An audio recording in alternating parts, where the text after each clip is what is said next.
was doing this in person. Welcome to BSidesOK 2021, everybody! All right, turn the music off. This is ridiculous. Oh my gosh. We tried to make this as absurd as possible. I'm Aaron Moss, your MC for the day. Welcome to BSidesOK 2020. It's great to see everybody, even if it's, oh, I'm sorry, yes, 2021. That's how long we've been doing this is, for too awfully long. Again, welcome to BSides 2021. We're excited for everybody to be here. Hope you guys can join us on all three tracks today. We have some special announcements to begin this morning. Somebody forgot my cue cards. Let me get this pulled up real quick because this is going to be bad if I don't. First and foremost, we have Tanya Junka, who is with us today for track one. She is our keynote speaker. I'm going to bring her on in just a moment. Also, I want to thank our sponsors. We've got some killer sponsors this year. Thank you so much, you guys, so much for being here for us and everything. Our sponsors, of course, are Optiv, Okta, Fortinet, Secure Ideas, Pinnacle Business Solutions, Arctic Wolf, True Digital Security, and our contributing sponsors, correct, Sweeney? Does anybody else want to join in on this real quick so that we can get more than just me on here? Stackhawk, Alias Forensics, who is letting us use this kick-ass room. This thing is really cool, y'all. This is their podcast room, and Teddy hooked us up. And thanks to Donovan for hooking us up as well. And Go Security Pro, who has donated a ton of time from Chris this year. And so we just, again, thank you to all of our sponsors. We just want to show you how excited we are that you guys are helping us again this year. We love you guys so much. Our keynote speaker today is Tanya Junka. Tanya Junka, let me get this pulled up real quick because I had it pulled up and then I had to move my stuff and I feel like an idiot. Tanya is also known as She Hacks Purple, is the best-selling author of Alice and Bob Learn Application Security. This book right here, we will be giving a copy of this away today to a few people. Ask some awesome questions in the chat, in the Slack channels and everything, and we're going to be monitoring that and sending private messages to people who we think are really, really cool or ask really good questions of our speakers today. This is a really killer book. Tanya wrote it for us, or for anybody who wants to learn application security. She's also the founder of We Hack Purple, an online learning academy. She's a community and podcast, an online learning academy, community, and podcast that revolves around teaching everyone to create secure software. I'm actually going to take home a copy of this book myself so I can learn to write secure software instead of just breaking it all day long. Tanya's been coding and working in IT for over 20 years, won countless awards, and has been everywhere from startups to public service to tech giants, Microsoft, Adobe, and Nokia. She's worn many hats. She's a startup founder, a pen tester, a CISO, an AppSec engineer, and a software developer. She's way cooler than I ever will think of being. Tanya, welcome to BSidesOK 2021. Oh my gosh, thank you, Aaron. Thank you to the whole team for having me. I'm so excited. And your dance was so awesome. I loved it. Very, very much. We have a couple more things that I want to bring on real quick before we get going. Remember to go get your swag at bsidesok.com/swag. We are giving out T-shirts and everything again this year. I think it's a $10 donation if you want to. And I mean, if you're not, hey, that's fine, whatever. But if you can donate, feel free. We'd love to have it. Also, we've got the Slack channel. Please remember to join us in Slack so that you can ask questions. Just, get around, talk to people and everything. This is virtual this year, unfortunately, but hopefully next year, and I'm just calling for this right now because I'm tired of doing this crap. We want to get back in person next year. So everybody vaccine up, wear a mask, and let's get to past this thing. How about it, huh? Want to see, was there anything else? Swag that's on there and everything, yeah. All right, well, I'll tell you what, Tanya, we want to talk about your book real quick, Alice and Bob Learn Security, just to say, hey, again, we're giving this away. It's a really kick-ass book. I've done a glance over at it, and I've already learned like 3 things just from like reading 3 pages. So I'm very excited to introduce Tanya Junka. I want to be clear. We had to read it to Aaron. He couldn't read it himself. Listen, I'm a pen tester. Like, I'm a hacker, but I come from like, the IT side of things. And so coding is way beyond anything. So yeah, there was 3 words in this book that I understood, and I understand 4 now because they actually told me what one of them meant. So with that, Tanya, welcome to BSidesOK 2021. Thank you so much. I'm so excited. Can you show my slides, please? Awesome. So can you see my slides? Do they look nice and big? Perfect. I'm going to assume the answer is yes. Okay, so actually, I really want the okay. Can you see my slides? Everything's okay? Yeah, everything looks great. Yeah, we're looking good here. Okay, perfect. I'm going to start. All right. Okay, fantastic. Get after. Okay, so this talk is about, it's about a few things. It's why can't we build like solid security teams? Why can't we build secure software? Why is there so much insecurity with security teams? And so this talk has a lot of stories and a lot of stuff. And so I'm just going to start with the first story. So I was a dev for a really long time. And the first time a security team scanned my app with a vulnerability scanner with a DAST tool, Dynamic Application Security Testing Tool. So there wasn't actually a slap, but it felt like a slap. And so they found 3 things wrong, 3 vulnerabilities in my app. And they sent me the report from the automated tool. They didn't actually verify any of it. And the guy said, there's all this stuff wrong. And I'm like, what does this mean? And he said, you should know. And that made me feel really bad. And I was the senior tech. I'd been developing software for ever, maybe 14, 15 years at that point. But I went to school in the 90s. I graduated college and right as 2000 started. And I'm just like, I don't know what this is. And so I messaged them and I asked for help. I was like, how do I fix this? And he was like, you should know. Just like a wall of, you should know this. You're a dev, you should know. And so I became one with my favorite search engine and searched. And then I actually had to go through this process 3 times because it took so long to fix things because I'd never heard or done of this before. And so then finally I passed and I was like, wow, I can't believe I passed. That took forever. That was so hard. And he said, if you were a good dev, there would never have been any those problems in the first place. And that made me feel really like crap. That made me feel, for the first time in a very long time, insecure in my technical prowess. And fast forward a few years, I learned security, I became a pen tester, and then I became an application security person. But very quickly within my security journey, I realized he had no effing clue what he was doing. He had no idea what those results meant. He didn't know the answer. Eventually I figured out that dude knows nothing. And he felt insecure. And so rather than telling me, I don't know, dude, I don't write software. This is the scanning tool. It had these results. I don't know, do you want to Google together? He put his insecurities onto me. He made me feel bad. And personally, when I feel insecure about something, I learn things inside out until I feel good about it and confident in myself. That's how I handle when I feel insecure. But some people, they put their insecurities onto other people, especially when it comes to their job and if they're good at doing their job. And so this situation it made me feel really bad. It made my whole team afraid of the security team for the first time. And why can't we build secure teams? Why can't we build teams that are security conscious? Why can't we build security teams in general? Why can't we build secure software?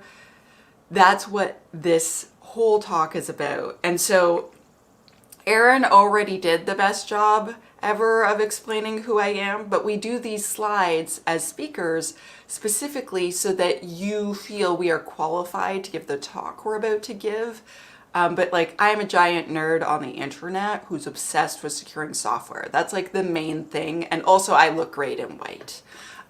And so let's get into it. Let's talk. So the first the first thing, so the developers didn't implement any of the security fixes. They said they'd fix it in the next release. And I don't know if you're a security person that works with devs, but you know that's not true.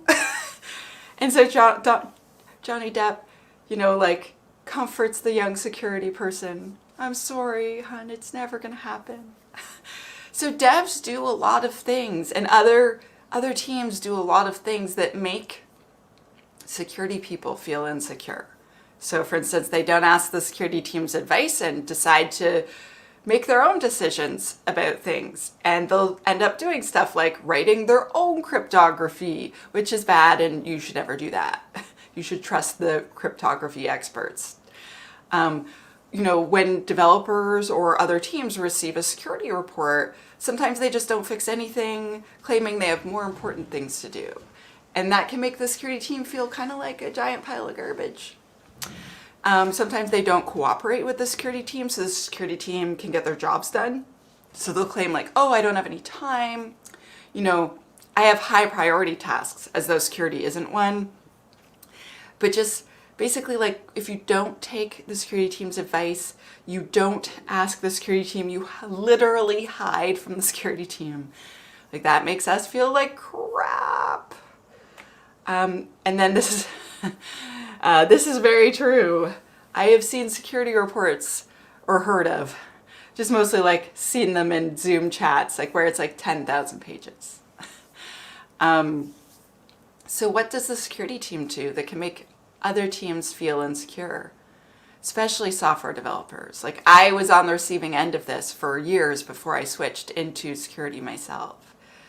So the security team sometimes sends a 500-page report from an automated tool, and they didn't even read it first.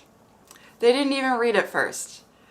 Like, it's not worth their time, but dev, you have to not only read the whole thing, but you have to fix every single thing in it.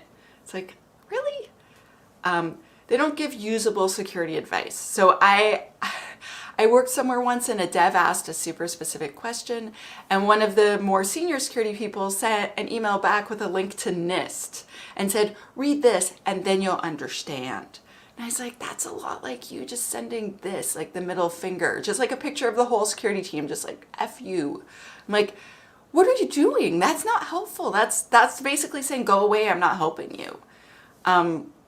Sometimes they act like a gate and they're like, you have to jump through these hoops or you can't do this, as opposed to explaining the risk and treating the other people like a real adult person that works in IT and actually knows stuff. They add project requirements to your projects, and when you ask why, they say, because security. I feel that like the other teams deserve an explanation of why you ask for things, and like explain the risk, explain the benefits. And when revealing issues, as we saw on the first slide where Batman slaps Robin, sometimes they make other teams feel insecure and crappy and incompetent. They're like, well, you know, if you were good at your job, you would know that. It's like, why are you being mean to me? There's no need for that. And like, all of these situations leads to feelings of insecurities about people's jobs and how they do them. And job insecurity is serious. When people feel really insecure, a lot of them really misbehave. And like I said, my hobby or my reaction when I feel insecure is usually to like just concentrate on myself and better myself, and or avoid that situation in the future. Like, I did not want to talk to the security team anymore. But it turns out that all of this leads to predictably negative behavior. So I kept telling my dad, my father, about this stuff. And when I wrote this talk, he said, it's 2016, Tanya. Like, why don't people create secure software by now? Like, why aren't these IT security teams actually getting anything done? Like, what is this crap? And he's like, could you just please fix this? I'm like, yeah, Dad, I'll get right on it and just fix everything in the whole industry. And he's like, good. And so when I looked it up and like, I started researching it and looking into it, and I was like, oh my gosh, I'm going to have to find like a lot of research to explain this. But it turns out that social scientists, so like I'm a computer scientist, like I'm good at computers, but social scientists have actually studied job insecurity for a long time, like for decades and decades and decades. And so it actually, like, so when someone feels job insecurity, it leads to very extremely predictable negative behavior. So there is the small minority that will buckle down and learn the living crap out of whatever the thing is. There's another group where they'll just quit and give up. But these are the most common ones. So the first one is deviant behavior. Like, they're not going to do the things the security team said. Just like, I don't know how else to say it, but they're just like, no. Moral disengagement. So I don't really want people who feel moral disengagement being in charge of protecting all of my most important systems at work. Reduced job involvement. So like being more hands-off, being less interested, certainly not staying late to fix that extra security bug, like just reduced job involvement, risk-taking behavior, which obviously, like you're all security people, you understand that's real bad. And then reduction of organizational citizenship behavior. So I had to learn what this was. So organizational citizenship behavior is positive workplace activity and involvement. So think about this. So a person who like loves their workplace. So like I work at my own company and I love my workplace. And so I'm super into it. So a positive workplace activity would be stuff like, let's say you're in the kitchen at your giant office and you're pouring some coffee and you accidentally spill a tiny bit on the counter. So that, like someone who is not having good organizational citizenship behavior, like they don't feel ownership and like they're part of a community, they're part of something bigger than them, and they're all working together towards a common goal, like you're not feeling that anymore. The person will leave that little bit of coffee on the counter and be like, screw those other guys. But a person who has good organizational citizenship behavior will, get a paper towel and wipe it up. But while they have the paper towel in their hand, they're like, you know what, I'm just gonna wash down the rest of the counter because why the fuck not? Right? Like it's like this much extra effort, let's just do it. And so when we are like essentially breeding this behavior by making other teams constantly feel insecure about their jobs and like their ability to perform their jobs well, we're asking for this. Like I didn't fully understand it before. Like I've had a lot of security people say like, oh, you have like such a soft touch with people and you need to be harder on them. And I'm like, oh yeah, I'm not willing to be a jerk at work. Like that's not my personality, but also like I was treated like that by previous security teams. And I'm not going to do that to another person because I know how that feels. And so it turns out all this negative behavior leads to insecure software. And it leads to all sorts of other insecurities in your organization. Because if you have people who are just not down for your mandate, just so much crap happens. So this is the hypothesis of this talk. And like, quite frankly, I mean, insecure software is the #1 cause of breach every year and has been for like a decade. If you read the Verizon breach reports, like just, we unfortunately win the crown of causing the most data breaches all the time. And that sucks. I would like us to lose this crown. But all sorts of vulnerabilities and missed things come from this. And so rather than talk about the problem more, because I feel I've introduced it well, I'm biased because I did the talk, so I think I did a great job. But I just want to talk about solutions. So I came up with a plan.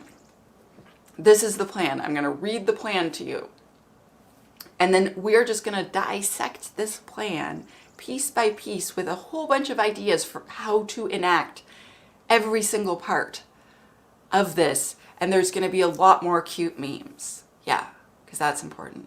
Okay, so we're going to support the dev and security team, but let's actually support every team with processes, trainings, and resources so that they can like confidently get their jobs done.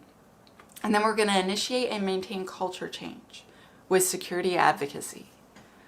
And so this is the plan. And so let's start with process. So I'm going to show you this plan like 500 times. So like, don't worry, you don't need to memorize it. By the end, you'll be like, oh gosh, Tanya, stop showing me the plan.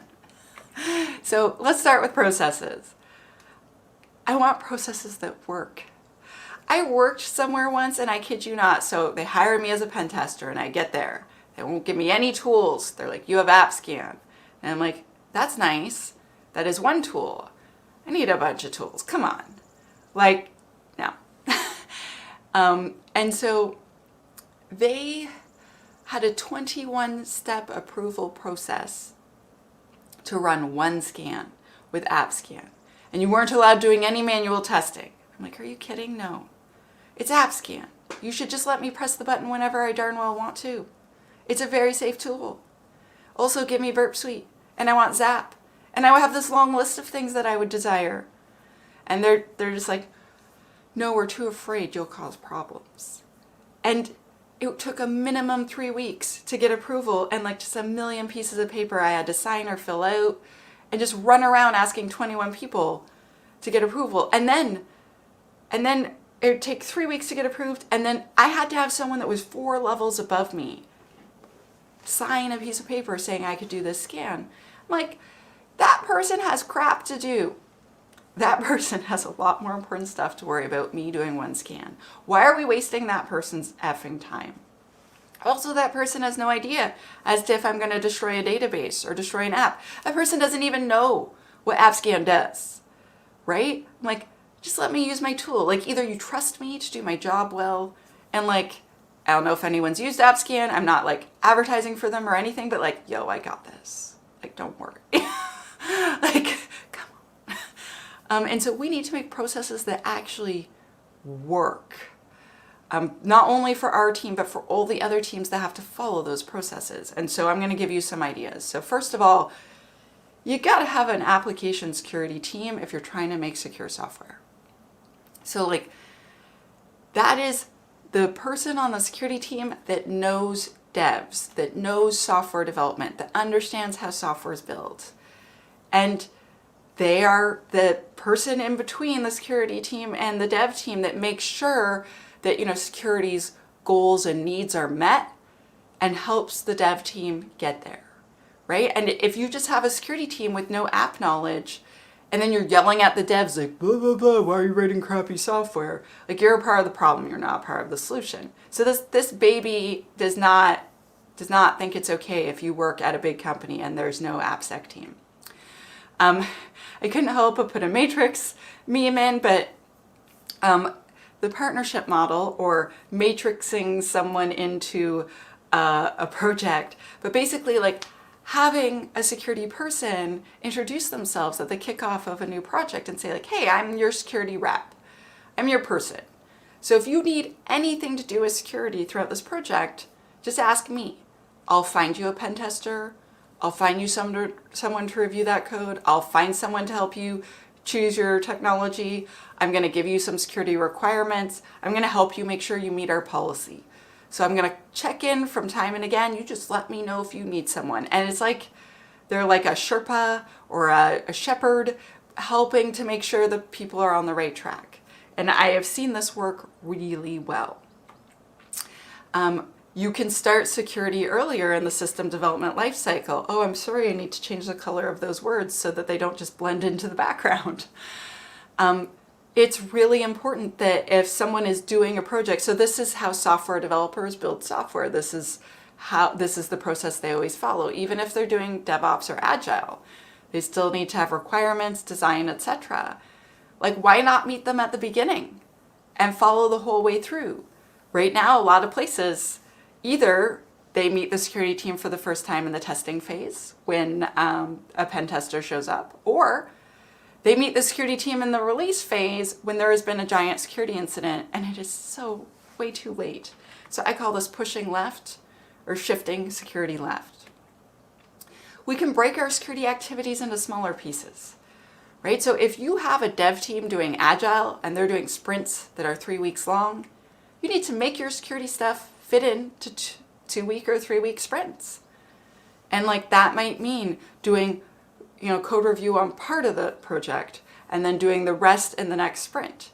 It might mean you asking for a sprint for security bugs to be fixed in the project schedule. But it's us weaving security through what they are doing. And if they are doing things in small sprints, we want to adopt our action so we can get our needs met. In this way, I feel like a therapist saying so we can have our needs met, but it's so true. So I don't always validate my vulnerability assessment results, but when I do it in production. So I do not believe that it is appropriate for us to send results from automated tools without validating any of the results to other teams. If we have tuned the tool, so worked with the other team to make sure that there are no more false positives, and then we put it live, then we don't need to validate it because we already have so many times to tune it so that it looks good. But like sending an unvalidated report, like if it is not good enough for you to read, it's not good enough for them to read. Okay, so now let's talk about training. I feel like Mr. T is very serious and powerful, and so that's why I put him for training. So first of all, with training, you don't need to know everything. So I have seen a lot of people who have not gone on training in a long time, and they feel this pressure to know literally everything. It is okay you don't know everything, and it is okay to ask for training. I gave a talk at RSA conference one year, and my friend called me a week later, and so I gave a talk about DevSecOps and what DevOps is and how we can weave security through it and become besties with all the dev and ops people. And my friend calls me a week later and she was laughing really hard on the phone. I'm like, what? She said, this guy came back from work from RSA and he saw your talk. And I'm like, oh no, why are you laughing? Was it crappy? And she's like, no, I'm laughing because he thinks you are a god. He thinks you invented DevOps. He hasn't been on training in like 10 or 15 years and he'd never heard of DevOps at all. And he's like, this Tanya chick's amazing. She invented this thing and it's called DevOps and it's going to make our lives better. And I was like, don't get me wrong. Like, I wish that I invented DevOps. But so like when we have an attitude, like I have to know everything, then you feel like you can't go and take training. Like you can't say, listen, like we're adopting this new technology. I want some training, or I want to brush up on stuff. Like I know I took a secure coding course 5 or 6 years ago, but like I want to take another one because stuff's changed. Tech changes all the time. It's okay to ask. So I love Oprah. Oh my gosh, she's awesome. Security lessons for everyone, every single person in your org. If you want them to do their job securely, I feel that it is our mandate as a security team to teach them how to do their job securely because they do not teach that in school. Like if you talk to a bunch of software developers that graduated, so I don't know if you know, but in Canada, tomorrow is the last day of the semester. And there are a crap ton of people graduating computer science like today and tomorrow. Today. Today's the day. Yeah. Today's the last day. So there's just a ton of people throwing those hats, wearing the gowns, being very excited today in Canada. And like none of them learned how to write secure software. Like that's not a thing that we're teaching in universities around the world. It is very rare. And so you need to teach your staff about security if you expect them to know it. And this is my friend Nikki Becker. She rules. And this is us teaching 100 people in Switzerland for free about how to do secure coding and like how to scan their apps with a vulnerability scanner and like find things wrong and fix them. If you ask a dev to spend their training budget on security, you are really going to have a disappointing day when they say no. It's just they're not going to say yes, just heads up. The security team needs to pay for the security training. You need to continue to train them. So I have met so many security teams where they say, we gave our devs training. Like once someone was saying this to me and it was 2017, they're like, we trained them and they still suck. And I was like, when was the training? And they said 2012. I was like, in 5 years, do you think you've had some turnover? In 5 years, do you think technology's changed? In 5 years, do you think it's possible someone forgot? And then they're like, oh, that's a good point. Like you gotta train them every year. And as an FYI, if you have to be PCI compliant, if you work somewhere and you have devs and you handle credit cards, you must train them every year to be PCI compliant. Off-color job shadowing. So I have done this a bunch of times. So if like think of trial by fire. So like bring a developer on a security incident so they understand the pain that their error has caused. Let them see the damage and the stress and the cost. Next time someone that is a pen tester is like, oh, well, their app is crap, blah, blah, blah. They're a dumb developer. Go make them fix bugs. Because you better believe it, that person's going to shut up. Fixing security bugs is hard. And it's like, don't act like their job's easy, because it's not easy. Defenders need to defend against 100% of attacks. Attackers just need one way in. Dev and defense is hard, and us making fun of each other is not going to make our apps more secure. It's just going to make our teams hostile and our workplace toxic instead of fun and awesome like it could be. Okay, so resources. This is the third part of the first part of the plan. So step 1 of the plan, this is the last part. So what if we told the devs what we need from them? What if we told every single team in IT what we actually want and need from them? And so I like to make web app security standards or guidelines. Like, here's a secure coding guideline. Here's security requirements I need for every project. Here are secure design principles, and I'm going to teach them to you. And then for every new app that comes out, I'm going to threat model with you and whiteboard it and show you things that I think are wrong. I'm your resource. Use me. Right? Like, if we don't give them any guidance and then we're like, yeah, you wrote crappy code, they're like, what is crappy? What is good? What were you expecting? You gave me 0 requirements, and so I just made an app that works. Like, you're not being helpful, security team. I have read security standards and policies that make me cry. It needs to be readable. It needs to be as short as possible. It needs to be very specific and very clear, and you need to use dev words or help desk words or, sysadmin words, not security words. So you can't say, keys must be ephemeral. That is vague. That's crap. That's not clear. You must say, that session ID needs to expire every 15 minutes and be recreated. It must be a brand new session ID upon login. It must be destroyed upon logout. It must be at least 128 characters. And you can never have if someone sends you a session ID and that session ID is not one you've ever created, you need to block that IP and you need to trigger a security alert immediately. That is stuff devs understand, but it must be ephemeral. That's a security word and it means short-lived. That is useless. You must be specific in the things you ask for or you will get random crap. Trust me, I know, I was a dev and I did it. You also must socialize and advertise and show everyone what the standard is or the policy is or the guideline is. You need to advertise it and flog it like it's your favorite product ever. You want to have meetings. You want to have consultations. I worked somewhere once and the lady was like, oh yeah, we have a secure coding standard. It's on the intranet. And I was like, can you send me a link? She's like, you can find it. It's easy. I'm like, oh, you're doing that insecurity thing. Okay. So then I go and I look, I can't find it anywhere. So I go and I ask her and she's like, well, it's there. And I'm like, show me. And then she couldn't find it. It took her over a week to find it somewhere in a folder on a shared drive, which was impossible. And I'm like, so then we don't have a security standard because no one knows about it. And she's like, yes, they do. I'm like, come with me. And so I go and I ask a dev, I'm like, do you know about this? No. Do you know about this? No. Do you know about this? No. I'm like, do you want me to ask every dev? Because I damn well will. We don't have a secure coding policy. Also, your policy sucks. It makes no sense. And so then I wrote one. That was my first one, and it was not that great. I'm now on like my zillionth one, which I give away for free on my website because so many places just don't have one. And you don't want to have a whole bunch of really rich old white dudes laughing at you. And so you need to make it easy to find. You need to make it like advertised like it's your favorite thing.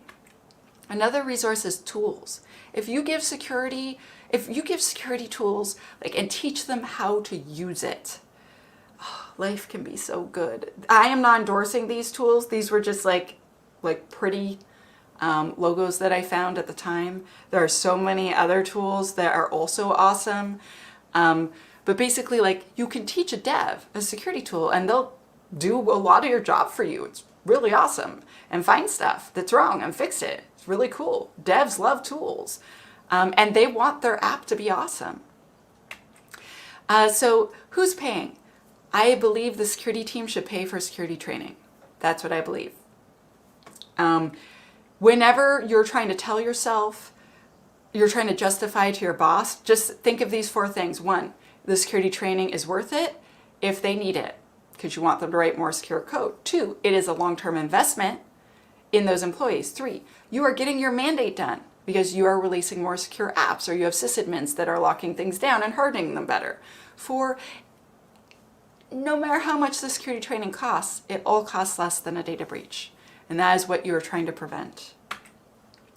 Okay, so meet the Open Web Application Security Project, your new BFF. You want to introduce your devs to these people. Very biasedly, you also want to introduce them to me and get them to follow me on the internet. But I love OWASP so much. I am a huge fan. I have met so many wonderful humans through their community, through their conferences, through their meetups, and it is all about how this is specifically for software. Like most of the other things I said would apply to like anyone in IT, but this is for people doing software. So now the last one, step 2, security culture change. See how happy that dog is? It's because this dog works in a positive security culture. Also, isn't that dog cute? Okay, so first thing, no more blaming. If we're like, oh, it's Alice's fault, she's the worst. Oh, Bob's so dumb. Life is not going to be good. When we point fingers, life is not going to be good, and no one's going to trust us. We have to stop blaming humans and start looking at the real reason. So why did Alice make that mistake? Well, she's never been given security training and we gave her no guidance. Why did Bob make that mistake? Oh, well, someone told him, go do this thing, and he asked how, and they sent him a link to all of NIST to read, and so then he guessed, because he couldn't read 2,000 pages of websites to try to figure out the answer himself. And he had a deadline to make. So he did his job. Whenever possible, allow people to save face. Look at Picard. We don't want to not let him save face. He's awesome. So if someone makes a mistake, don't be like, you're so dumb. Just be like, listen, it happens. Let's make sure it never happens again. Cool? I know with COVID, we do not want to spend close physical time together, but when we all go back to work and life gets better, if security and devs could spend more time together, if the security team could join social events of other groups, introduce themselves, be friendly, talk to other humans, that can help with culture change. Like, join a club. I know it sounds dumb, but when they're like, oh, that person from the security team, yeah, it turns out they're actual human. They're a person and they're actually kind of nice. People will come to you and trust you and tell you things and ask for help. You want to build trust, and it's really important. So this is a message for conference organizers. I think it is unacceptable to give those talks of we're screwed. So I have seen a lot of keynotes where they're like, we are screwed, let me tell you how screwed we are, and then there's no answers. I want answers. I want solutions. I want encouragement. We are fighting a difficult battle that we are currently not even close to winning. And I don't want to see any conference talks that are just negative and crappy and just not encouraging. We need all the encouragement we can get. Pardon? We hear you. Also, totally unrelated, the little girl in this picture, she used technology to put a little copyright on this because she's 21 now and she made $500,000 and she's using it to pay off her student debts and she's a lawyer. This little girl's awesome. Okay, so the next thing I want to tell you is I want you to lead by example. Every single day that you come to work, especially if you are in a senior position, you are telling all your colleagues what is okay and what is not okay. If you are an ally, and that means an ally to people who are not the majority in tech, but that means an ally to other areas of IT. Like if you are their partner, if you are in it with them and not just for yourself, you want to set a good example every time. If you hear another security person say, oh my God, those devs are so effing stupid, look at them and say, do you think that's going to help? Like, really, dude? Like, do you think that they don't know that attitude when you go into meetings with them? Do you think they don't see it? If someone says something racist or sexist, look at them and be like, that's not cool. That's not okay. Like, I cannot tell you, like, being a woman in tech for 24 years, how many really obviously inappropriate situations that I've been in where other men who, like, were my friend would just sit there and be kind of like looking at their thumbs, looking at the table, saying nothing. I'm like, you could just say, dude, and furrow your eyebrows. And it would be like that little effort would tell him it's not okay. I've also had really awesome, amazing allies. Like I used to work with this guy named Eric, and he was so awesome. And I remember we were in a meeting with a whole bunch of people, and this guy said, that's because women can't measure. And I don't know how to say this, but like basically every meeting I'm ever in is me and 100 dudes. Like I almost never get to work with other women unless it's like at a women's event. It's always me and a zillion dudes every single time. And I opened my mouth to use a 4-letter word at him. And then before I could, Eric said something way worse. And looked at him in this way that made it clear, like, if you say stuff like that again, there's going to be a serious problem. And I remember, like, this was the first security team I joined, and the security team was like, you are one of us. No one messes with our team, and you are a part of our team. And, like, they would not accept any sexism whatsoever, ever. And I was just like, allies. And it made me feel so safe, right? And you can do that with the littlest of things. And I don't mean just sexism and racism and homophobia and all those other things. I mean like leading by example every day, like protecting devs from a security person telling them they're so effing stupid and they should just know. Or like someone yelling at a sysadmin, like, how could you have been so stupid? Like you are a leader every day, even if you are in a junior job. Like I remember it was my first week and I was in a junior job, and like I had a colleague and he was gay. And like our manager said something not appropriate, and I looked at him, I'm like, this is why people don't like you, Dave. And he like looked at me and I'm like, yo, why don't you go back to your desk or something? And like everyone was like, oh my gosh, the junior like just hired her this week person just told the boss to F off. But he never said any crap like that again, right? And they're like, aren't you worried you're gonna get fired? I'm like, yo, they interviewed 500 people for this job and I won hands down. Like they need me more than I need them. And also, was he going to fire me for telling him to not be a homophobic piece of crap? Like, I'm not concerned.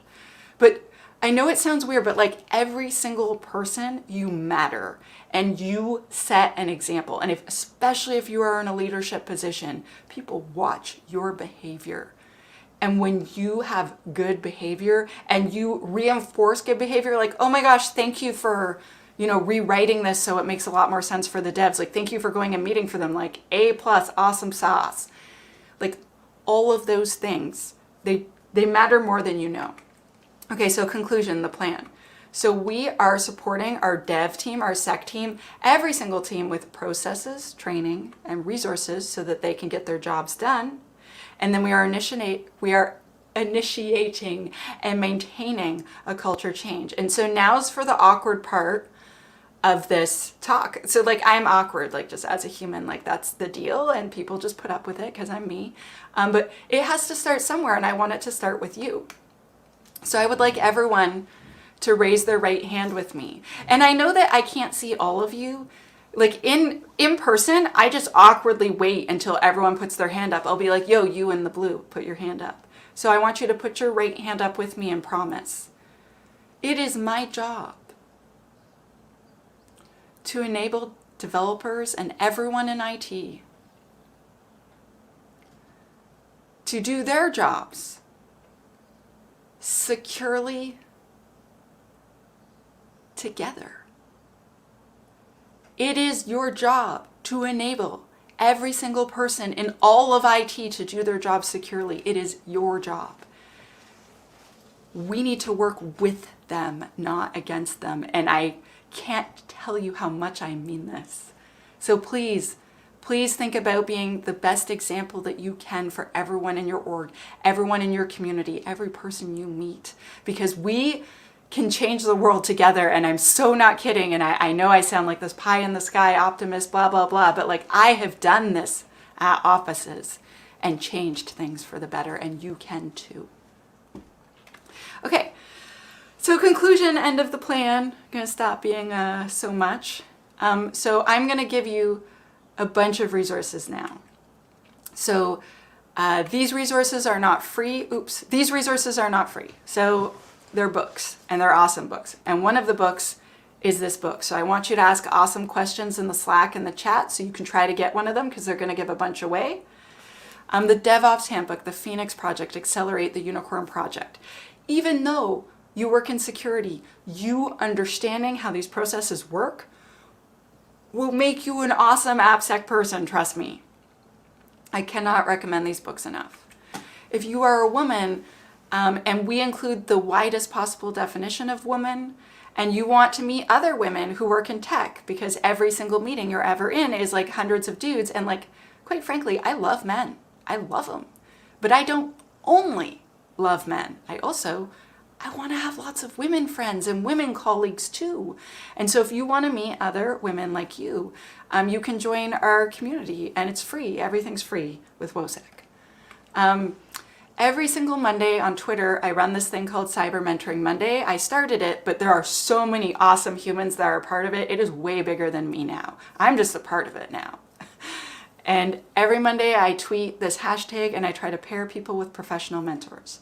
If you have worked in tech 2 or more years, you are qualified to be a mentor. You could do it. There's someone that wishes they know what you could know. They wish that they could have a job like your job. Consider answering someone and just, telling them like, this book changed my career. I went and took these courses and that helped me. Hey, do you want to have a virtual coffee over Zoom and chat? Like, maybe I can help.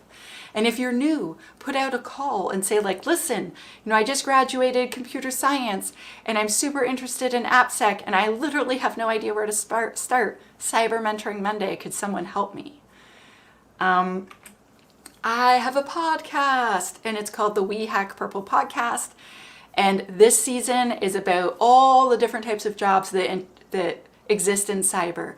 And next season, which starts in October, is going to be Teach Me Something Cyber Fast.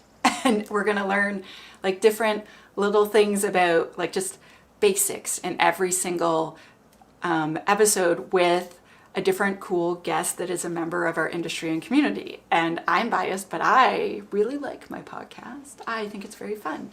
And then resources me. I am a giant nerd.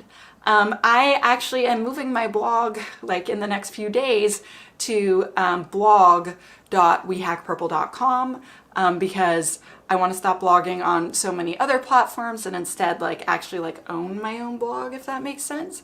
But like I'm on Twitter. I technically have a Facebook account, but that's like my marketing student that did that. And so if you want to talk to her, she's really nice. I adore her. But like I only really answer on Twitter or LinkedIn. And I'm not allowed more LinkedIn requests because LinkedIn is dumb and there's a limit. But I'd love to talk to you. And so I'm going to be on the Slack. And I think we might not have time for me to have questions here, but if we do, I know that Aaron will let me know. I want to thank you so much for your time and attention. Thank you. Thank you for listening. Thank you for coming to BSidesOK. Thank you for the BSides Oklahoma crew for having me. It's such an honor to keynote this amazing community event. We're excited to have you. Absolutely. We do have a little bit of time for just a few questions, as a matter of fact. Yes. So let me get them pulled up here real quick. So T.W. Beatty, I think he was the first person to ask a question in the Slack this morning. It says, as a non-developer, you say security needs to tell developers what the risk is. Shouldn't developers understand what the risks are if they open ports to be listened to? They don't teach them that in school. So if you want them to know it, you probably better tell them. Like, they probably they probably are thinking like, oh, okay, so like we're not supposed to open lots of ports, but they might not understand what the actual things that could happen as a result are. Right. Yeah. Yeah. We see that a lot actually as attackers. Um, Jonathan Kimmett, who, hey Jonathan, it's good to see you, buddy. He's a close friend of BSidesOK. She's made a good point that many times developers are taught how to code and accomplish specific tasks, but when you step outside of those specific things, they may not have experience in it, which is, I believe, something you just said. One question I hear sometimes from developers is, why would the attacker do that? So the answer to that is because then they can get your money, because then they can get your data, or because then they can get something else that is of value to them. So it might just be because they can and they want to show off and they want to feel powerful. It could be because they're a nation state and they want what you got. I worked somewhere and we got attacked by a nation state and they owned us so bad. It's like, how's that even like you own us more than we own us. And having a nation state attack you is like pretty scary. Yeah, it's kind of scary actually. And I was going to say, to answer that same question, exactly what you said, because we can. That's why. So Les Mac, our tag kind of to go along with what you said is just don't be an ass. That's kind of our code of conduct here. Be nice, be kind, don't be an ass. And he said, she, I'm not sure. Sorry about that if I got that confused. Person said. The person said, thank you, yeah. Encourage learning. Yes, oh my gosh, yes. Yeah, and the security team, I mean, quite frankly, you have all this genius stuff in your brain. If you are offering to share some of it with the devs, they probably want to know some of it. You probably end up having a whole bunch of devs being like, this was so cool. Thanks for showing me that hack or this cool tool you have, or like, that was neato. I get that a lot from devs that I work with whenever I'm doing web app engagements and stuff like that, that they're like, oh, I didn't see this before. This is really interesting. It's very, I think they're very excited to see the results sometimes. So, Kim had asked a different question. What would she like to see specifically from management leadership when they have teams that have this sort of conflict? And I think that's a very important question, actually. I would love it if a manager would sit down with their team and say, like, listen, we're having tension between these two teams and we need to fix that. And so I need all of us to be the better person. You can, like, I have actually seen places where it was so bad where they actually brought in professional consulting companies to help them improve morale and help them to improve the relationship between the security team and the other teams. I've seen it in like non-security places too. Like I have a friend that works in a library and engagement and cooperation was so low. It was just like so toxic and hostile. They brought in a company to fix it. And like, that's a possibility, but quite often the managers are the ones that are kind of leading that and letting it go. And so taking a responsibility and saying like, listen, we've had this going on for a while and I want us to fix it. And so I'm going to start and I'm going to take responsibility because I've been letting it happen. And from now on, I'd like to see like this and this and this, and I need your help. And I know that we've had kind of this weird ongoing war with the other team for a long time, but like we need to put that aside and like we have a job to get done. And like if a leader can take responsibility for allowing that to happen, that is definitely those are big shoes to wear. And I think it could get a lot of respect from your teams. That's a great answer. I have one more thing. One more thing. Also, if you can do 360 reviews with your staff, so I try to always do those, where I ask my staff for constructive feedback about my performance and my behavior and what they need from me so I could be a better leader. If you do that after you have that talk with them, that could also help. And then also meet with the other manager and say like, listen, like our teams are having friction. We need to fix this. Like, like I would like to offer some sort of olive branch. Like, what can we do here to make this better? Like, can we work on this together? Will you talk to your team? Could we have a meeting together? Okay, sorry. Cool. Oh, I love your glasses. Oh, thanks. My wife likes them. She says they make me look really good, so she told me to wear them. I was like, all right, well, So I'm doing this for her. They're just the blue shade, the blue blockers. Oh yeah, I have some. They're pretty handy for trying to go to sleep at night. I will say that. I think we got time for maybe one more question, and then we got to run some stuff from our sponsors real quick. One more question, Tanya. Sometimes security training, education, and lessons are not executed well. It's maybe a yearly thing thrown at developers once a year for an hour or two. Do you have any recommendations for being successful with this? Okay, so you know that like I run a training company, right? So I would suggest hiring me. But other than that, I would suggest trying to make something where you think it will be fun. I would suggest only teaching them things they actually need to know to do their job. So I see a lot of stupid security training where they're like, we're going to teach them the difference between symmetric and asymmetric encryption. I'm like, oh, is your product an encryption product? They're like, no. I'm like, then why the F are you teaching them a bunch of crap they don't need to know to do their jobs? Yeah, exactly. Right? Yeah. So like, look at the training that you've prepared or that's being offered, and anything that doesn't help them do their job better, just take all of it out. Yeah. Like so many companies, this is like a personal error, they send their devs on like hacking training. Like, we're going to memorize the OWASP top 10 and we're going to learn how to hack all of them. Why? Are you a pen tester? Why? Like, I don't know. Why are you teaching them that? And so like, I don't understand that. So like, you want to teach them how to do their job securely and like focus specifically on that. That's it. Well, Tanya, again, thank you so very much for coming on and reading with us today. This is excellent. We really appreciate it. Again, everybody, we're giving out copies of Tanya's book, Alice and Bob Learn Application Security today. Yes, yes. We will be giving this out to really cool questions that we feel are just really awesome. So ask lots of questions in the chat today. Tanya, will you be available to stick around for maybe another hour or so to answer any questions? Yeah.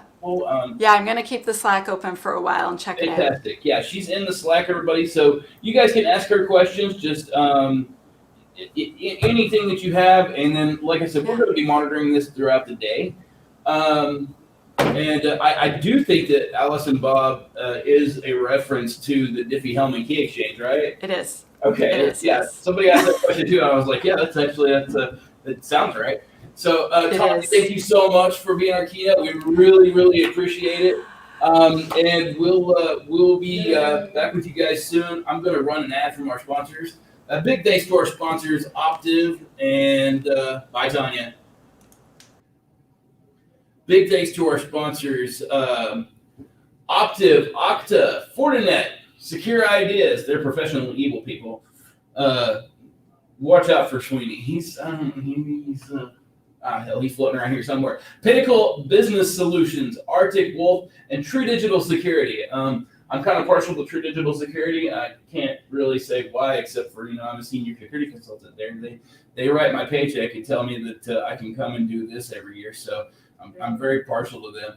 But I want to run an ad right now from Optiv, one of our sponsors, and big thanks again to Optiv for being strong with us for all these years.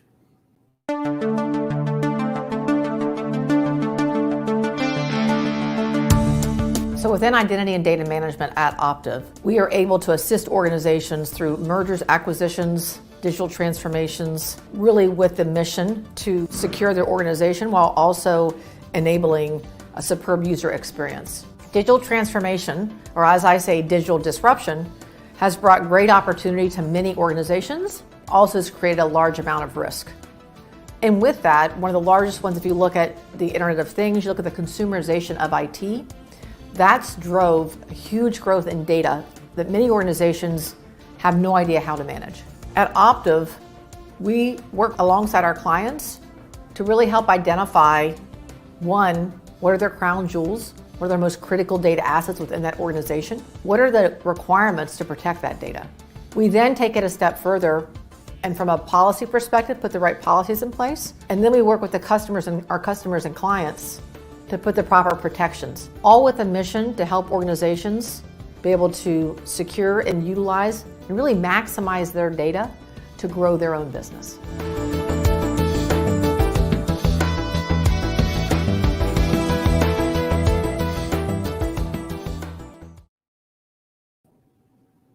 All right, everybody.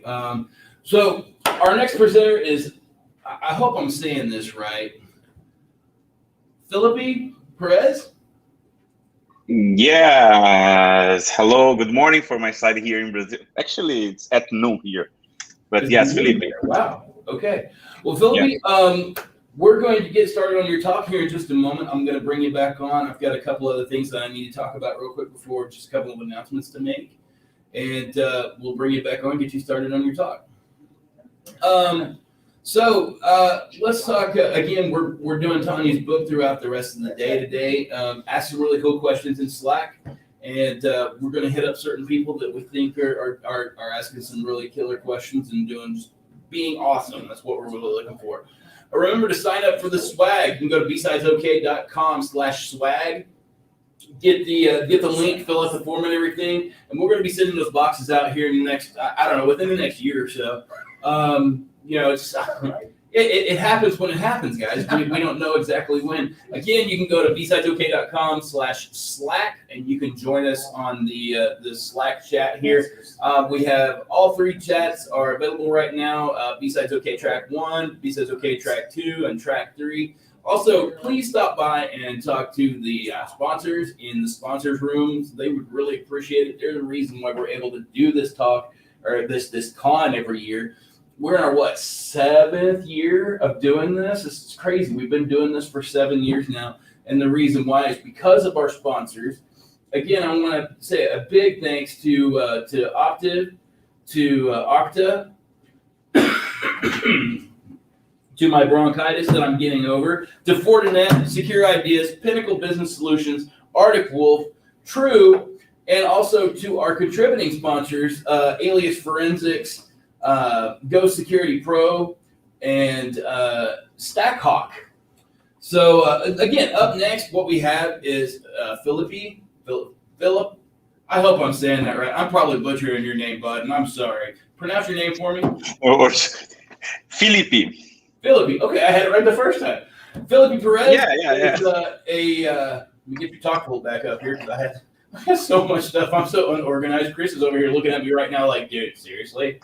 Come on. He's going to take me off of being MC here in a minute. He's a principal security engineer and security researcher at Zup Innovation and a global research manager at Hacker Security, the staff of DEF CON Group Sao Paulo, Brazil. And he's talked at numerous security events in the U.S., Germany, Poland, Hungary, Czech Republic, Brazil, and other countries, as well as served as a university professor in graduation and MBA courses at the Brazilian colleges. I'm just going to let you get on here and talk about yourself, bud.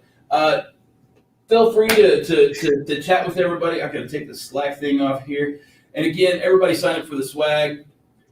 Sign up for the Slack, ask questions, and we'll be monitoring. Philip, I'm going to leave it up to you, bud.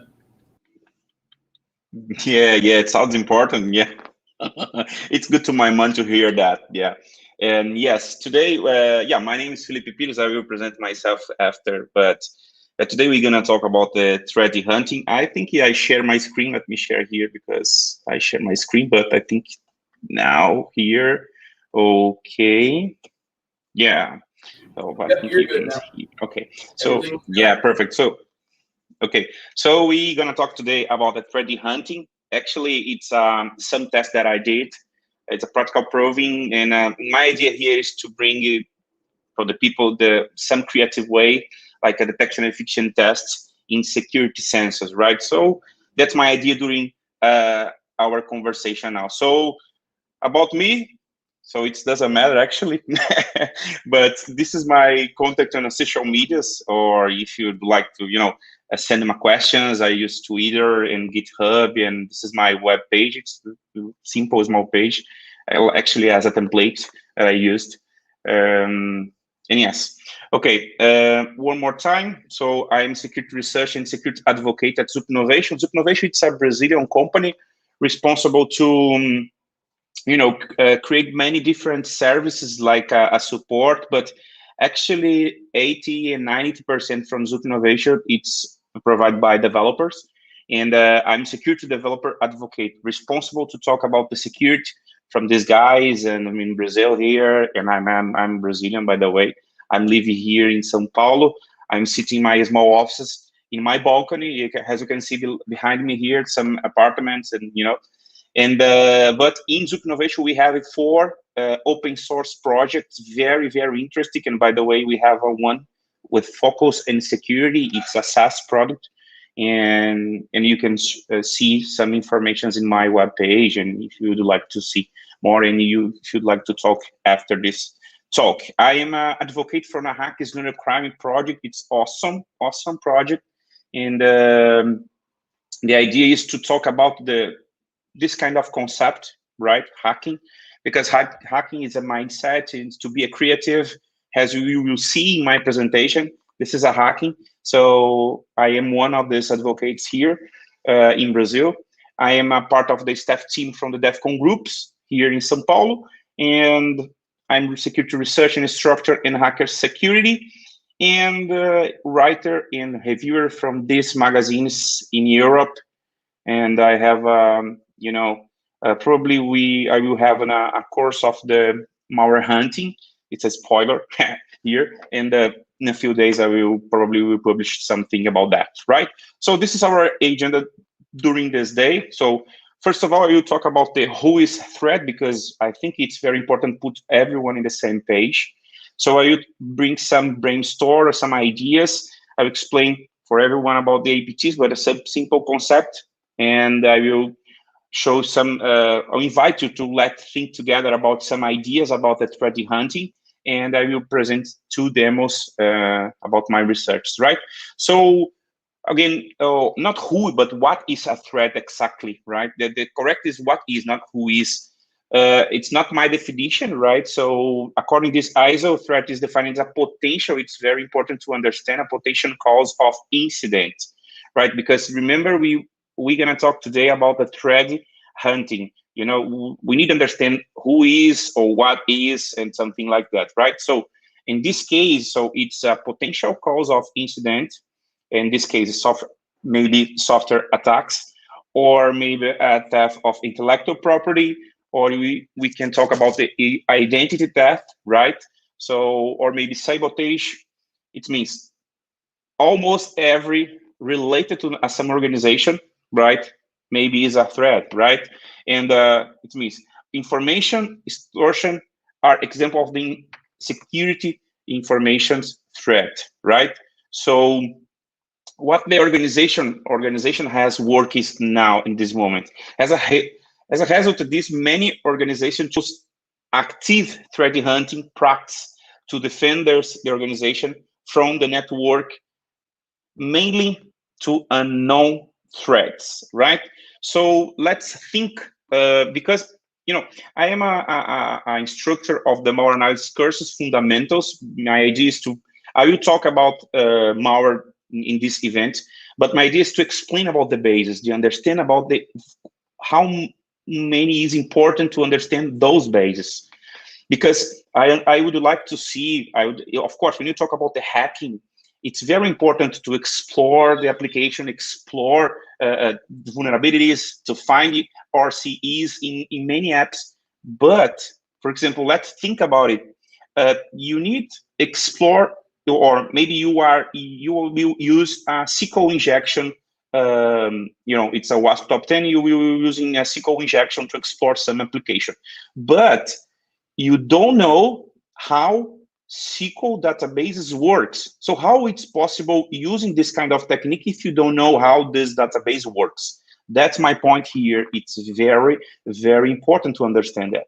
So when we talk with many organizations, when I talk to many organizations here in Brazil or in Poland, because I lived in Poland in 2019, and I don't speak Polish, by the way. I try to speak English, and I speak Spanish and Portuguese. But when I went to many different events, I talked with many companies, and when I talk with the analysts related to a malware analysis, usually the people actually don't like to work with this. Why? Because when you talk about the security, they focus usually only in the red team. But it's okay, it's not a problem. But when you compare to a blue team or AppSec teams, or a threat hunting, the people don't like to think about that, because the focus only when you talk about the analysis, the malware analysis, is just a focal in, in the future, I will do the guy from the support team, or maybe are you talking to some SOC teams?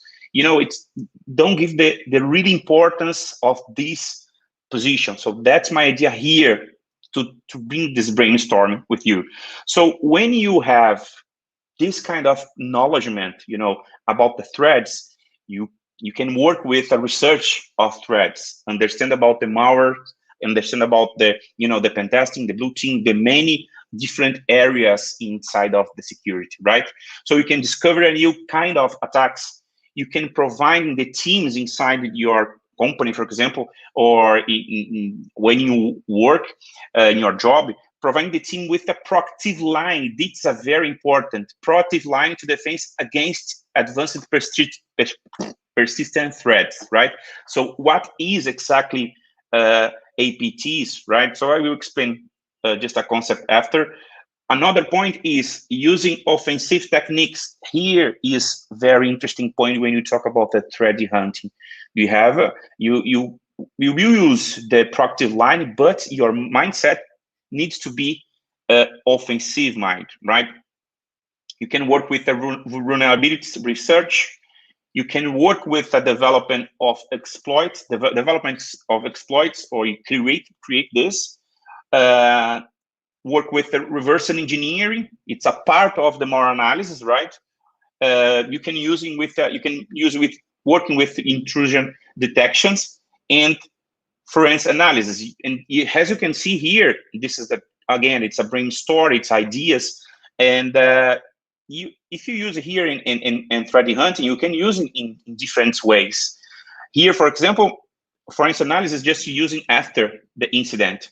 But for example, when you talk about the vulnerability research, you can work before the incident, maybe, if you find some vulnerability, right? So the challenge is to deliver automated intelligence to the company to gain the productivity, right? This is the key in the end of the day. When you work, of course, when you talk about the jobs or whatever, for example, in a vulnerability research, you know, a bug bounty programs, the idea is to give or to receive, to have a productivity, right? And okay, so this is a simple cycle that I've been created actually. And first of all, we have a thread, right? When you have the thread, when you talk about, again, thread hunting, we need to understand how the known threads works. Why you need to understand? It's clear from my vision, of course, because we need to understand how this threads works, what the best way, what the techniques that have been used, for example, and you need to understand, you need to see about the unknown threats, because, you know, we need to see the new 0 days or, you know, new kind of techniques and something, but you, of course, you need to understand about the known, because you can see about the similar behavior, right? And after that, when you talk about the hunting, we can prepare the report, like a steps, right? And with the report, you can present to your manager, your coordinator, or something like that. And after that, you can improve your defenses mechanisms, like sensors, like, you know, a firewall or web application firewall, WAF, or, you know, whatever, like a antivirus or IPS or IDS or another different sensor of security, right? Because when you made a research of threads, and if you see how these threads works in your environment or across your network, you can improve your defenses mechanism, right? And after that, you can, of course, create this awesome and brilliant word. The name is cyber threat intelligence, but in the real life, I know it's very difficult, because you need to have many different, you know, sources or researchers to receive this kind of information, and you need to have the guys to look inside of it and to understand how the threads works, if this thread it's no, it's a no, and something like that. And after that, you can works with this kind of resilience, right? Because the threats are changing, the attack are changing and in all moments, right? So now probably someone are creating new attacks, right? So okay, so what is advanced persistent threat? That's a concept I think you know, but if you don't know, it's a simple explanation. It's referred to the category of a target attacks. When you have a target, it's not when you chose some target, this is related to an advanced persistent threat, right? You have a permanent to computer and a network intrusions by cyber criminals who aggressively purse and compromise their targets to achieve a certain illegal goal, right? So you chose a target and you will work with something illegal object, right? So for example, in a control over target systems, obtain value informations or explore or using this information to expose some information or sensitive information to this company, for example. So how this works exactly? Why is or what is the characteristics of the APTs? It's a simple explanation. It's advanced. It means involve a research about the target, right? But deeply, of course, requires advanced techniques skill for execution and requires significant research to execute. Why is persistent? Because you use multiple attack vectors, right?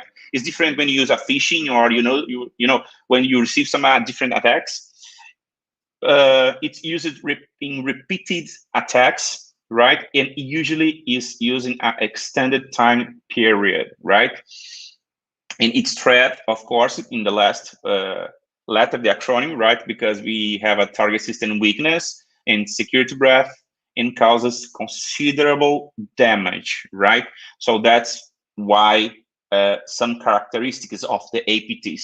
So as you can see, extended a time period and use a multiple attack vectors. So you can simulate it in your environment, in your company, if you have, of course, not in production. You know, you can see this using, of course, in a lab environment or a separate environment, right? But you can prepare, you can improve your security defenses mechanism, right? So, okay, so let's think together, right? So who is cyber threat hunting? What is? Threat hunting is a proactive approach to the cyber defense, but again, as I mentioned in the beginning, with offensive mind here. It's very, very important. A simple explanation, it's a process of proactively, right, and interactively searching through the networks to detect, take a look at this, to detect, first of all, isolate advanced threats to evade existing security solutions, right? So usually that security professionals use with the help of threat intelligence. So here, I think I would like to bring you some thoughts because, again, when you talk about the hunting, maybe you are hearing us and you are thinking, okay, Felipe, but I will work with hunting in a SOC team or maybe in a support team or maybe a blue team, you know, a blue team, you know, redundancy. But you can work wherever you want. Of course, I know you have a process, you have some companies, organizations works different. I know, it's completely understand. But my idea here is to bring you some thoughts about the research mind, right? Because if you is a guy or a lady with a cyber defense approach, but you have the offensive mind, you know, like attacker think, you can work with a hunting, you can work with a research, and you know, I called by, you know, malicious thinking. You know, it's a, again, malicious think, right, guys? That's my point here, because you can know, you can know, you can, you know, you can have the guy work with a cyber defense and work with a blue team, but if you have this mindset, this offensive mindset, or this attacker mindset, you know how this threat actor works, you can work before the attack. That's my point. You know, not after, but before. That's important here when you talk about the cyber threat hunting. So who is threat hunter? Hunter is a qualified security professional to recognize, this is the first characteristic here, recognize. After that, they need isolate and disable potentials APT. You know what is APTs? I explained. Using a manual, or maybe you can use tools or artificial intelligence based on techniques or whatever about many threats cannot be detected by network monitoring tools. That's idea. You know, the hunter, the guy or the ladies work with this action. You know, recognition. I think it's the main point here. And when you recognize something, you can work with isolate. You can use that other actions, right, to isolate this. And after that, you can disable, because in the end of the day, this is the main idea, to disable potentials, APTs or new attacks that you are suffering, right? So these people or this guy or this lady can look for possible, here you take a look this, an internal or external intruder, right? So here the idea works with internal because no one is trust. So if you can think about, for example, a zero trust, concept or culture, whatever, because the idea is no one is,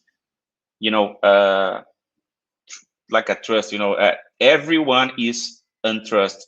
When you have, of course, it's don't be crazy, right? But you need to understand that we have in many companies the possibility of the internal intruders, right?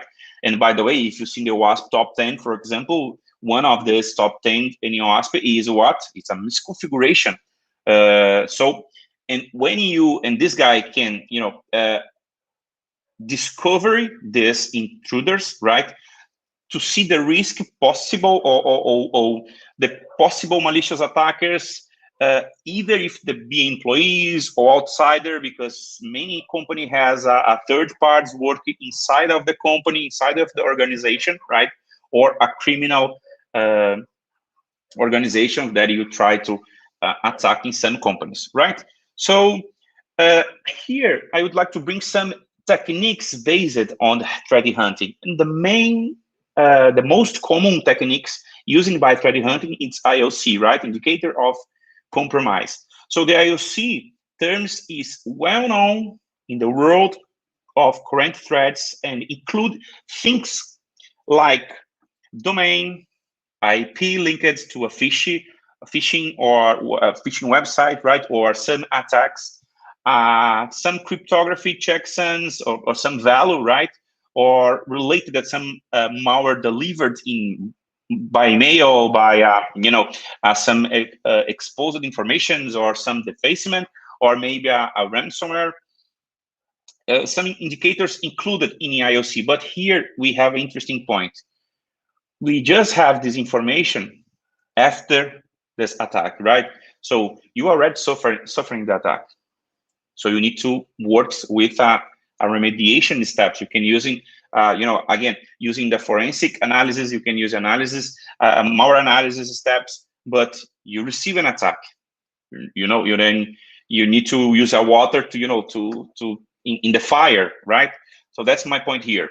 So what is this IOCs? Is suspects or non-hostile domains, or IP suspects, or non-hostile file cryptography checksums, like signatures detected by suspicious data, or such as antivirus or IDS signatures, data related to a potential exploitations of the vulnerability, right? So when you're suffering or when you receive an attack, you can see this kind of characteristics, right? And unfortunately, many times we receive an attack with unknown threats. Unfortunately, you know what I am saying, but it's true. And of course, it's based in TTPs and tactics, techniques, and procedures, right? Associated with a suspected or a known hostile events or data, or like an unauthorized instance of Mimikatz, or related as this kind of tools that are being used in your environment when you don't have a red team using this kind of tools or another different tool. But you can see this kind of steps of IOCs. So I would like to show you or bring you some information about the malware, or the MISP, right? The Malware Information Sharing Platform. It's a free open source software helping the information of sharing, because you can, collect all these IOCs, you can put inside of these tools, and you can manage all these informations. These informations, okay, this print of this image is from Google, it's from MISP, so it's I don't have any, disclosure in here, so take it easy, no worries. And as you can see how this tools works, it's very, very interesting, because you can, connect many different sensors, putting these IOCs inside this platform. You can have many informations related to many events, but again, it's all those is related. The attack happened after.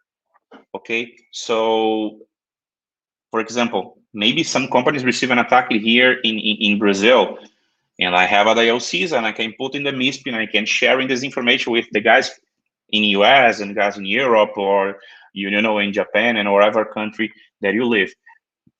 But this attack already happened in for example, in my company. This is some example. But how you can work before the attack? This is my idea here with hunting. So it's a good point. Threat hunting based on EOA. EOA is an indicator of attack. Its base is different in this case. This focus is on why. In this case, it's based on the behavior, guys. Okay, it's the intention of the attacker. It's more strategic, right? View with TTPs, or again, tactics or tactics, techniques and procedures. But it's totally related on behavior, right? So I need to understand why the attacker maybe can try explore my environment. So to see suspicious behavior inside my company, even though I don't receive an attack, but I am seeing some strange, huge behaviors in my company. That's my point here. When properly, the idea here is you need to have the mature intelligence program, right? Because again, the idea is to work with against unknown threats. But remember, to understand about unknown threats, we need to understand how the known threats works, right? So some indicators included in EOA. Real-time behavior, again, not included or not limited on the behavior analysis from your antivirus or your endpoint sensor, right? You need to see, for example, some tools like BSidesOK from Microsoft, for example. It's a very interesting tool to execute some remote codes, right?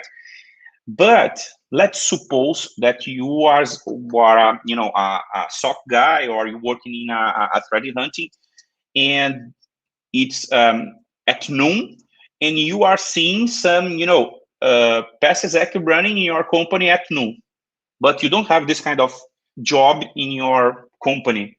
Sounds strange, right? So when you see this kind of behavior, you need to see what these scripts are running inside your BSidesOK tool, right? So this is my point here about the real-time behavior, right? So code execution method that, or maybe dynamic, or maybe some DLL called in your environment, or a sequence of events, right? For example, you see the BSidesOK running at noon, at AM, 2 a.m., 3 a.m., 4 a.m. So what to us running this in the middle of the, between 1 hour? What happened here if I don't have this kind of job in my company? So you need to see of this different behavior, right? And users behavior related digital threats. You can, of course, to understand this, you need to read about this kind of threats. Again, no threats. TTPs linked to hostile data such as malware used in attack, or a persistent and stealth components used in attack. So all those things you can see related to a behavior, right? So let's list some 10 indicators. So one of these kind of behaviors, internal host with a bad destination. So let's suppose you working in the US and you don't have any business with Brazil, for example, but your internal host are receiving many requests from Brazil. If you don't have any business with Brazil, so it sounds huge or strange, this kind of behavior. You can see internal host with a no standard ports. It's very common. Another point is public service like a DMZ. Try to connect your internal host when you don't have this kind of infrastructure in your network, right? So, and this is another off-hours malware detection. For example, some you can see in your events, in your tool related to events or your CA, many, or your SOAR, wherever, many different attacks, but focusing malwares. So every day at 2 a.m. So something that happened here, because you need to see more deeply about that, and the network scanning by internal host when you don't have any offensive team like a red team or pen testing or consulting company or whatever. Another point is multiple alarms event from a single host, another different behavior. Another, let's see, the system is reinfected with a malware. Right here, it's a good point, because let's suppose you have a HR team or whatever, you're working with a manufacturer or a fabric, and you have the some system, old system, or and these systems every day is trying to reinfect it with a malware, because you have a legacy software there. But you need to looking why these systems is the focus, right? So this is threat hunting based in EOA before the attack, right? So multiples logging from the different region, it's very clear, right? You are just one person, it's impossible you make many different logins in different regions or countries or whatever, right? Another is, this is very common, internal hosts use it much SMTPs requests, right? Or maybe internal hosts using many queries to external or internal DNS when you have just one or two or three DNS internal, right? So this is some informations about the threat hunting based on EOA, right? So now I would like to show you some research. So based on all those explanations, maybe it's a theoretic or explanation, but just to bring you some things. So, I am a research now, and I am a security advocate. But after this, before this, I work with assistant engineer in some companies, and I'm working in a security sensors company, Trend Micro, by the way, and I was assistant engineer. So I was always, when I need to present some products to the client, to customers, I think, or I thought actually, man, I will try to prove the efficiency of my sensors, my product, right? But when you put in the POC, the POC, right, the proof of concept, I need to, the customer needs to receive an attack in the same moment that I am applying my product. It's no make sense, because you need to desire it for your client, it's our customer. You already imagined it, it's make sense sometimes. I will prove the efficiency related to the security, right, to my project or my product, but to be proof or to be the real proof, the customers need to receive an attack. No make sense, right? So I made some research and I published in these magazines. Again, the idea here is not explain or not answer you what is the best security solutions. No, that's no, it's no my idea of this, right? The idea is to bring you these thoughts, how you can prove, you can try your security sensors, right? So the first idea, by the way, I have a good support from Cyber from this demo that I will show you now, because I I just, I made some simulations, right? I disable all those policies. No, disable. No, of course, I disable. Actually, I disable the policies, and after that, I apply the policy, because I would like to saw in that moment when I realized this, when I performed this demo, what is the timing between the server and the agent inside the the user? How many times is I had the delay with this kind of communications, right, of the manager and the endpoint? And with, if I have this delay, I can try explore this delay. This is my test here in this case. So I infected the machine with a answer using this delay.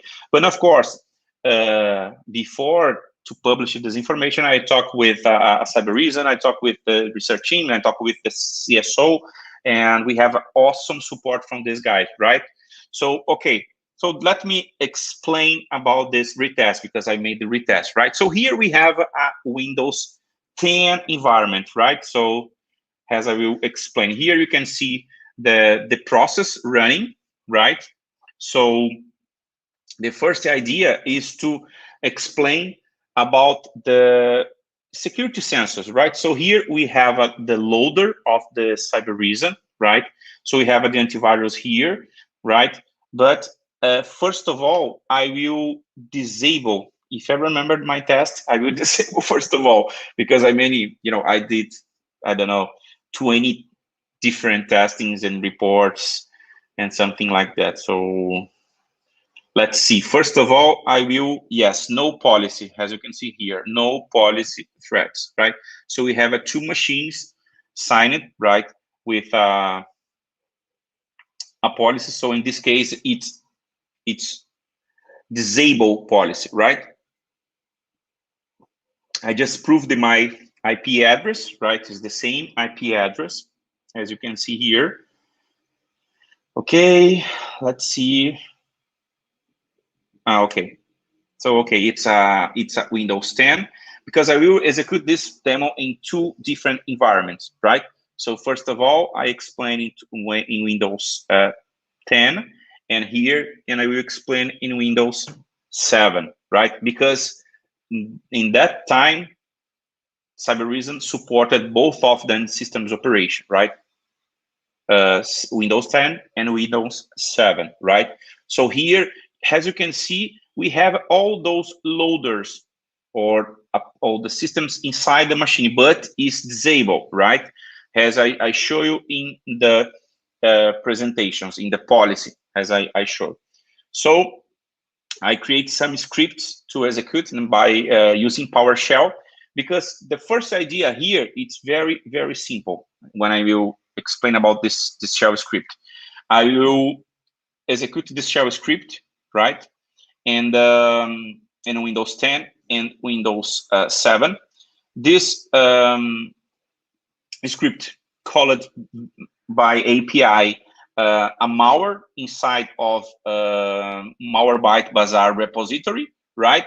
So, and after that, I will download this malware from the Malware Bazaar, and after that, I will execute this malware inside my environment. So here I show you both of these machines in Windows 10 and Windows 7, right? Because I will execute, I perform the same test in both environments, right? Just to prove this information for both of machine, right? So is disabled, as you can see here, okay, two machines, it's disabled with policy, because first of all, I need to show the script running and works, and of course, right? So first of all, I will execute this infection process. So I will call the WannaCry, as you can see. I will call it by API and again Malware Bazaar repository. I will download this file inside my environment, right? And after that, I need to uncompress, as you can see here. So I will download it here, and I am showing. And after that, I will uncompress this binary, perfect. And after that, I need what? I need to execute this binary inside my environment. Basically, this infection process here. So here, as you can see, the binary is running. It's totally perfect. Script works, right? The PowerShell, it works. That's my idea here. And of course, I don't have policy, and of course, the machine will be infected, as you can see here, you know? So here as you can see, the WannaCry infection, right? So, okay, it works. My PowerShell, it works, right? So the idea again, call it by API to the Bazaar, our Bazaar repository. And after that, I will download in my environment. I will, uncompress the file and execute again. So this is the idea with Windows 10 and Windows 7, right? So I will run in here the same malware, right? So WannaCry infection process in Windows 10. I will pass, it's the same process here just to show you with the script works, right? So again, it works, as you can see here below, right? WannaCry encrypted the environment. So my script, it works in both of systems operations. So now I need to what? I need to apply the policy in this machine. And I need to see, I will see about, the delay time when you talk about the Windows 10 and Windows 7. But of course, let's think about that. Many times it's depend what is the region where your environment are installed. That's the point. Because if you have some limited with connections or internet connections, maybe you have this kind of delay, right? Of course, all those informations are in the documentation provided from Cybereason. Again, Cybereason has a good support with this demo. I send many reports and they improve these things, because it's not a vulnerability, but because if this manager it is explored, probably the attacker will disable all those policies, right, and not change. But if you are an inside intruder, you can just change in the policy because you know about the policies. You think this is the mindset that I mentioned in the beginning, right? Because if you are attacker, you will disable. Okay, but if you are an intruder, an insider, you can just change in the policy because with this kind of delay time, and you just change the policies. You don't give some alerts to the environment. So that's my point here. So as you can see, the Windows 10 it was infected. Okay, so let's apply the policy. This is my point here. It's very important. Again, I will apply here all actions. I will select both of the machine here, as you can see. This is a very important steps. I will set the policy, applying the policy, and I will apply the Zoop threat hunting policy because I create this in my environment, right? Okay, some alerts policy was sent to 2 different sensors. Okay, so both of them. So okay, as you can see here, it's at it's the time. So I am showing you some all those settings applied. By the way, PowerShell it's enabled, as you can see here. PowerShell and .NET it's enabled the blocked informations, right? So as you can see, so all those configurations are setting, right? So again, so should be blocked my PowerShell script, right? So again, I will see. So we have 2 different machines signed now. I have signed with the policy, right?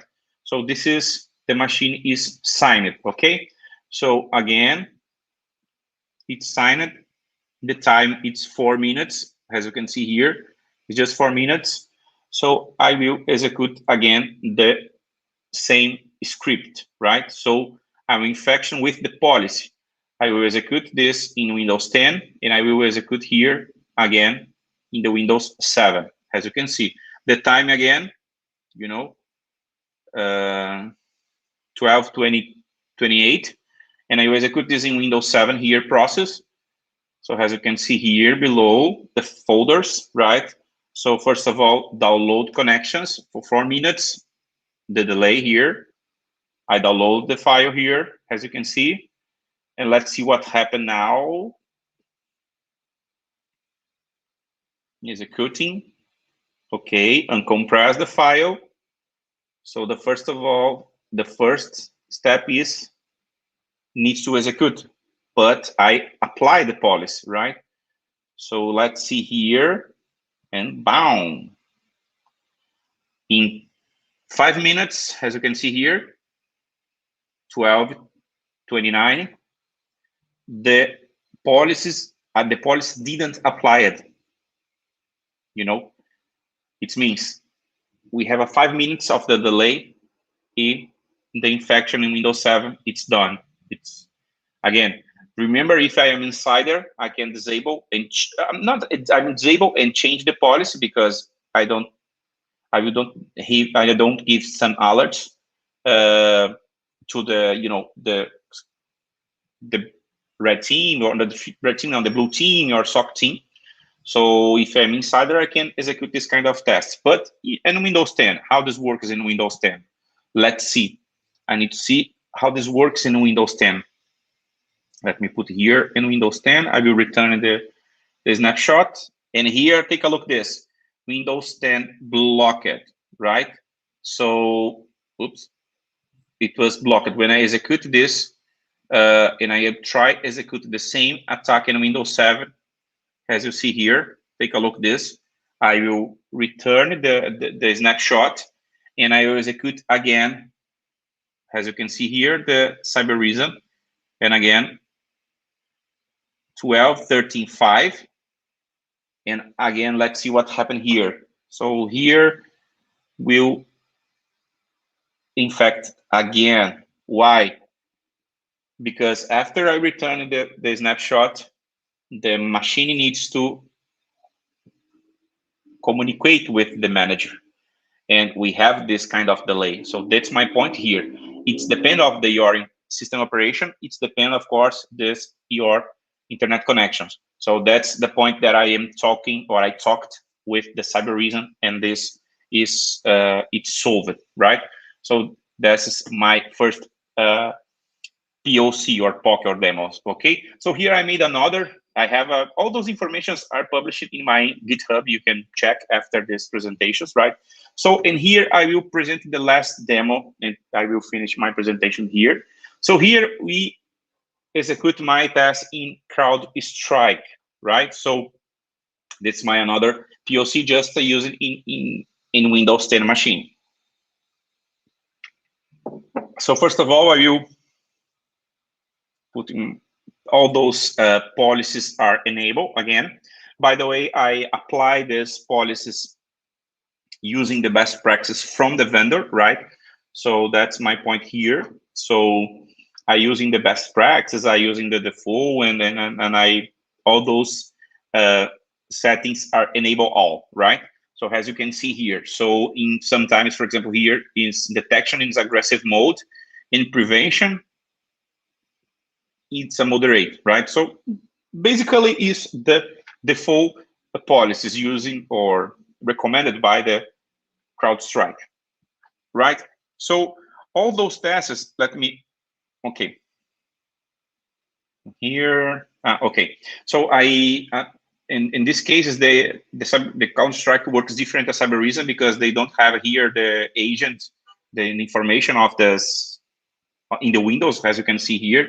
Falco keeps low profile. You can't see the information here in the agent, right? So you can check if you are enabled of these policies looking the Windows machine, because probably is related to a configuration or settings or integration with CrowdStrike and Microsoft. So here it's another test. Let me pause here the demo, because here I using some thoughts. Let's think. Here we have many malwares. All those malwares are provided by the Zoo GitHub. You know, this is a good repository with many true malwares, right? So I download many malwares here. I download it manually, okay. I made more than one test, right? So after that, I executed this test with using a script, and this is only manual. So first of all, I will download all those malwares, because my idea here is to understand how this engines works with a signatures detections, right? So this is my idea here. And of course, after this talk with CrowdStrike, I saw that they don't work with signatures, right? So they don't have this, just behavior analysis, right? So first of all, I will extract all those file here inside my environment. So I will extract or compress all those files. I need to set the password, right? And because my idea is to understand how this engine works, right? Because if you see here, I will download, I don't know, 33 malwares inside, or maybe more, inside of my environment. All those malwares are there, you know? It means all those malware is here. So it's depend of the behavior of the malware.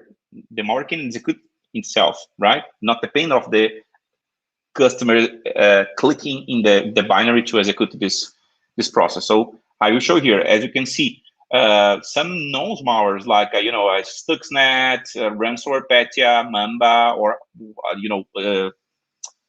let's see here, Gigasaw ransomware, or another CryptoLocker.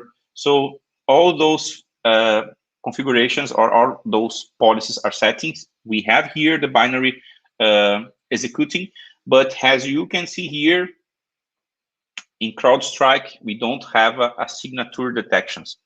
So I'm using APKs, from some mobile solutions, because I would like to see what the behavior of these engines, or how these engines work actually, right? So I use, as you can see here in the demo, all those malwares, it was or didn't detect that.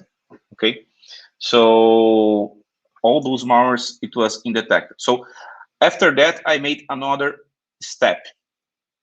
The step is, let's see, okay, I changed the policy. I put in the more aggressive mode here. Let me explain here.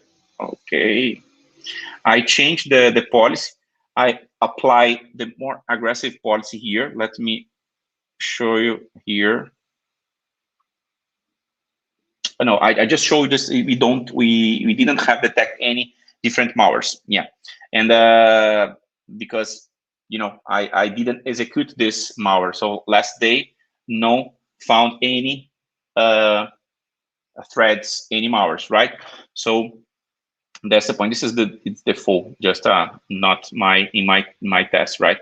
And so here it's a good point, because CrowdStrike doesn't work with signatures, just related to a behavior. So another step here is I will copy all those malwares, and I will send all those malwares to another folder. So it means I will copy all those malwares inside a repository. So not maybe, I will need to write these files inside of the disk, right?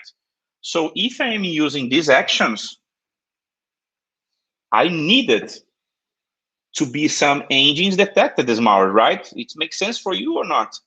Because I'm copying, I'm moving, I am managing different samples inside my environment. And this sample, it's malwares. As you can see, I am, manipulating malwares inside my environment, but all those malwares, it was not detected. Okay? As you see, any malwares, it was detected by CrowdStrike, as you can see here. Okay? So I need to continue my test. So I will, and after that, I will, let me check here if I will. Okay, after that, what I did, I create a snapshot, and I will, after that, I will realize a full scan, but they don't have a full scan because they don't work with a signature. So I need to execute all those malware. So I will execute first ransomware malware, and ransomware. As you can see here, first malware, it was blocked. Oh, thanks God, we have one solution. So let's see another malware, the crypto wall, it's another binary, but in this case, it's not because it's a binary, right? It's depending of the quality or something like that. I need to change the extension to try executing my environment. Let's see here. Well, I will change here, and I will execute, and again, it was blocked, as you see here. So apparently, all those things are happening, works. So I change the extension, and I try to execute my files, and every malware, it was blocked. So again, I will try change again the extension because it was binary. I using here the stuck nets. Let me think another malware to try see how this works, and it was blocked in many times. So I am seeing here, let me pause here, because I am seeing here the VBS, right? Malware, it's different behavior. So I'm seeing here this different, it's a warn new love. It's a different, because I have here a VBS script, right? So as you can see, so here it's the main folder, right? So we have different, we have images, we have GIFs, and we have this JavaScript. I try to, or VBS, I try to execute and doesn't work. Or actually it's JavaScript. Here is VBS. I try to execute this. I will open. I'm clicking here and open. And after that, I will waiting the block, but nothing happened. The only different behavior here, it's the high CPU, as you can see here, as you see my mouse here, the CPU is too high. So I open here the VBS, as you can see here. So let's see here the explanation. Let's see here some informations. Function create extensions. Take a look at this. On error, resume testing this VBS script. Type extension docs or better, doc, XLS, MVP. So as you can see here, many different extensions, right? So here it's very interesting because this explanation is related to some changes in our environment. So let's see what happened. Hey, we're running short on time here, bud. Can you hear me? Yes, I can hear you. Okay, great. Hey, we're running short on time. I appreciate the video and everything we've gone over. This is the last. Huh? Okay, this is just this is the last. It's just to show you it didn't detect it, and all those extension it was changed with a VBS, right? Okay. So it was this machine, it was infected basically, and all those extension it was changed, right? So just I will show you here all those extensions in doc XZ. So let's see what happened here. I will try execute, and the engine it works because it was blocked, but this VBS it was high, as you can see here, right? And let's see here, all those extensions are changing now because it was infected, as you see. And I finished my presentation here. Here all those extensions was changed because the machine it was infected. But the engine it works, but the machine it was infected. You see, the engine blocked another malwares, but all those malwares now it was changed. And here I finish my presentations. All right. Thank you so much. Time. Hey, listen, do you have that? Do you have the long version of that video on YouTube or something like that you could share with the Slack and everything, so they can go kind of see the rest of it? Is there anything like that available? Sorry, I don't understand your question, Aaron. Sorry. What I was saying is, let me get my mic over here. Is that a little bit better? Yeah. Well. Okay, fantastic. What I was asking is there a version of that video on on YouTube or something like that anybody who's interested in seeing the full version of it can go look at that on YouTube? Because I know we ran out of time, and we're actually running out of time right now, and I need to get on to the next talk. But there's all of his website, his Twitter, the GitHub, and his LinkedIn. Yeah. Check out Felipe Perez on all of those. Yeah. Also, you are in the Slack, correct?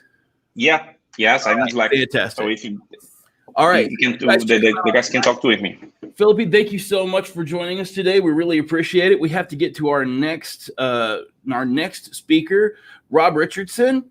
And Rob is, let me get it pulled up here. Rob is a software craftsman building web properties in ASP.NET and Node, React, and Vue. He's a Microsoft MVP, a published author, frequent speaker at conferences and user groups and community events, and diligent teacher and student of high-quality software development. You can find this and other talks on his blog at https://robrich.org/presentations, and follow him on Twitter at Rob_Rich. Hey, Rob, I got a couple of things I need to do real quick before I bring you on. So I'll get with you in just a second. Sounds guys, great. Let's check out, y'all check out the swag.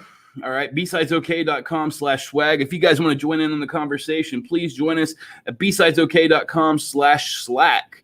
Join the conversation there. Jump on our Slack channel and everything. We've got all sorts of cool stuff happening right now. We've got, again, we want to be super grateful and thankful to our sponsors. Just thank you so much for all of our sponsors here. We got Okta, Optiv, Secure Ideas, Pinnacle Business Security, Business Solutions, Arctic Wolf, Fortinet, True Digital Security. And I got to say, like I said before, I'm a little partial to them because they write my paychecks. And Stackhawk, Alias Forensics, who is giving us this amazingly cool room that we're in right now. Y'all can't really tell. This is really cool. We got the high score over here, and of course, you know, the elite 1-up score that they have and everything. And they're doing a wonderful job giving us this space that we can use today. So BSidesOK, thanks Alias so much for just letting us sit in here and trash your internet through all of the streaming that we're doing right now. Yeah, as John said, sorry. Again, Stackhawk Ghost Security Pro also is our show must go on sponsors. We big thanks to them as well. Again, guys, reminder to check out the Slack. Go to BSidesOK.com/swag. Check out the swag and everything like that. We've still got some patches, I think, from last year. Where's my background? Why is my background not working? Maybe I need to get rid of this. I don't know. Well, whatever. Oh, the background's not working because it's a background. How do I do?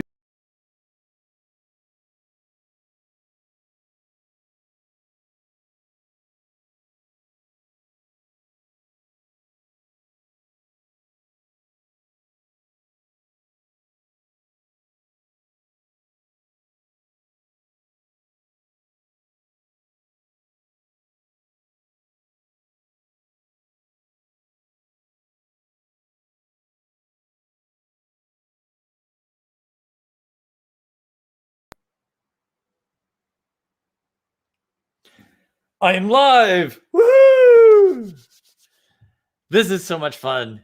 Securing Docker containers. Kubernetes just handles that, right? Well, maybe. Let's take a look. Here's the part where I tell you I am definitely going to post the slides on my site tonight. And you may go check my site in the next few days, not find it. I've been that person chasing the speaker as well, and it never works out for any of us, which is why you can go to robrich.org right now and find the slides online. robrich.org, click on presentations. Here's securing Docker containers. Here's the slides. They're online right now. While we're here, let's click on About Me. Here's some of the things that I've done recently. I'm a Microsoft MVP, a friend of Redgate, a single store developer evangelist. AZ Gift Camp is really fun. AZ Gift Camp brings volunteer developers together with charities to build free software. We start building software Friday after work. Sunday afternoon, we deliver that completed software back to the charities. Sleep is optional, caffeine provided. If you're in Phoenix, come join us for the next AZ Gift Camp. Or if you'd like a gift camp here in Oklahoma or wherever you're watching from, hit me up on email or Twitter, and let's get a gift camp installed in your neighborhood too. Some of the other things that I've done, I do a lot of training with containers. And one of the things I'm particularly proud of, I replied to a .NET Rocks podcast episode. They read my comment on the air, and they sent me a mug. Woohoo! So let's dig into securing Docker containers. We talked about this guy. So doesn't Kubernetes just do that for me? Isn't that why I containerize so that I don't have to worry about security anymore? Well, kind of, but kind of no. Well, what is Docker? Docker is a mechanism of container virtualization. We virtualize the operating system instead of the hardware. And so then Docker is this suite of tools around it that allows us to build containers easily. Here's Docker. On the left, we have a traditional virtual machines approach. On the right, we have containers. Now we can see that we use the hardware much more efficiently because we don't need a duplicate copy of the operating system in each container piece. Docker has this really elegant mechanism of starting out with configuration as code, building that into an image, maybe sharing that image with others in Docker Hub or another registry, and then finally running that image as a container on a Docker hypervisor. We get that same level of isolation, sandboxing, and virtualization that we do with a virtual machine, but we're choosing to virtualize the operating system instead of virtualizing the hardware. So our containers are lighter. They're more like a process. Think of booting Excel versus booting Windows. So then what is Kubernetes? Well, Kubernetes pulls together a bunch of virtual machines. Let's call them a cluster, and we can then schedule work across that cluster. Typically, when we look at Kubernetes, we get given a diagram kind of like this, and they say, okay, so I explained it to you. I have no idea what's going on here. Well, let's take a quick look. Here's the API server. kubectl is the command line developers will use to contact it. When we create changes, we'll save that content into etcd. The scheduler through the API server watches etcd, tells the controller manager to make changes, and it goes over to the kubelet to schedule up a pod, which is just a nice network wrapper around a container. Users will come in through a load balancer, through kubeproxy, and finally get to that container in that pod. Now, Kubernetes is a great way to run containers at scale, and that is phenomenally cool. But, well, Kubernetes works to protect itself. We have the control plane here. We have many worker nodes, and Kubernetes is going to ensure that the control plane is running. It's going to ensure that all of its containers are running, but it does nothing to ensure that our pods are secure. It only validates that our pods are running. Kubernetes is a cluster of machines, a firewall in front of our container we can think of, but Kubernetes can't secure the process inside of our container. That's our responsibility. So what is a Docker container? Well, it has a file system, it has users, it has processes, it has ports. That sounds a lot like a Linux machine. As we looking at how we would secure a Linux machine, we can use those same principles to look at how we secure a container. So a Docker container is a Linux machine, except, well, it's short-lived, it's unchanging, it's the same every time, ephemeral, isomorphic, and deterministic. This ephemeral, isomorphic, and deterministic hardware is what makes containers so easy to spin up and so easy to be able to build and run. That is phenomenally cool. But ultimately, yeah, it's just a Linux box. So securing a Docker Linux machine is no different than securing any other Linux machine. I like this quote. It was said by me right now. So securing Docker, when we secure a Linux machine, we do things like closing unnecessary ports, stopping unnecessary services, removing users, removing software, patching software, running with lowest privileges. We do all of these standard mechanisms to be able to secure a Linux machine. What do we do to secure a Linux container? Well, exactly the same. Store secrets safely, ship logs off the box, monitor unusual activity, encrypt communications, backup regularly, run as read-only if possible. We can secure a Linux container the same way that we secure a Linux machine. Now, some of these principles are slightly different. They'll work a little bit differently here in Containerland, but our principles are the same. Let's take those same mechanisms of running the least amount of software with the least privilege and the least exposed surface and use that in containers. Let's look through each of these mechanisms and understand how we would do this in containers. Now, the cool part, sometimes in containers, the platform does it for us. Sometimes we need to do it a little bit differently. Sometimes it's exactly the same. So first up, backup regularly. Now, the containers are ephemeral, isomorphic, they're stateless. So, well, the platform just kind of solves this. Now, if we have volumes associated with our containers, we do need to back up those volumes. But the containers themselves, backup is solved. Check. Backup stateful containers. These are the ones that might have volumes attached to them. Now, we do need to back up our content. Maybe that's on Blob Store or RDS. Wherever the durable content lives, we need backup policies associated with those, much like we would have with any disk. The cool part is if we can offload those to S3 or to Azure SQL, then those kind of solve that concern in a really elegant way. Let's let the vendor solve that backup problem. Removing or locking out unused users. Now, the cool part here with containers is we only have one user. We have the user running the container. So, problem solved. Kind of. By default, a container will run as root, as admin, as super user. And so we need to add this one line into our Docker file that tells us to run as a non-root user. At that point, we're running with just the permissions that we need to be able to run this particular thing. So maybe we audit all of our Docker files and validate that there's a user line, either right before the entry point or CMD command, or wherever we need to put that.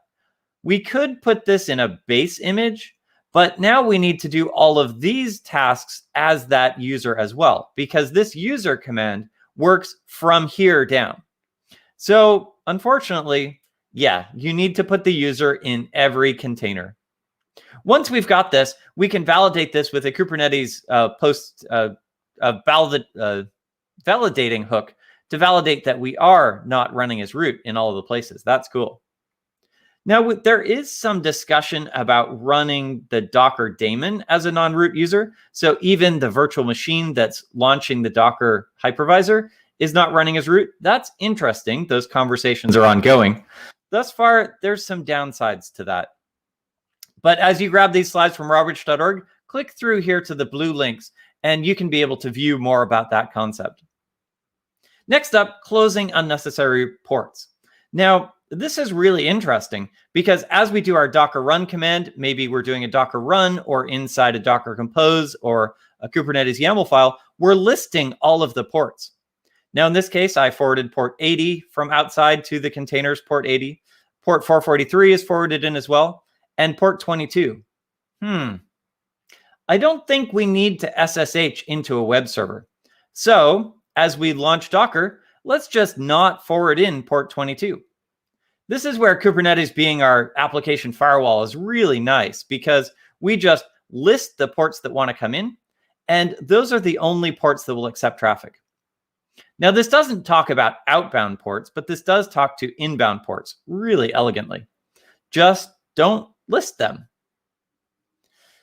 If we're in Kubernetes land, then we'll do something like this, where we have a Kubernetes YAML file. Here's a pod definition. Now, maybe this is inside of a stateful set, daemon set, or deployment template, but we can just list the ports that this container should accept.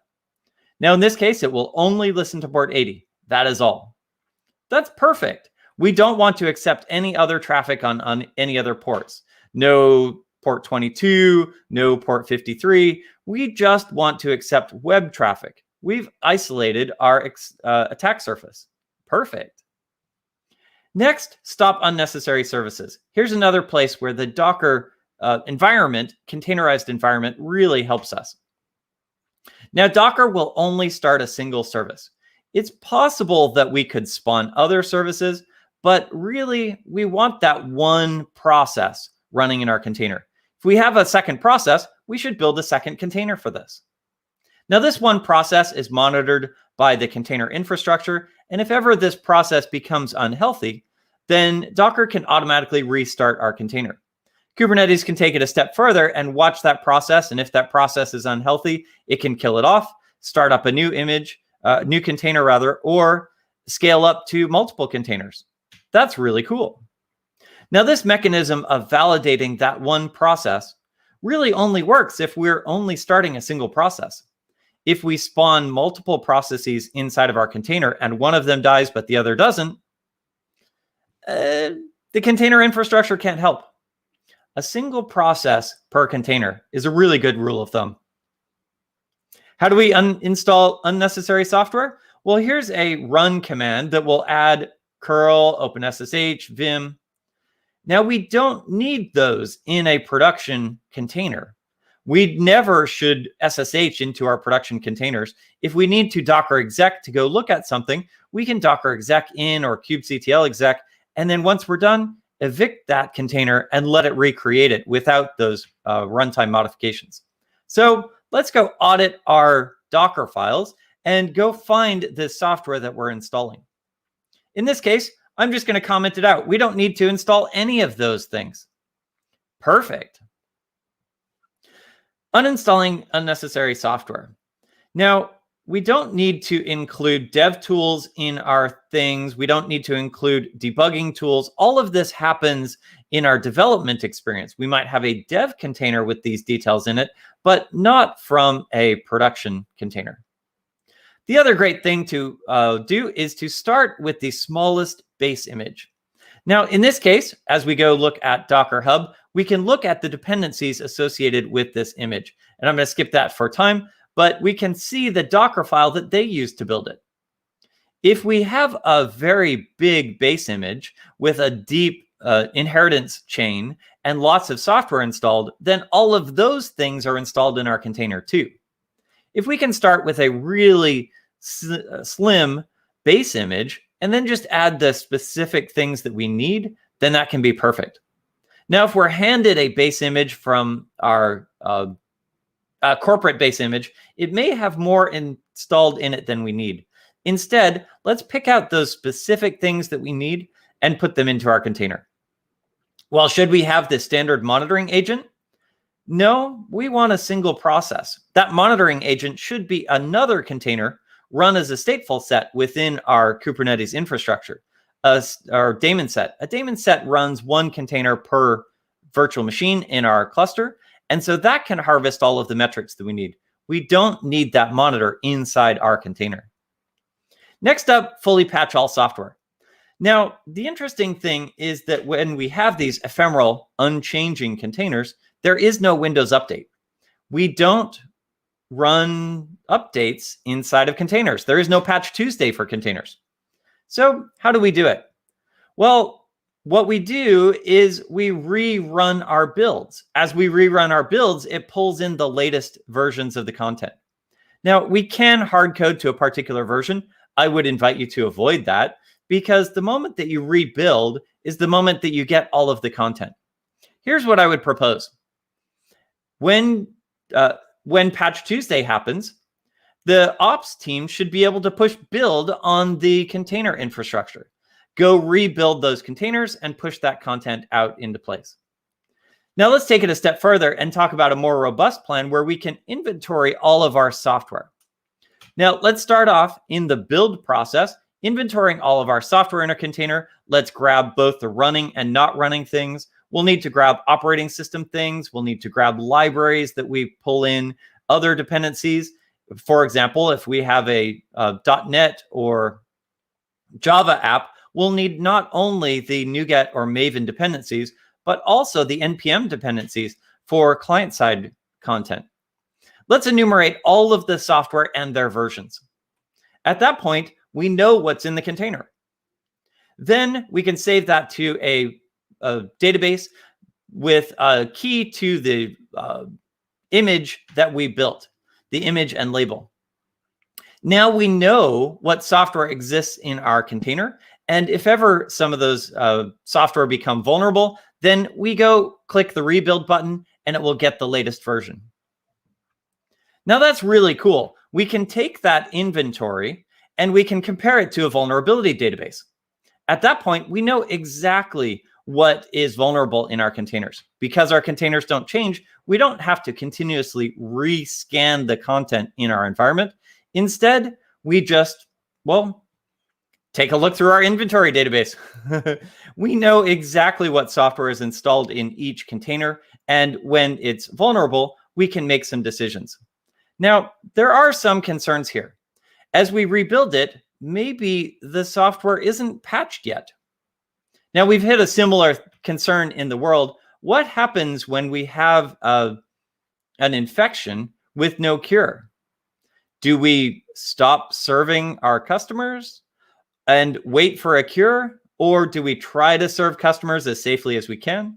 Ultimately, trying to say there will be no vulnerable software in our containers is a really tough argument a really tough sell, because there may not be a security patch for this content. Let's identify that. Let's run as many patches as we can. But if there are vulnerabilities in our container, we know that they're ephemeral, isomorphic, and deterministic. They'll only live for a short time and get replaced often. Maybe replacing the containers every day and rebuilding them from source with modern versions is sufficient. Maybe.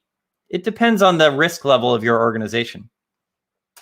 So now, once we've got that mechanism in place to be able to inventory our software, to be able to compare that with a vulnerability database, we can run this process really frequently. Give ops power to run builds in your environment. Now, the main branch, the one that is ready to deploy at any time, hasn't changed, but the dependencies will get updated. So ops can go push the build again. It will build new images, and we can run those new containers in place. That is really cool. Once the new version comes up, we can kill off the old vulnerable versions, and now we've transitioned into a new mechanism. That's how we do Patch Tuesday in containers. We rebuild the containers with new patched content. So right here, you'll notice that I very specifically did not mention a version of Node. I said Node Alpine, not Node Alpine version 12, not Node Alpine version 14, just Node Alpine. So recently we went from version 15 to 16. That's perfect. I got that new version in place automatically. When I do an npm install, I'll get the latest versions that match my Semver specifications. Now, I probably do need to adjust those as new major versions come out, but as minor and patch versions come out, I will get those details automatically. By not specifying versions here, I'm able to get the fully patched software as soon as it's available. Now, if we have good automation, good integration tests, we can validate that these new versions will not negatively impact our software. If those integration tests suggest a problem, then we can loop in the developers and see how we can upgrade to a more modern version. But that's how we can fully patch software. We rebuild frequently, and we publish those new containers a lot. Maybe daily, maybe more often. So now, what software packages could we look at to be able to inventory our containers and compare them to vulnerability databases? Now, my goal is not to sell security software, but rather to get you past the blank page. So here's two software products that might help you with Google search terms. These are definitely not an exhaustive list. And Docker actually has one that is built in now, which is pretty interesting. You do need to have a Docker Enterprise account, Docker paid account to be able to use it. But it's fun to see container scanning software come online. Monitoring for unusual activity. Now we have this liveness probe. The liveness probe can let Kubernetes know when new, what the levels of the, or what the health of this system is. So in this case, we're going to call this health's endpoint. And if ever that health's endpoint notes that this container is unhealthy, then Kubernetes can restart it. That's cool. We can also set limits inside of Kubernetes. Here's the RAM and CPU limits that this container should have. If suddenly the memory spikes, then maybe this container has been compromised. We should kill it off and start again. Now, in this case, it's 128 megs and 500 thousandths of a CPU. So 128 megs, an eighth of a gig, and half a gig, or a half of a CPU. That's cool. Monitoring for unusual activity. If we have liveness probes and we have resource limits, we can understand when a container is not behaving as expected. Evict it and schedule a new one. And now we've eradicated that infection, if any. Shipping logs off the box. Now, the Docker will really help with this because Docker pulls those logs into the Docker infrastructure automatically. We might choose to ship those logs to Prometheus or Grafana or an Elk stack to be able to get at those logs in a more durable way. Now, you definitely can run Docker logs or kubectl logs to get at those logs right away. But if we pull them out and ship them to a read-only environment, then anyone with access to those logs is not changing the Kubernetes infrastructure, only just viewing the logs. That's perfect. Here's a great use case, and I invite you to grab these slides from robrich.org, click through. This Ben Hall watched an Elasticsearch container get compromised. Now, what's really fun is that the attacker did a whole lot of command line activities to be able to launch certain processes, create, and on his way out, he deleted both the logs and all the files he created. But because we had the container logs, then Ben was able to just watch this attack happen in progress. And it was perfect. He got to understand exactly the things that they attacked and understand the compromise to his database. It's a great use case. When we encrypt, we want to maybe encrypt communications between containers. Here's a Envoy proxy that allows us to securely communicate between our pods that include the microservices within them. Istio and service meshes are great ways to level up our security within containers. I'm going to skip this video for the sake of time, but this is a good mechanism of being able to see security theater. In this video, we have mechanisms where he's trying to distract the user from getting at secrets by encrypting them in various levels of obfuscation. But ultimately, yeah, the attacker is able to get the secrets. What are options that we have for storing secrets? We can put them in config files baked into the container. We can put them in environment variables that we get injected into the container, or we can have the container reach out to a config store, maybe a key vault, a HashiCorp key vault, or an Azure key vault to be able to get those secrets. Even better, we can use role-based access control. Either give the Kubernetes cluster an identity, or even better, give each pod an identity, each container an identity, and use that to authenticate to other cloud resources.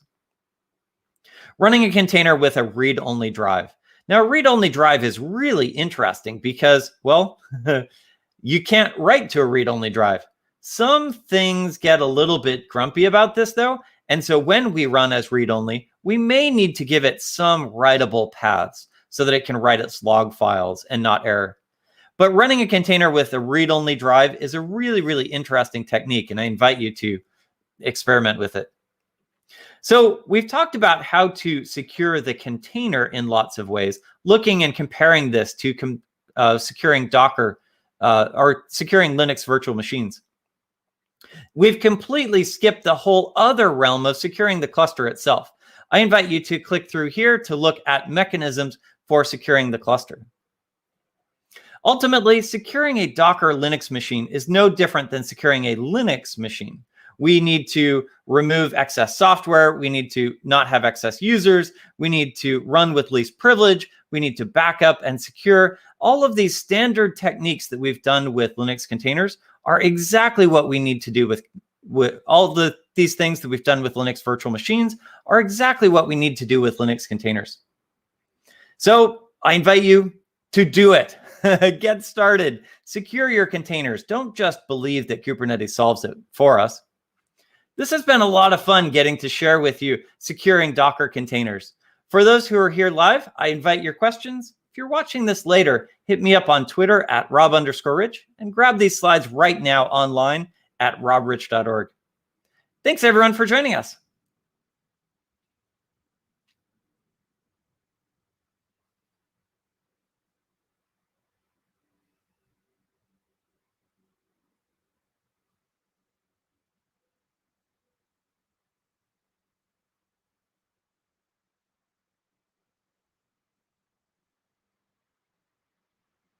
Do we have any live questions here? I see we have exactly 1 minute left.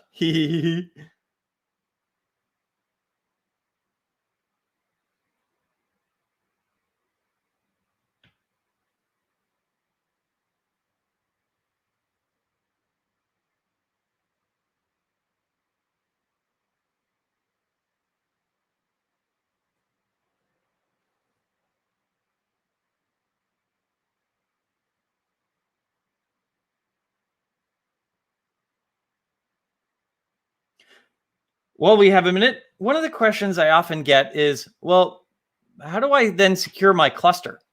A service mesh is a great technique for leveling up the communication within our cluster to be able to secure communication between pods.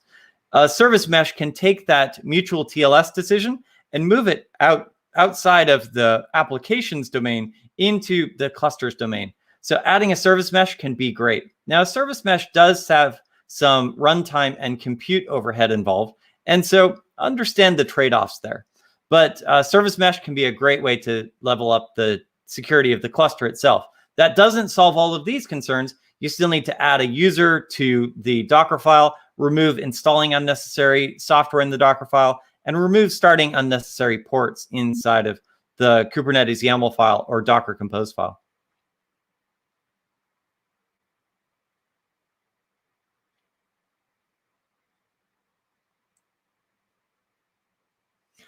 We got to just breeze right past the securing Docker containers or Docker container scanning piece. So join us this afternoon. I'll do a talk called Continuous Security by Design, where we really dial into container scanning software, and we'll see a demo of Anchor, a container scanning piece. It is free and open source. So join us for that this afternoon.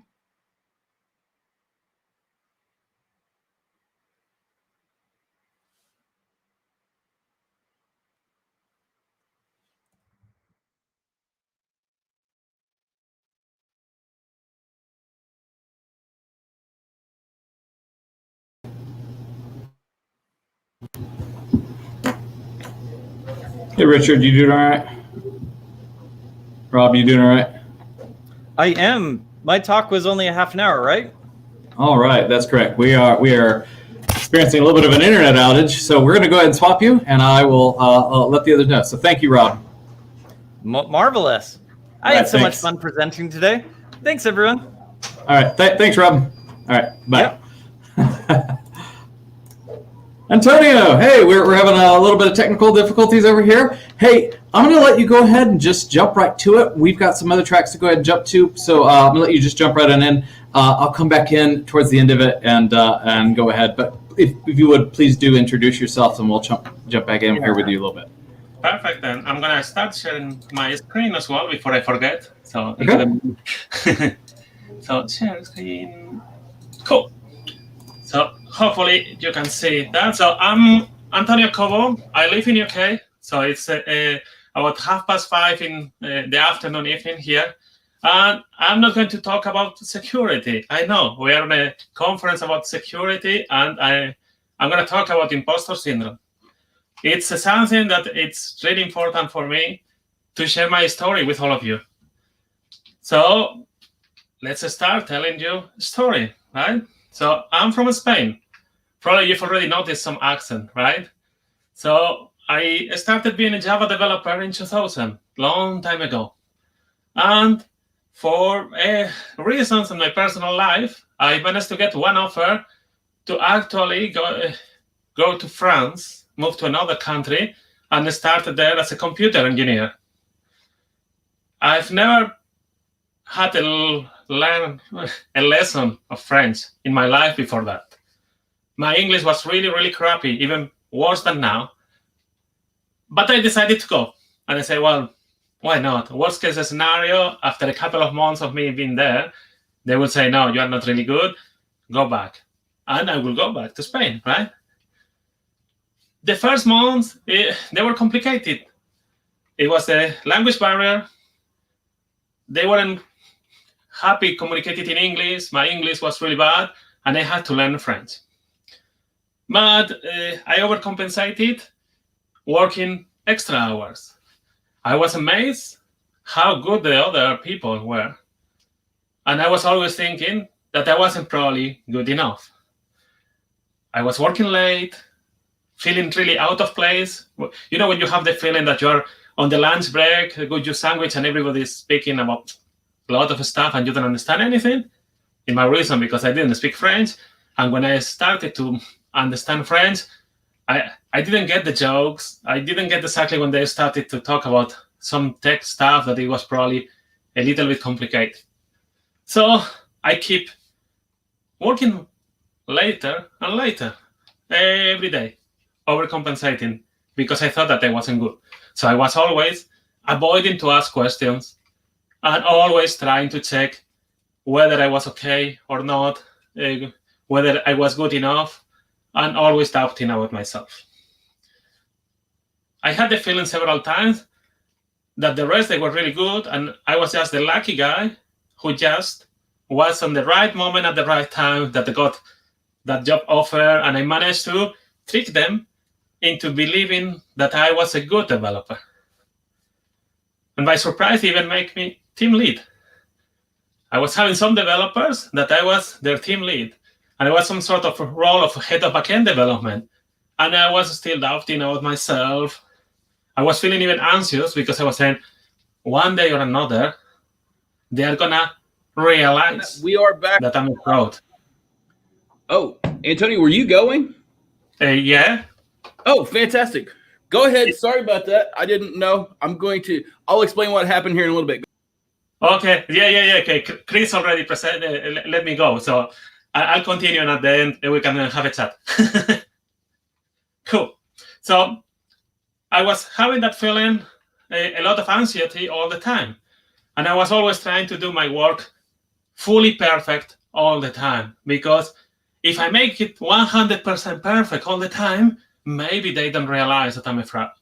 So I was always self-doubting and with that fear of failure. And I moved to UK some years later, and I had the same cycle, the same feeling. I wasn't getting the accent of British people because I was used to American films. And you've already heard some British people talking, or Irish or Scottish. The accent is really different. So I wasn't getting exactly what they were telling me. And I was always with the feeling they're going to realize that I'm tricking them. I don't know why they offer me the job. And the feeling of being out of place, it was really great. Of course, I kept doing what I did in the past. I was working late, sometimes feeling depressed. Also, I felt depressed in France because it was a lot of pressure that I was putting myself, and keep thinking the others are amazing and I'm just lucky. I don't understand how they offer me the job. But I was there doing my job. So after 1.5 years in UK, I decided that maybe it was the right moment to see if there are any other offers, any other jobs that I could do, right? So I started checking on LinkedIn, and I managed to get an interview with a small company with consultants. At that time, I was more into team leading, agile delivery, and trying to help teams become better. So I was less techie than I was when I was in France, right? And I'm no longer a tech guy now.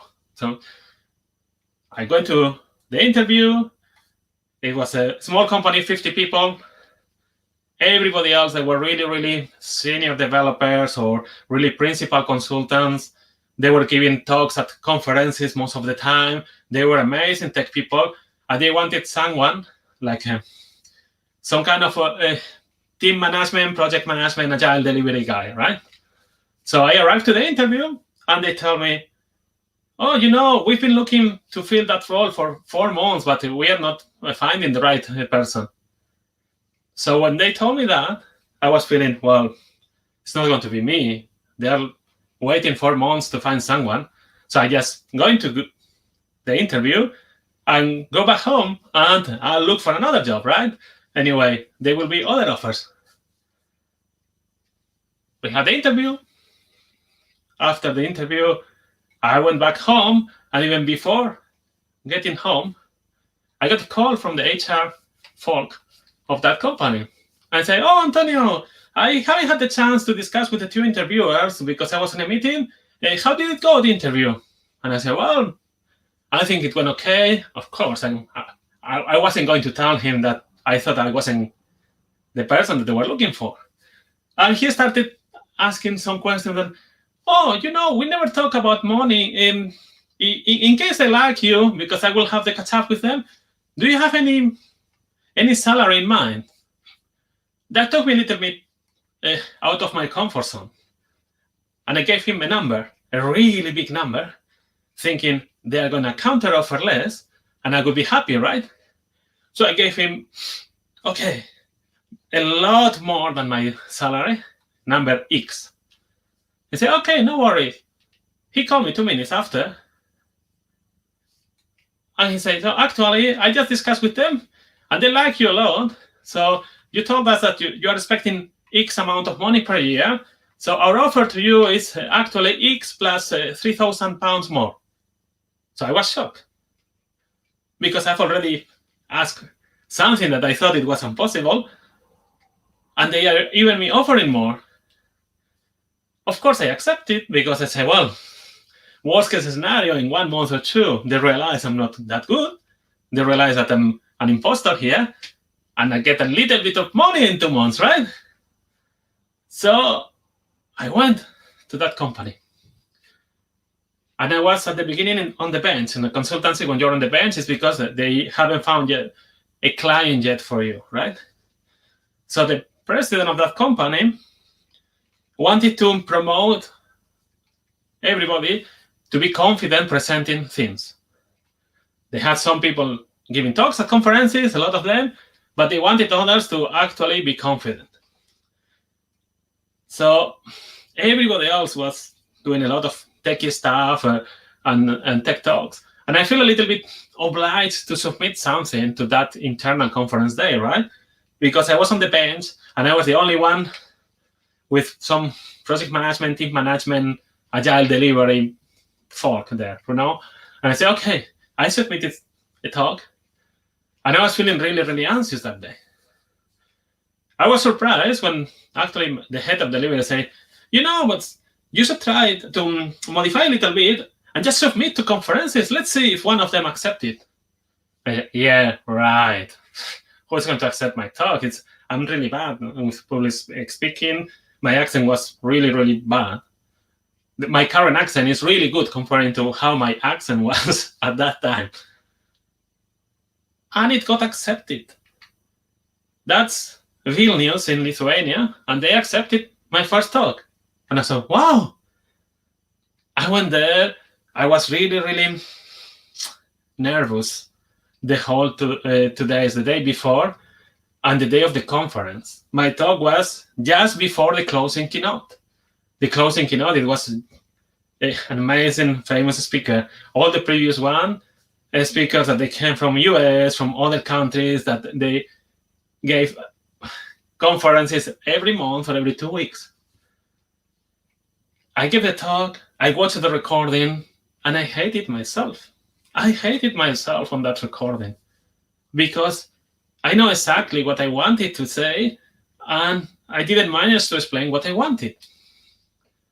But there was a fact. Some people liked it. Some people on the feedback say, oh, I liked the talk of Antonio. So I submitted to other conferences. And that year, or the next year, that talk was accepted in Kiev, in Ukraine, Berlin, Germany, Developer Week in New York, Riga in Latvia, Tallinn, Estonia. I was surprised. And on every conference, doubting all the time. So discussing with someone from my company, they say, you need to try to create a second talk, Antonio, because you cannot give the same talk forever, right? I said, okay, so I'm going to try to learn more, right?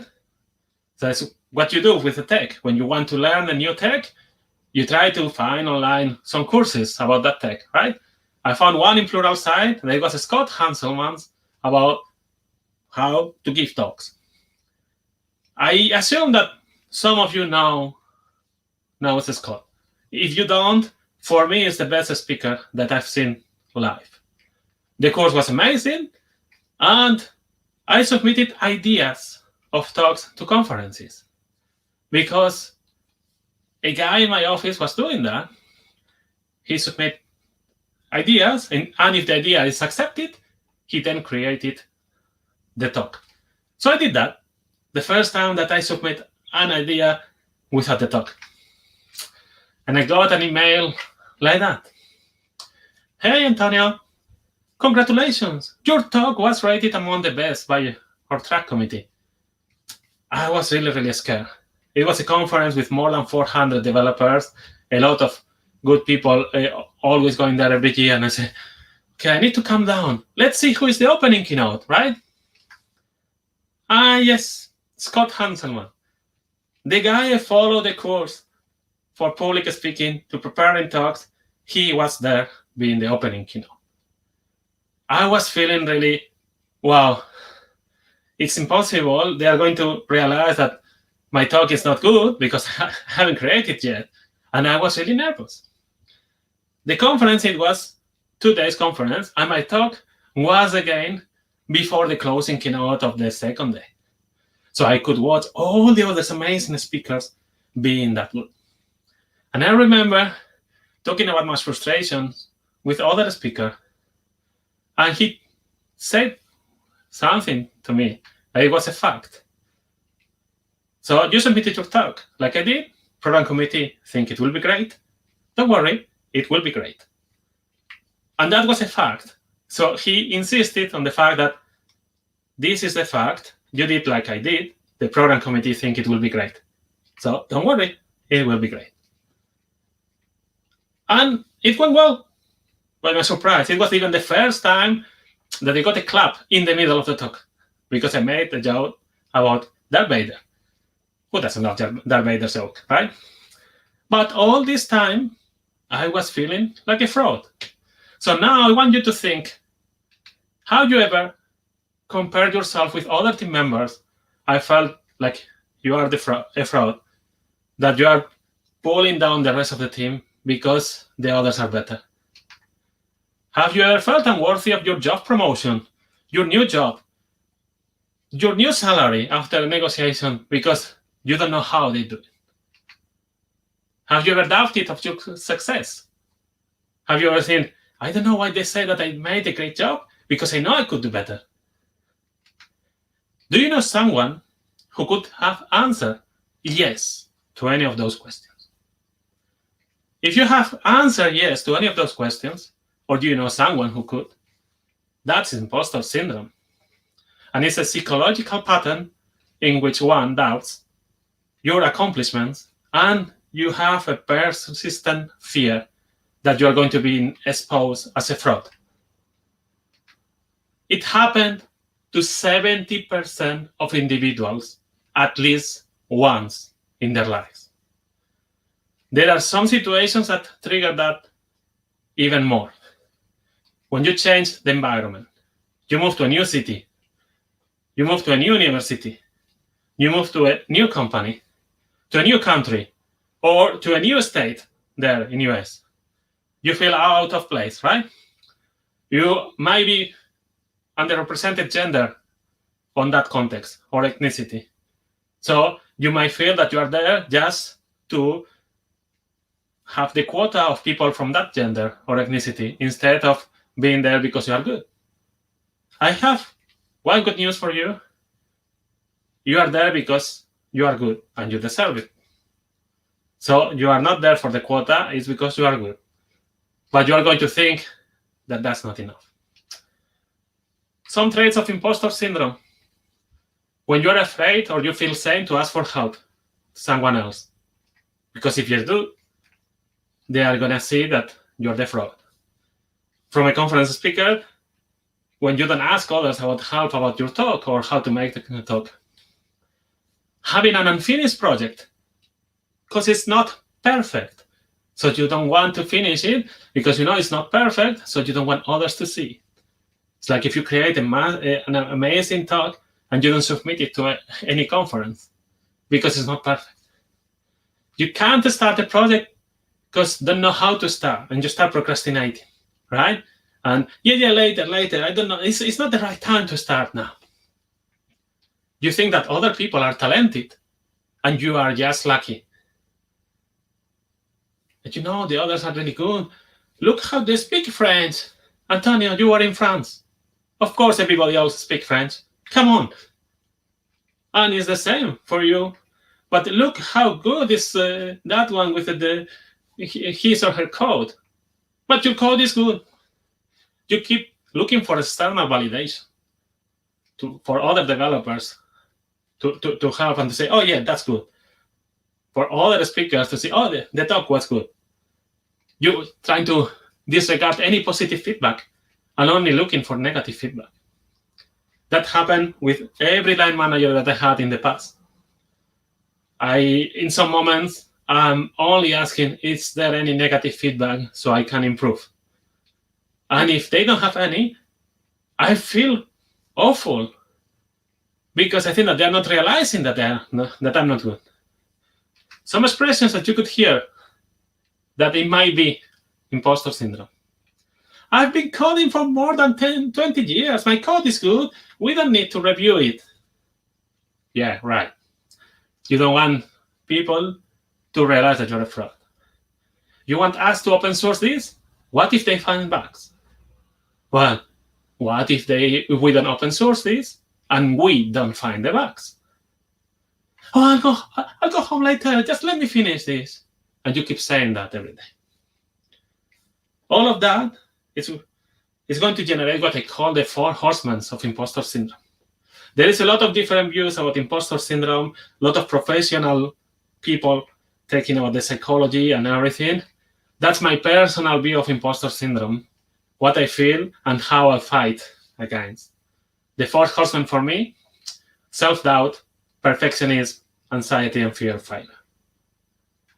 Self-doubt for me, when you feel that you will never know enough.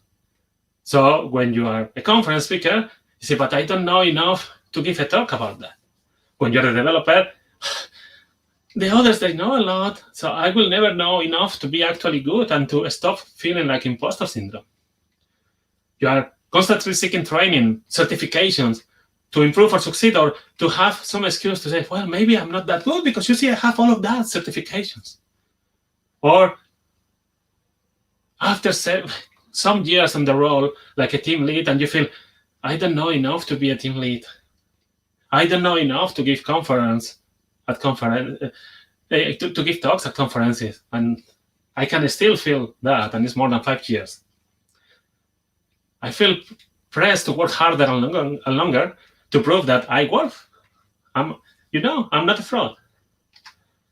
This is imposter syndrome. What I know, what I think others know. And the reality is, if each of us, we know a similar amount, and there are some things that you know that others don't. But you feel that is the Death Star that I have there on the left.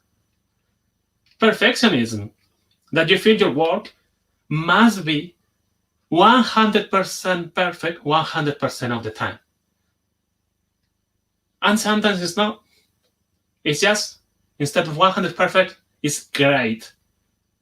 And great job is really a good thing. You set some high goals for yourself that are nearly impossible.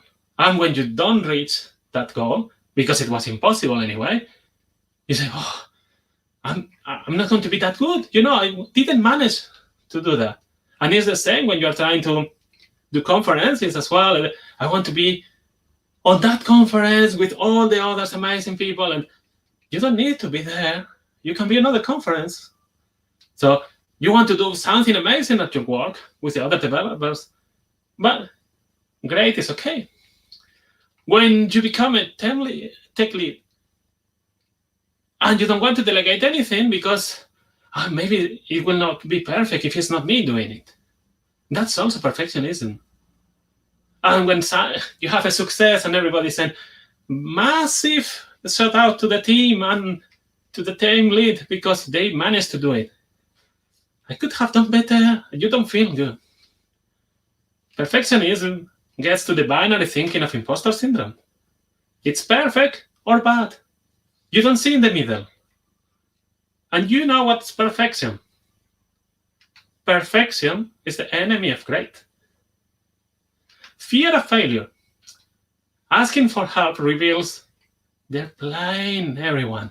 So I don't ask for help. I don't apply for a job unless I meet every single requirement of the list. So I don't apply. That happens a lot with a lot of people that feel that they need to fulfill all the 10 bullet points in order to apply for a job. The reality is probably no one is able to fulfill the 10. They expect you to have some of them, and after some time there, you will have more. Or you have a setback and your confidence goes so low that you feel shame and you start having anxiety. All of that fears and everything is going to make you isolating from others.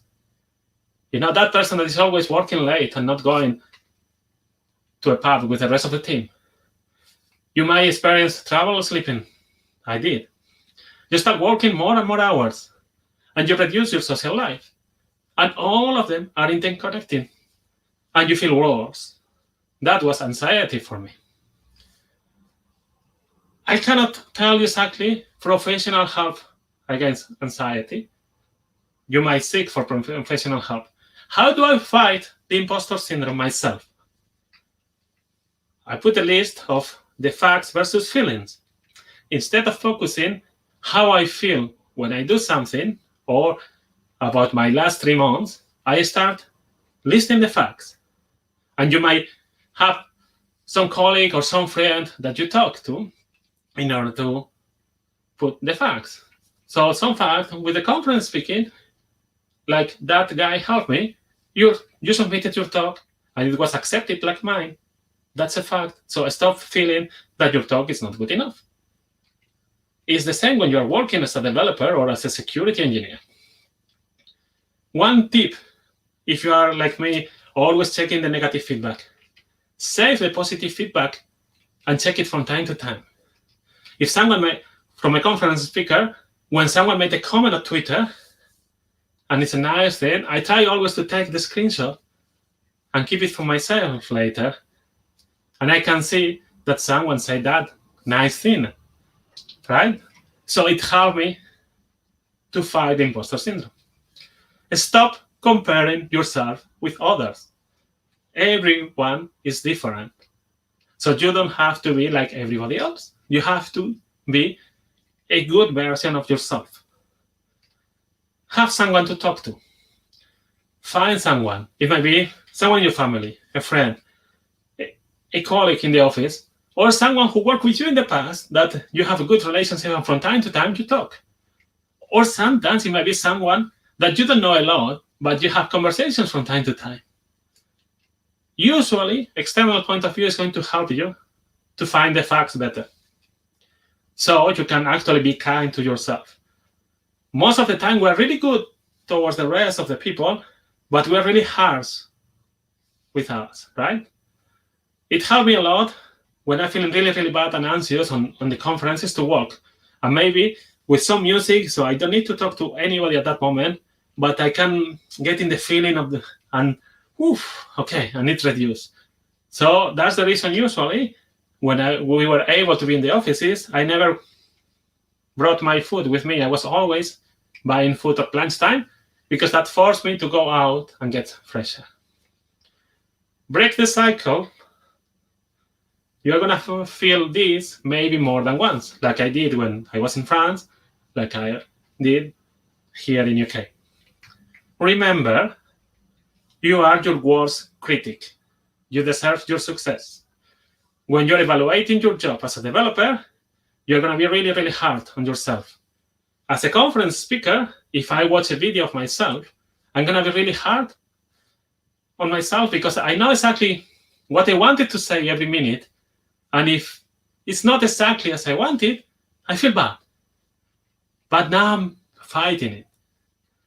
So if you get a job promotion, you deserve your success. It's not because you were the lucky person at the lucky moment. You are there because you deserve it. Hopefully you know a little bit more about imposter syndrome and you know how to fight it, right?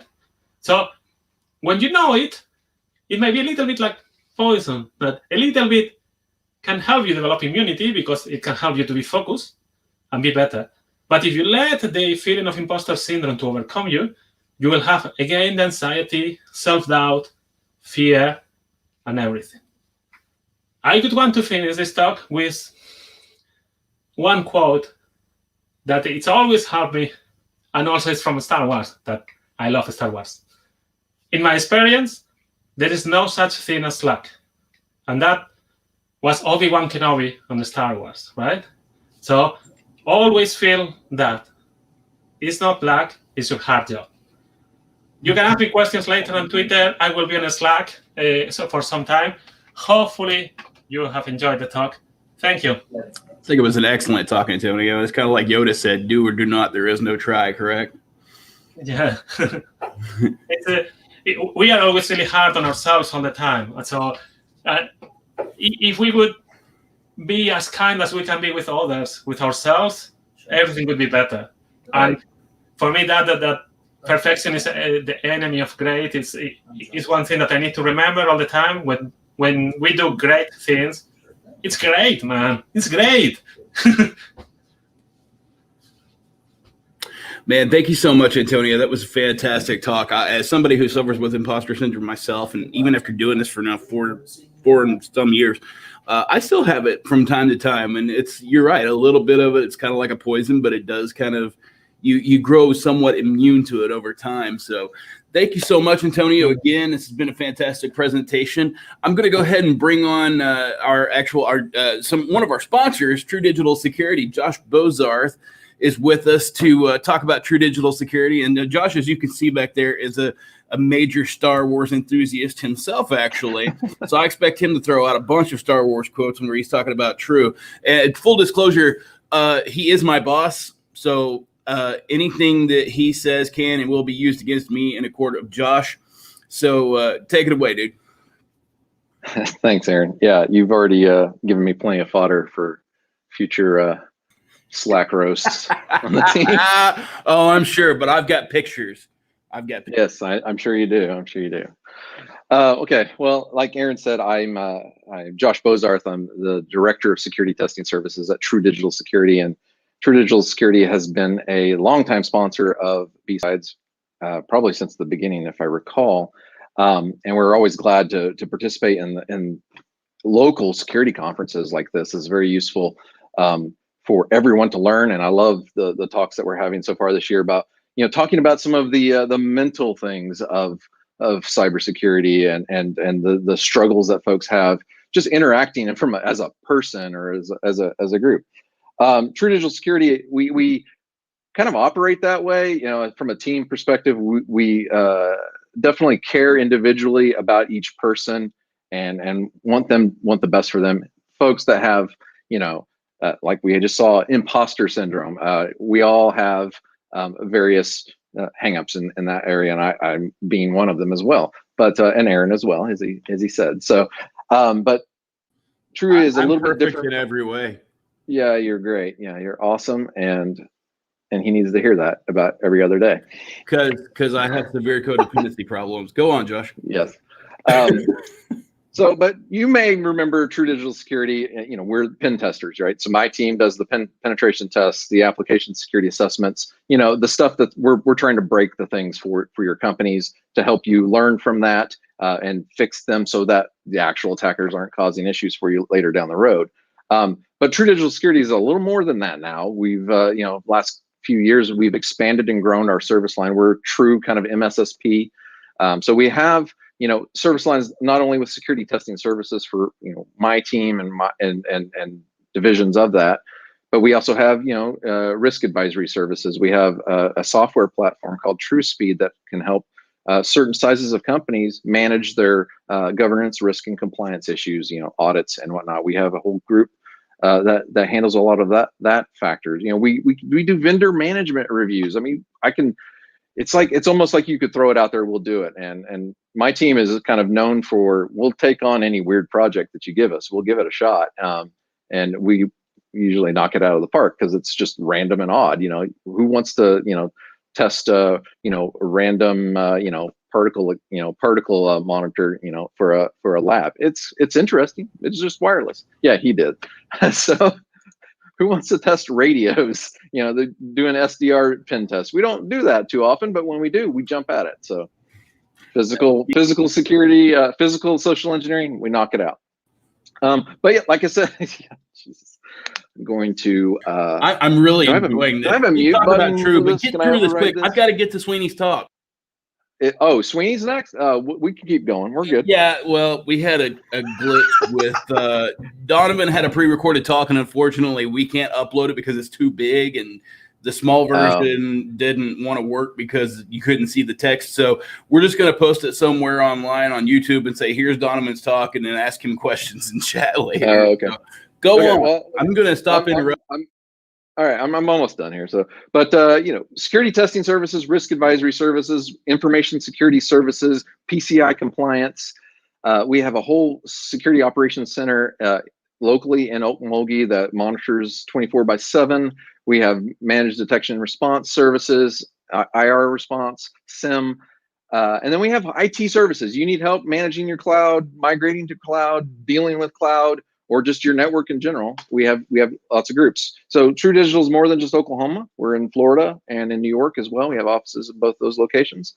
And the big thing that I wanted to talk about today is I'm hiring, and if you're interested in kind of joining True Digital and joining the club, the team, definitely go to our website, truedigitalsecurity.com. I think you can apply through there. If not, talk to Aaron or me or anybody at True Digital. We'll be glad to kind of walk you through that application process. But we have other job openings as well, but for my team specifically, I have an opening, and I would love to stick within the community of BSidesOK. Yeah, we definitely don't want to hire anybody else from Florida like Oscar. Oh wait, Oscar's probably Oscar's watching great. right now. Hey, Oscar, He is watching right now. How are you, Oscar? He hates you. Yeah, I bet. Yeah.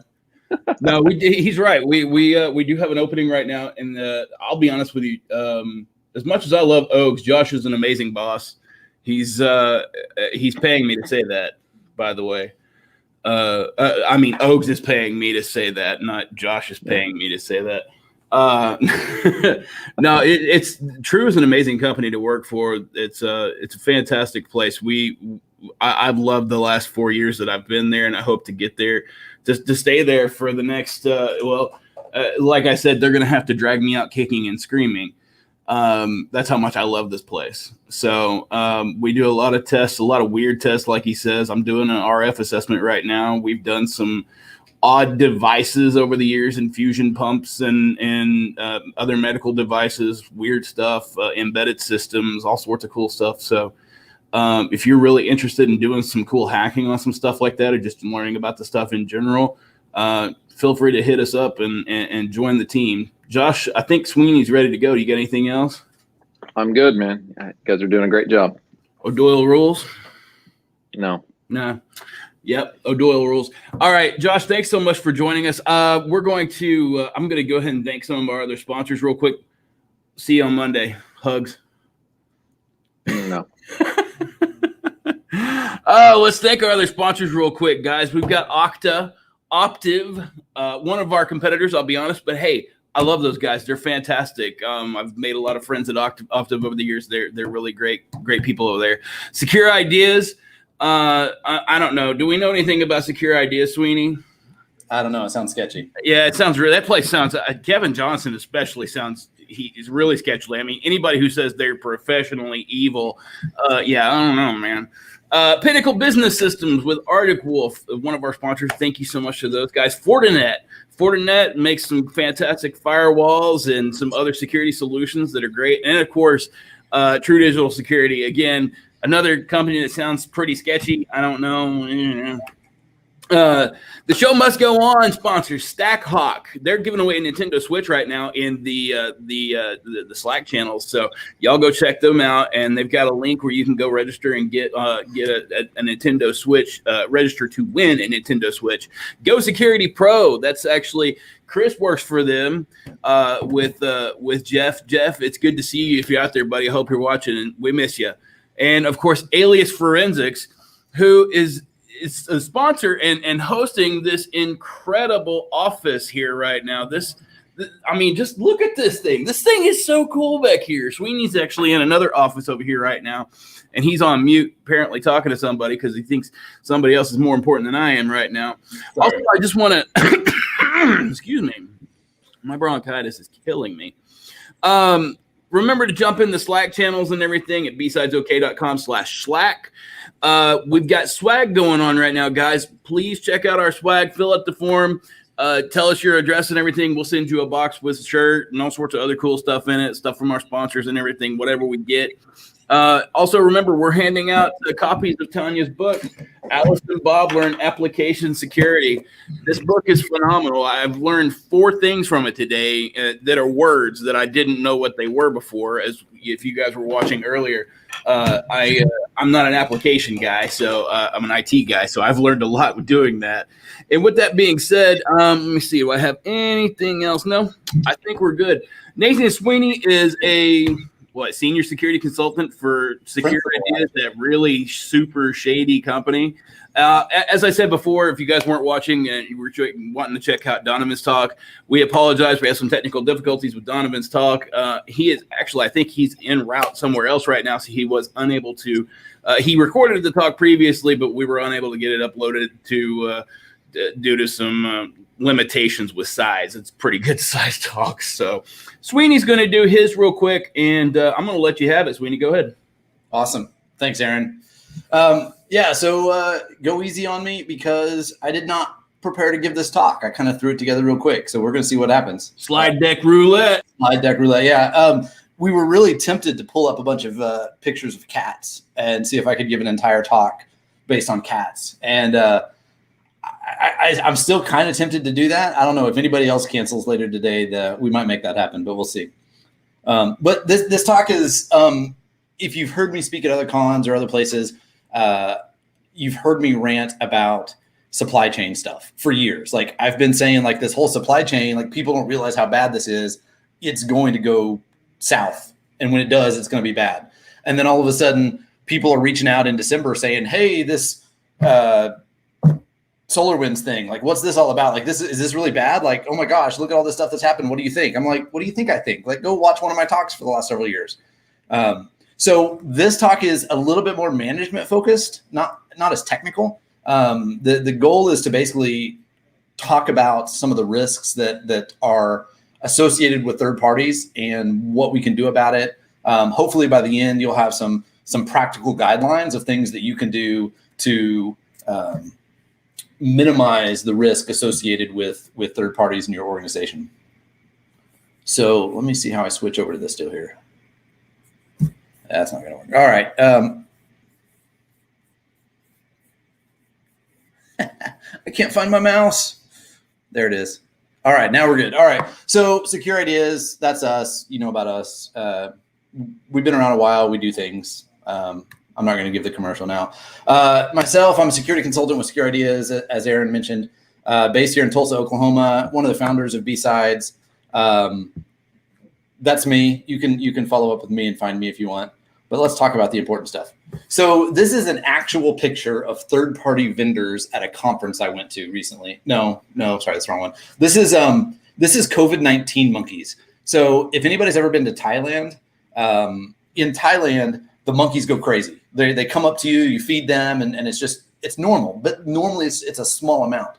Well, the problem is when quarantine hit last spring with COVID-19, all of a sudden the people weren't there. The tourist areas were empty, and the monkeys took over, right? Like it reminds me of Planet of the Apes, right? When the astronauts land and they come down and it looks like Earth and everything seems the same, but then all of a sudden, like the apes come riding out on horseback. Same type of thing, a little bit different maybe. The reason that I wanted to use this example picture is that this is a situation where there were assumptions, right? The ecosystem lived in a certain way, and then all of a sudden the environment changed in some way, and those assumptions were no longer accurate. And so the third-party systems that were built in place, the processes and all the stuff, all of a sudden they didn't act the same way that everybody expected them to act. In this case, the monkeys went crazy and took over everything. We see the same thing, right? In all of our organizations, we all depend on third parties, whether it's applications or libraries or, some company that we depend on or whatever. Right now, our company is looking at CRMs and marketing platforms and all this kind of stuff.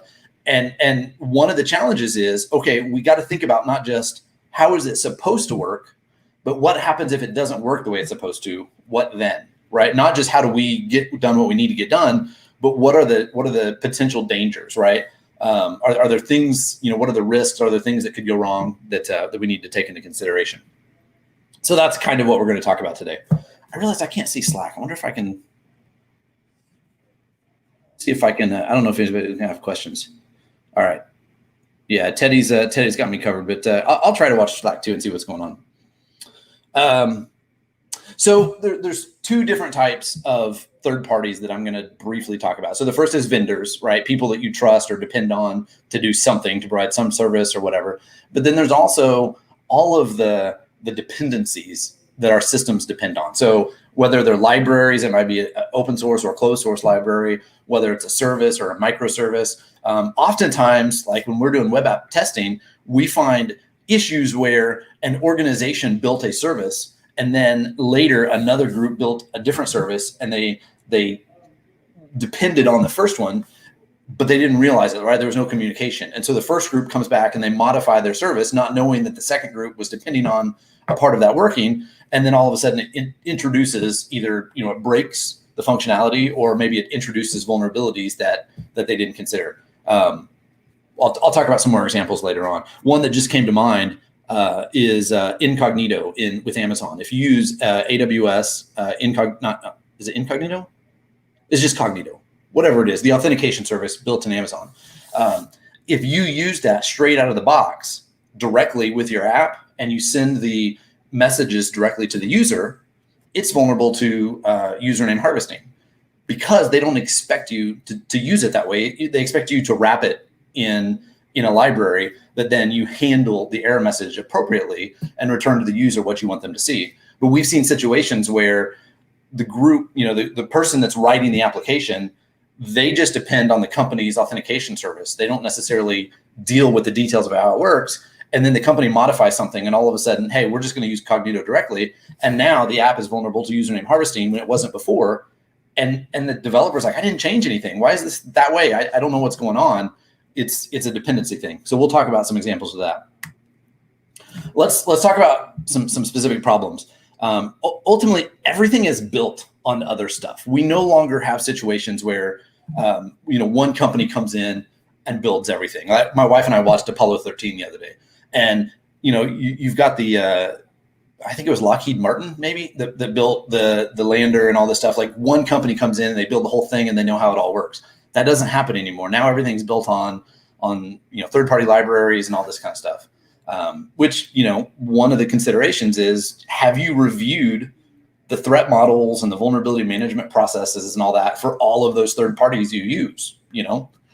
Better question, do you know what third parties you use? Like, have you gone through and done an inventory of not just the systems you have in place, but the libraries they're using and all that kind of stuff? Most companies haven't, and it's a difficult challenge to get your head around.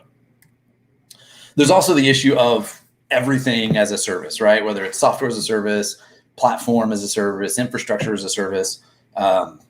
Everybody, what did I see the other day? Pen testing as a service. People figure out, hey, if I add as a service to the end of my name, all of a sudden it's a marketing buzzword, right? Like everybody wants to buy my thing now because it's the new hotness. But we used to house everything internally. Back in the day, you had your data center, you did all your stuff, it was all there. Now we outsource it to somebody else, and we basically just have to trust them, right? I mean, we put some controls in place, but there's a lot more trust than we used to have. Managed services is part of the problem. And I don't want to say any of these things are a problem. They're all contributing problems, right? They're things that we have to take into consideration. Everybody wants part of that recurring revenue, right? Ongoing services. It means, as a vendor, if I can get you to pay me monthly, that gives me more cash flow. You're more likely or less likely to stop paying me, right? It's just an ongoing thing. Whereas if I have to go sell myself to you once a year, it's more challenging to win that sale. And so everybody's trying to get a piece of the managed services market. That also means a lot of those organizations have ongoing long-term access, right? Like they drop a box on your network that they maintain and manage. Maybe they have a VPN in, something like that. That access for the long term creates some risk there. Shared data, obviously, data is everywhere. We have so much more data than we even know what to do with at this point. And the idea of fourth parties, right? So you have vendors, your vendors have vendors. When you share data with your vendors, where are they storing it? Do you know? What about when you buy? Let's say I don't want to call out one of our sponsors, but let's say you buy a Blinky box from somebody, and that Blinky box has code on it. Oh, what was that example the other day? Oh man, PF Sense with the whole. They paid somebody to migrate. Oh man, it's right on the tip of my tongue. The VPN service. Let's see if Slacks. Anybody know what I'm talking about? No. Anyways, they paid somebody to integrate WireGuard into an operating system. Man, I'm going blank today. I should not public speak. But what ended up happening is they used a library that had other issues, and there's vulnerabilities, and it added all kinds of stuff because they didn't know what was being used. And all. There was more to it than that, but an example of we have data everywhere and lots of people responsible. We got to have slides. We got to have stats. 60% of organizations have suffered data breaches caused by a third party. Now that's Pwnymon. Yeah, it's a stat. Who knows? I generally look at stats and say, you know what? It's evidence of a trend, right? Even if it's not 60%, maybe it's 40%, maybe it's 80%. Who knows the actual number? But we can look at that and say, here, this is obviously a significant issue when we have big numbers. This one was really interesting, part of that same survey. The average company shares sensitive data with 583 third parties. Now, I looked at that and I'm like, that's absurd. There's no way the average company does that. And then I started looking at us, at Secure Ideas, where we share data. We're very risk adverse. We are very cautious with our data. We have a lot of conversations about anybody we trust, and we take these things in mind. But as I started mapping out, we've got 22 employees, and as I started mapping out the places where we share some level of data, it's insane. It's a lot. It really surprised me. And I think if you do the same, you'll be surprised by how much that is, especially when you start taking into consideration like open source libraries where now they might not have direct access to your data, but what if they push out an update that automatically gets installed? Could they then steal some of your data, or do they have the ability to manipulate code that has access to your data? That's when it gets pretty crazy. Third-party breaches cost $13 more per compromised record, basically just demonstrating that there's additional cost when third parties are breached as opposed to when the organization itself is breached. And I think part of that comes into communications. It comes into the forensics process. There's just a lot more involved in figuring out all the players and who's responsible and all that. And then this was from 2020. Sonatype, I actually trust this stat a little bit more than the others. Sonatype, their job is to, what they do is they help companies figure out how to manage all of the different third parties that they have and all this stuff. And so they monitor supply chain attacks and that kind of stuff. I don't know if 430% is accurate, but we know it's a lot, right? And it's not even open source now, right? When we look at that, back to the SolarWinds thing. So here's some examples. Fazio Mechanical. I don't know how many people have heard of Fazio Mechanical. Probably, actually, most of you have probably heard of them and you don't know the name. They are a small mom and pop type HVAC company who landed an awesome gig with Target. They provided all of Target's HVAC systems for their stores and freezers and coolers and all that kind of stuff. They're the ones that got breached. An attacker went after them and then pivoted into Target's network and eventually was able to pivot into the point of sale system. So the big Target breach that we all know about. Why am I not moving forward? There we go. Cultura Collectiva, another company that most of you probably have not heard of. This is a vendor of Facebook. It's a vendor that Facebook used. I can't remember what they used them for. I think they were doing some data processing or something. I'm pretty sure it's a Mexican company, if I remember correctly. But as part of their internal processes, they stored data in AWS. Well, like a lot of companies, somehow they moved stuff in the wrong place, or they didn't understand the configuration. Something happened, and they ended up leaving an S3 bucket unsecured. And so 540 million Facebook records were online and open and accessible. They don't know exactly for sure. They say 540 million records were online. They don't know how many exactly were taken, but they do know there was 146 gigs of data at least that was exfiltrated from AWS. Another one, Shadowhammer. This was amazing. This is one of my favorites. Shadowhammer is the attack that we refer to, or the group that attacked ASUS's update service. I think this was 2019 in the spring. Literally, they compromised ASUS, got into their update service that was used to push updates down to computers all over the world. What's weird, and this is an interesting, it's a talk in and of itself, they only targeted 600 computers, right? I think they had the MAC addresses of 600 specific computers. And so they pushed down their malicious code to millions of systems. And if the MAC address of the system matched one of these 600, they exploited it. If they didn't, they didn't. We're pretty sure that had to have been some kind of nation state thing. Again, really interesting. SciTech is another one that nobody's ever heard of. SciTech is actually an attack group that, it's a vendor of the FSB, Russia's Federal Security Service.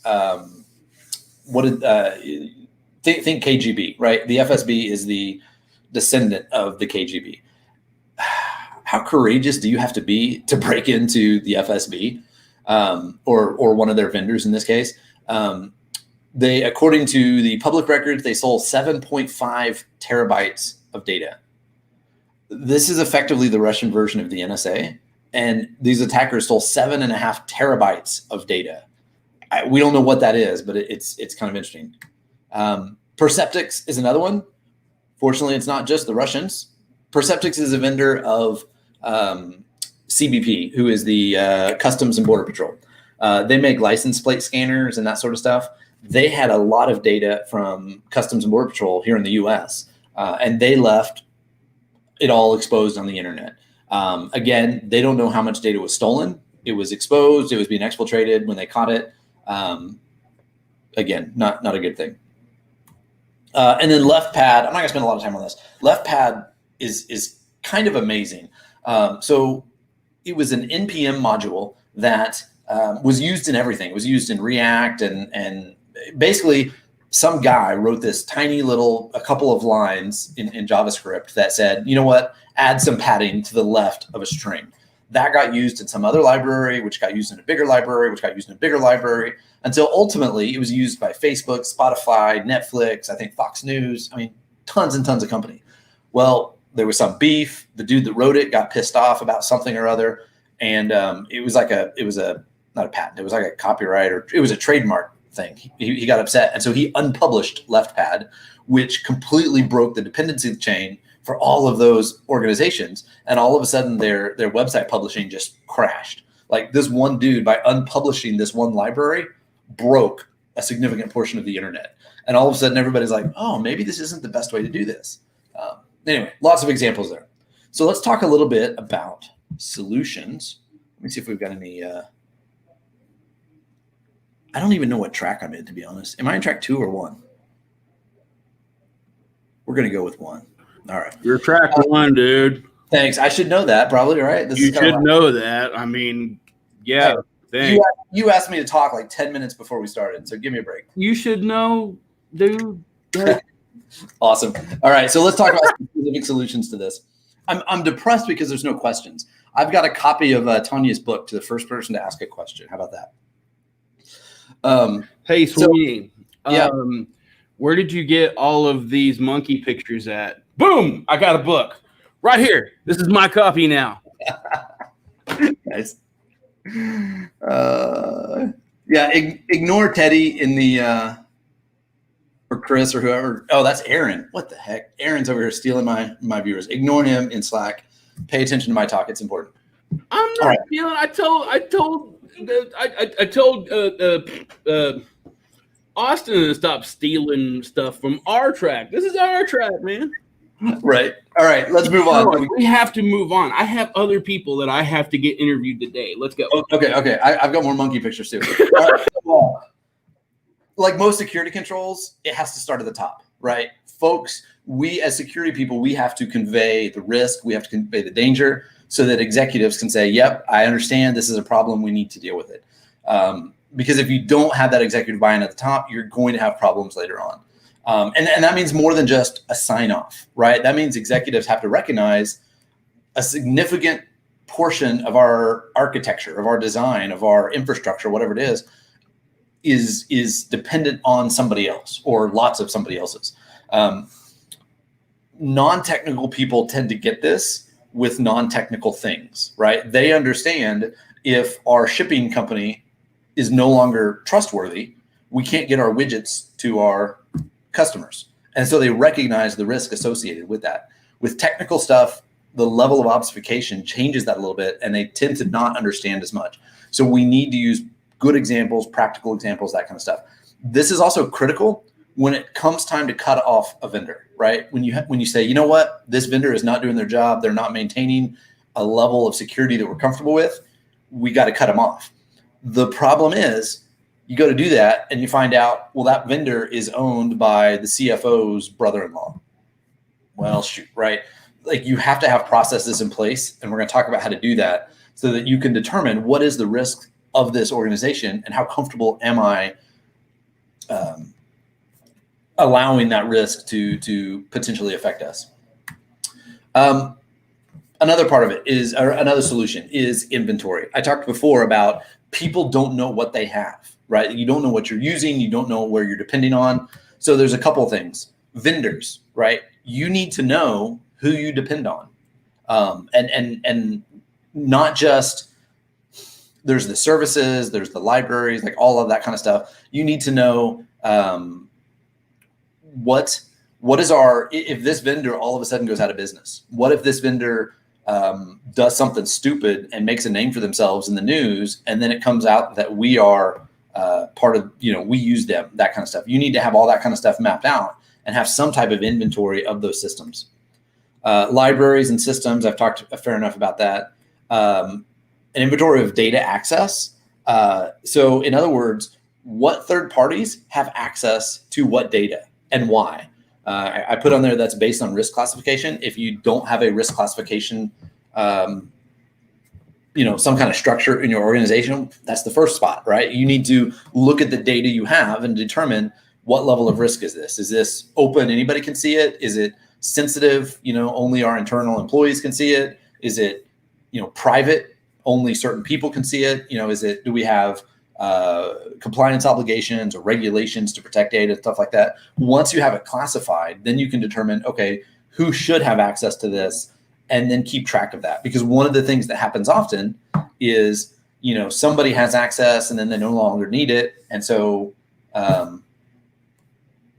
nobody goes and takes it away, right? People ask for access when they need it. They don't ask for access to be taken away. And so that comes in the last 2 points there. You need to update that inventory often. You need to have a regular process to check the dependencies and verify which vendors you're using for what tools and what systems and that sort of thing. Let's see. Yeah. Vetting your vendors. So how do we do that? How do we determine, I talked earlier about saying, here's the level of risk that we're okay with. What are some practical ways we can do that?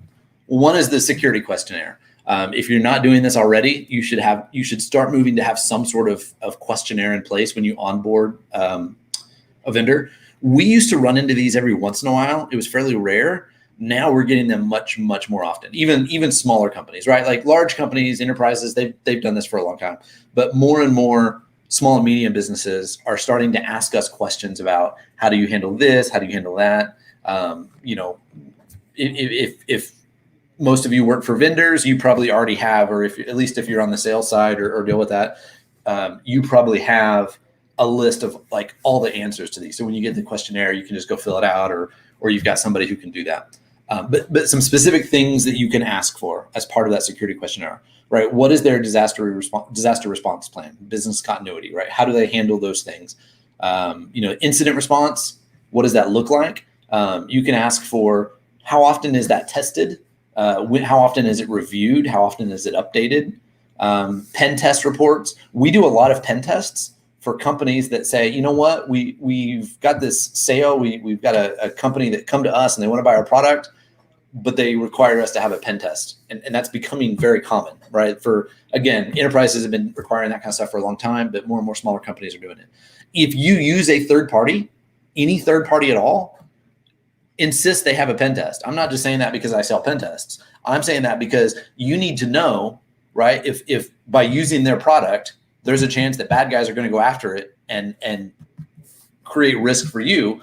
You need to know that somebody on the good guy side has looked at it and simulated those attacks and determined, what is the potential here. Incident logs, how often they have incidents, how they respond to them, that sort of thing. Let's see what else. Oh, vendor rating companies. So none of these are sponsors. Security Scorecard, BitSide, UpGuard. There's a bunch of these companies out there. Here's the promise. They say, you know what? We go through and we analyze all of the companies out there in the world, and then we give them a rating. And so if you want to, you pay us a little bit, and every time you need to validate a vendor, we'll give you the score of that vendor, how they do and whatnot. People ask me regularly, is that a good idea? Is it not? Does it work? Does it not? I don't know. It's a great idea. I love the idea. I don't know how practical it is. And the reason I say I don't know is because I've talked to people that love it and say it works really well. I've talked to a lot of people that say it doesn't work at all. And I think the truth, like most things, is somewhere in the middle. I think there's some value there. I like the idea. There's some significant limitations. For example, Secure Ideas is a company of 22. Right? If you're comparing us to Optiv, we both provide pen tests. Optiv has like 6 million employees. I don't know exactly how many. So it's a lot easier to assess the architecture or the infrastructure and the personnel and whatnot of Optiv than it is of Secure Ideas. All of our stuff, most of it is in AWS, right? Like you can look at our stuff and say, hey, this is an AWS, but actually assessing the security of it is much more difficult than if stuff's hosted on-prem and all they have to do is scan your IP range and see what kind of score they get. So it's not a bad idea. Understand the limitations. You should not have a vendor management process that says, you know what, this is what the vendor rating company said, and so we'll go with it, right? That should be one piece of the puzzle, maybe, if you're going to pay for it. Some tips, things to think about on this. Build in workflows to automate the process of gathering this data. If you say, hey, we're going to start doing all this as a company, we're going to start managing all this, you're going to discover that it becomes a very huge, it becomes a bottleneck for business practices, and people will just stop doing it because it's too difficult, or it slows things down and you can't run your business. The other is that it just takes a lot of time, and it's a huge thing. So build some automation, define specific, objective, measurable criteria, right? You don't want to have to be subjective. You don't want to have to tell the board, we stopped using this vendor because I wasn't comfortable. They just seemed kind of sketchy, right? You want to be able to say, here's the criteria we used. You have to get at least a 70. They got a 65. We can't use them. Like, we can reassess our process and maybe consider lowering that or whatever if we need to.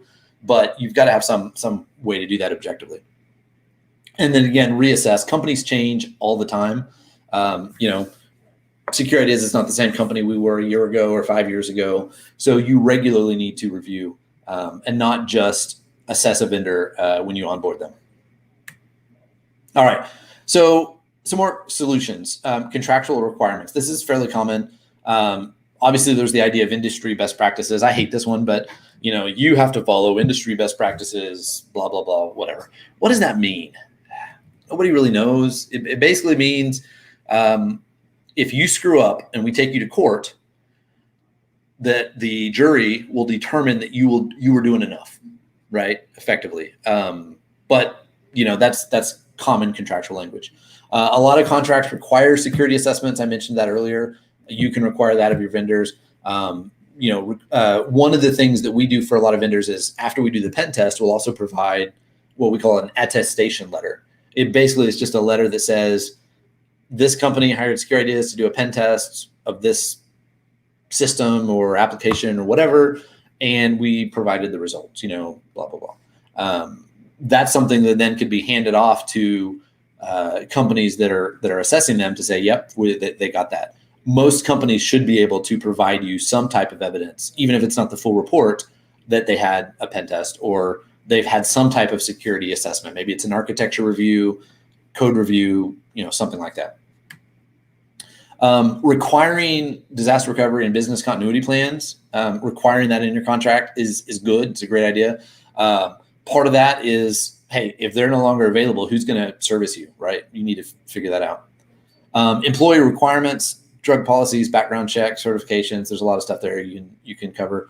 Insurance. I'm going to talk about insurance a little bit more later, but requiring companies to provide insurance, that's pretty straightforward. Another solution, least privilege access. So basically, this is the idea, right? Go back to the Fazio mechanical with the target thing.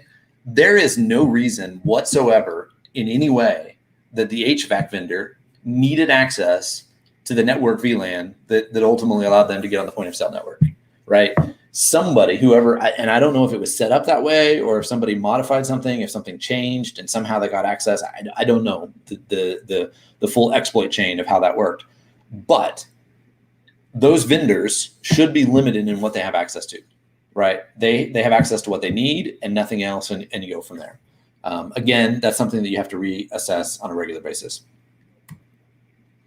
Having a response plan. Okay, so third-party attacks, supply chain attacks, whatever we're going to call them, they are going to happen. They're going to continue to happen. It is going to get worse. When people say like, oh, how bad is the SolarWinds thing? I'm like, not as bad as the next one's going to be.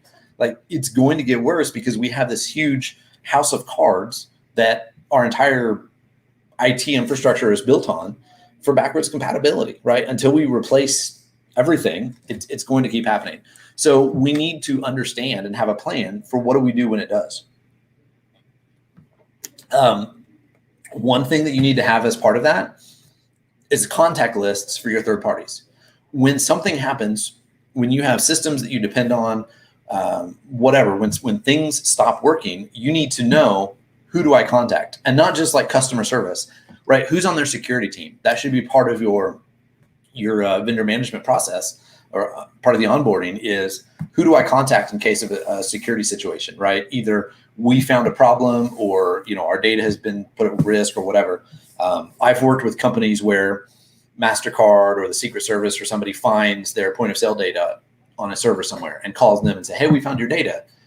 And then it turns out that, well, that data was actually being controlled by a third party. And so now it's like, all right, we've got to figure out which third party it was and how do we get a hold of them? And it just creates a huge contact problem. The other part of that is they should have your contact information as well.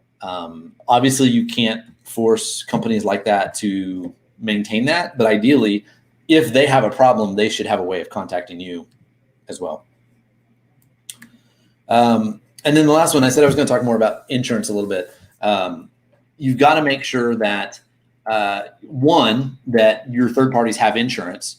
And then two, you need to make sure that your insurance covers the different types of loss that might be caused by a third party, right? So, there might be, hey, they were hacked and they got access to my network. Does my cyber insurance cover that, or does their cyber insurance cover that?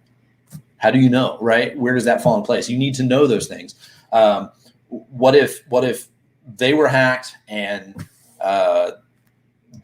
your data was stolen because they had access to it? Again, whose insurance covers it? What's covered? How much is covered? What if it's what was it? There was an example not too long ago. Oh gosh, the social media platform that Trump was promoting in January, December, somewhere in there. I can't remember which one it was. Somebody in Slack probably remembers. There was a situation where the authentication third party that they were using said, yep, we don't like this. We're not going to use you anymore. We're not going to let you use us anymore, right? They just shut them off. Well, all of a sudden that application, like hackers were able to get into it because the app developers had made assumptions that the authentication tool service would always be available. And when it wasn't, that caused problems. You're talking about Parler? I think it was Parler, yeah. Yeah, that sounds familiar.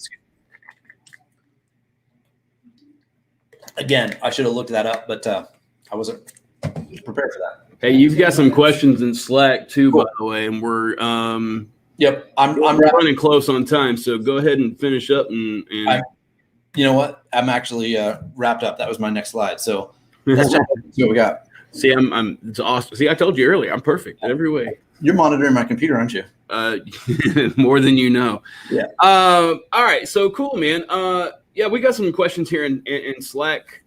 Let's see. Carl DeGraff asks, is there a source resource software that you can show your dependencies, or at least most of them? For most of us, most smaller companies, no. There are some third parties out there that are trying to do that. I don't know how successful they are. If anybody listening has any they recommend, that would be awesome. Throw it in Slack. I know there are companies that do it, but so I gave a talk several years ago on the commoditization of security tools, and basically what happens is somebody has a good idea and they focus on enterprises, they charge a lot of money, and eventually there gets to be more competition because there's lots of money in that area, and more tools start to do the same thing, and then it gets to the point where they're competing with features, and then eventually the feature set standardizes, and then it becomes a common thing, and then it gets rolled into other services, right? So you see this with like EDR type stuff now, or XDR or MDR, whatever we're calling it, right? Like it was really cool, and there was a couple of companies doing it, and then everybody's doing it, and now those tools are getting rolled into, other things. So I think that type of service, I think it will eventually move down into, the SMB marketplace, but right now I don't think there's really an option. Okay. I think Will said, is there a good place to find template for security questionnaires? I don't ask. Yeah, I don't know of any good place for that, but I'm sure there are. I'm sure if you ask around, one thing you could do is ask your vendors. Because like vendors like Secure Ideas, we get them all the time. I don't know that I would be allowed to say, here's some of our customers' questionnaires, but you might, that might be a good starting place. I bet if you Google it, there's some good ones. What's your threshold for walking from a vendor company based on their questionnaire responses?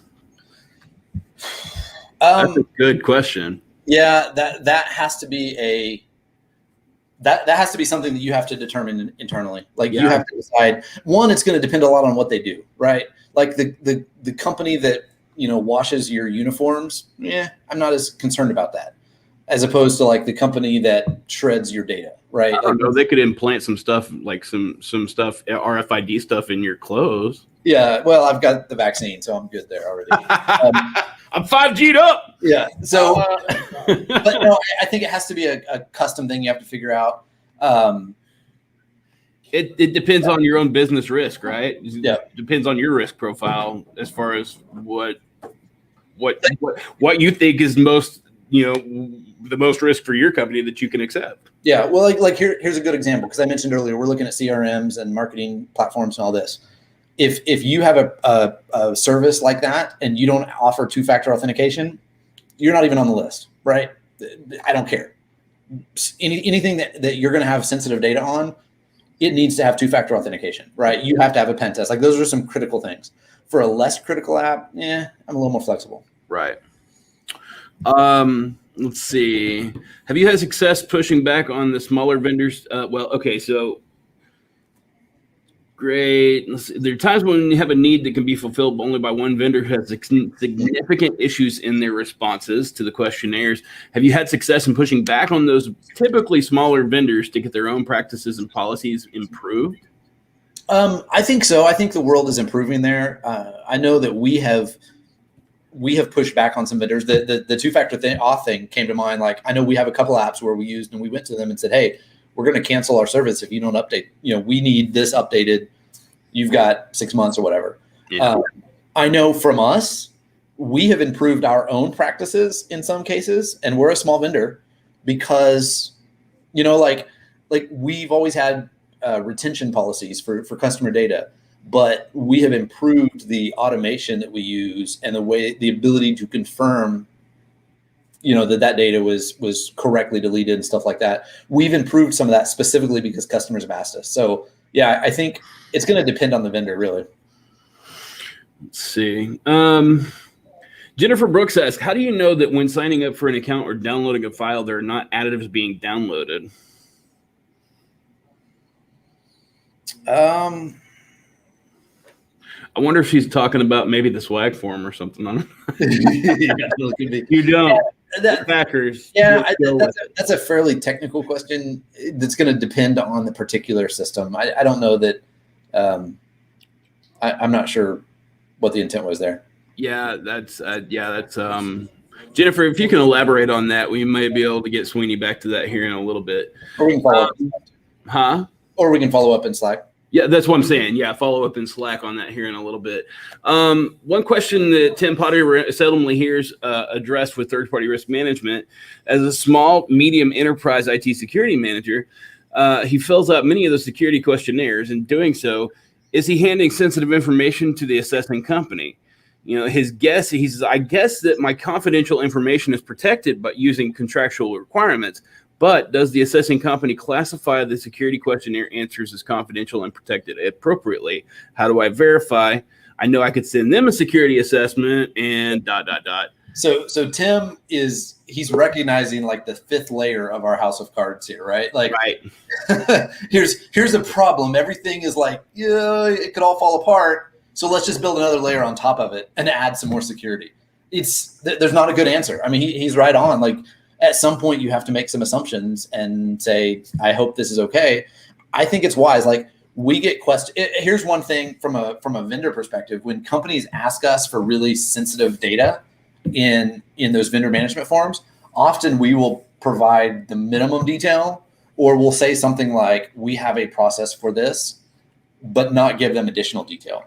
And allow them to come back to us. Or we'll say something like, this can be provided, upon completion of a mutual NDA or something like that. There's ways you can handle that. CYA is basically what he's getting at, I think, right?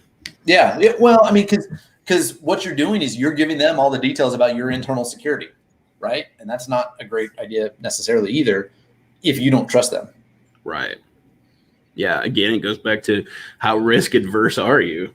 Yep. All right, let's see. Do we have anything else? I don't really have anything. Taylor Brantley asked, and this is a question for anybody who's been in IT for a little bit, but you can give a little bit of your background. How did you get into IT? I started out with help desk and stuff like that and worked my way up, read books on A+ and all that stuff like that, tore computers apart. How about you? I got into IT accidentally, honestly. I grew up in a small town and I didn't really know that was a thing. I mean, I kind of did, but I went to college and bounced around and did a bunch of other stuff. And there was a Pascal class and I'm like, oh, that sounds fun. I'll take Pascal. And then I was like, that was great fun. I'll take what was the next one? Visual Basic. And that was fun. And BB6. Yeah, exactly. Yeah. I had the last class before they switched to .NET. And then I took COBOL and that was fun. And at some point, like my junior year, my advisor was like, hey, you got to pick a major. How about this computer thing? And I'm like, no, that's just for fun. She's like, well, you've already got enough classes to have a minor in it. Maybe just take a few more and get a major. So yeah, that's kind of, I'm not a great example maybe of how to do that. But honestly, for me, and maybe this is a good example, for me, it was chasing interests. And really that's the advice I give people about security as well. If you're trying to get into security, find something that you're interested in and chase it. Read all the blog posts about it. Watch the conference talks. There's so much free material out there like this, like BSides, right? Like learn everything you can about that topic until you're bored or until you're an expert, and then move on to the next thing and just keep doing that. And, that's, if you don't enjoy doing that, if you don't enjoy diving in and learning new things and challenging yourself and trying to figure out how things work, you're not going to enjoy security anyway. So. Right. Well, speaking of security and learning, you are at a security conference where we do like learning things and teaching things. And Secure Ideas is actually one of our sponsors. And I believe Sweeney actually would like to talk about them and give a commercial on this. They have some really fantastic, I'm not going to lie, I have downloaded and bought all of their videos at one point in time, and like Kevin Johnson and I think Jason's in there a couple of times. Like all the guys at Secure Ideas, the videos on there are like $25 a piece, and they go over. They're at least an hour and a half long, and they go over some fantastic AppSec stuff, web application and stuff like that. So Sweeney, would you like to talk about that for a little bit? Sure. Yeah. Put me on the spot. I haven't commercial anything else today. So yeah, that's what I'm doing. So actually the videos you're talking about, they're not $25 anymore.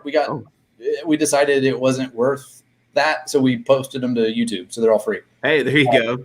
We give them back to the community. We do have paid training, but we, like Aaron said, we try to give as much information, training, stuff like that back to the community as possible. But yeah, Secure Ideas, we're a security consulting company. Been in business. This is our 11th year. We do a wide range of consulting. What we're known for is penetration testing and vulnerability assessments. We're really well known for training.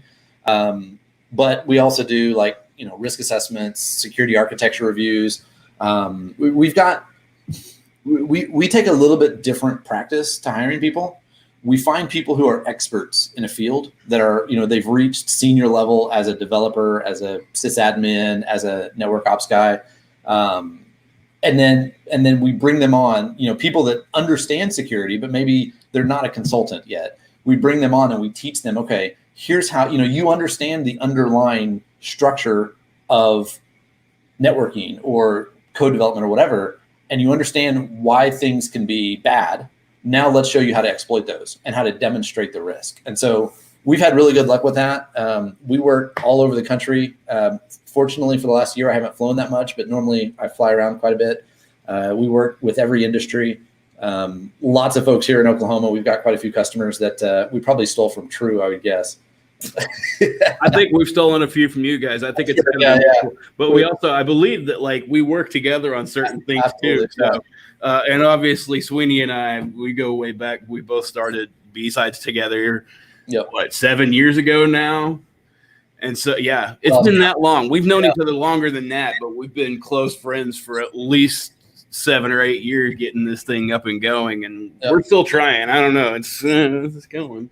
So anyways, you can find us at secureideas.com or reach out to me. I'm at Sweeney on Twitter or Nathan at secureideas.com. And that's pronounced Sweeney. Sweeney. Sweeney. My grandpa used to say it's like Sweeney, but with a hick twang. What was that Irish place we went to last night? Sean Cummings here in Oklahoma City. They had a map of Ireland and all of the different clan names, family names, whatever. And Sweeney was on there. And I'm like, that's it. The Sweeneys moved to the U.S. and became Hicks. And so it became Sweeney. I was reading the Irishisms on the wall last night. And one of them last night was, it's becoming summer when the rain in Ireland becomes warm. I was like, that sounds awesome is what that sounds like. Fantastic. That's funny. All right. Well, I got 3 minutes for the next talk. So, hey, Sweeney, thanks for giving that one and standing in for Donovan. Donovan, sorry, man, that we couldn't get you on here, but we're going to go ahead and get you posted on YouTube and get a link to that in our notes and everything so that people can go check his talk out and everything. High quality talk as it is, because as we have talked before, thanks, Sweeney, as we've talked before, Alias Forensics is Donovan's company, and it's not. I gotta. Alias Forensics is there. It is. That's what I wanted. They are hosting us here at BSidesOK for 2021 here at the offices and everything. Big ups, big thanks to Alias, and also Teddy. Come here real quick. Oh yeah, no, it's happening. Teddy Underclougher is one of our newest additions to the B-Sides team. She has been amazing. She's putting all this stuff together. She doesn't know that she's going to be on camera, but she also didn't know I was going to say happy birthday, Teddy. Thank you. you. She's 27 today, and she didn't look a day over 12. So no, I'm kidding, obviously.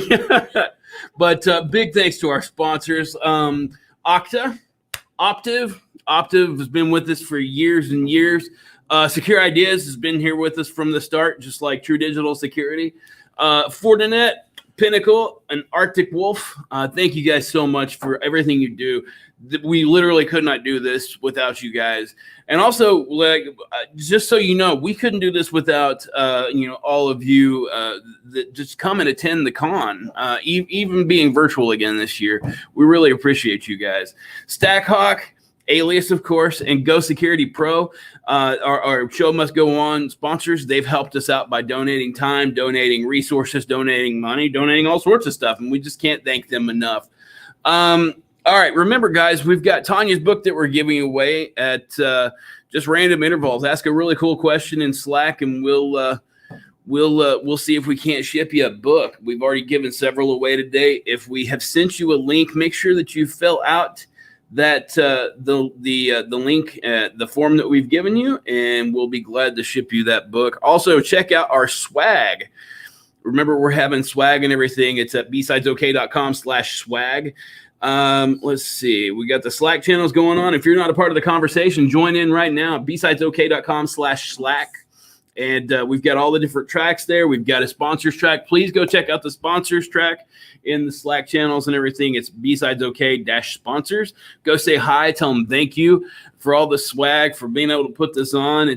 Like I said, we couldn't do it without them. And also, so this is the swag pack. It's just a different overlay there. Let's see. It's 1 o'clock, so I'm going to bring on our next speaker. Oh, wrong tab. Soria Biswas. Did I pronounce that correctly? Close enough. Close enough. We'll pronounce it so I feel terrible now. You shouldn't, because unfortunately it's pronounced differently from how it is spelled. Oh, it's okay. actually shorjo, as in like walking along a shore, drinking a cup of joe. So shorjo. Shorju. Yeah, shorjo. Yeah. That's cool. How do you pronounce your last name? That's exactly how it is spelled. Biswas. Biswas. Okay, Sorju Bishwash. Welcome, Sorju. It's a pleasure to have you. Let's see if I can get this. There we go. Sorju is a principal security consultant in the risk management and governance. If I could read today, I would probably be in a lot better position. Practice at NCC Group, a security consulting firm headquartered and listed in the UK with a major and growing US subsidiary. He has 14 years of experience in information risk and security. He holds an undergrad degree in information technology from IIT Calcutta and an MBA from the University of Notre Dame. Several articles on cloud computing available that he has published, and served as a technical editor for an authoritative textbook on the subject.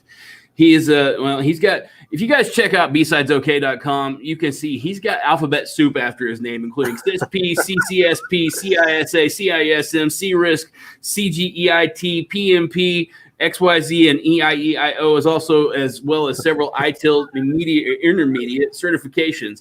And that's all about his second job. His first job is being a father to two adorable and naughty munchkins, 4 and 3 years old, which is super cool, especially whenever that's like your first job. That's the most important one, right, Sorju? Yep, definitely. All right. Definitely. Did I write 14 years of experience? I actually have 16 plus. Oh, yeah, there's 14 on here, but yeah, hey, okay. You know what? You've got more than enough to qualify for doing this talk, which is why we're glad to have you here, man. Hopefully, yeah. Oh, plenty. Hey, I'm going to let you get after it, and if you have any questions, give me a holler. I'll be sitting around here somewhere, okay? Sure. So I just start sharing my screen, right, with the deck? Absolutely, sir. You start sharing your screen, and I will go ahead and get it popped up. Perfect. All right. So let me know if it is visible at your end. There it is. Perfect. All right. Take it away. Okay. And yeah, if at any point any of the screen is not visible or something, I mean, because I am looking at the deck right now, so I'm not sure as in what is visible to the audience. So just let me know. Are you in presenter mode right now by chance? I am actually in direct present mode. I'm not looking at any other screen. I'm just on my laptop. I don't have multiple screens on at this point. Okay, yeah, because I see the slides, but we also see PowerPoint and everything, and it's a little bit, the text is a little smaller. Is there a way you could put that in slideshow mode? Okay, let me see. This was in slideshow mode. It was not presenter mode, actually. So I'm not sure. What about now? Is it better? Can you hit from beginning up there at the top? Okay, this is the first. Okay, from beginning, yeah. Did anything change? So what we're actually seeing the PowerPoint application and not just the slide deck. That's Okay. Let me do one thing. Let me share my entire screen and not just the application. Maybe that will help improve matters. So I'll stop sharing, and I'll resume sharing in a couple of seconds. So I'll just share my entire screen. All right.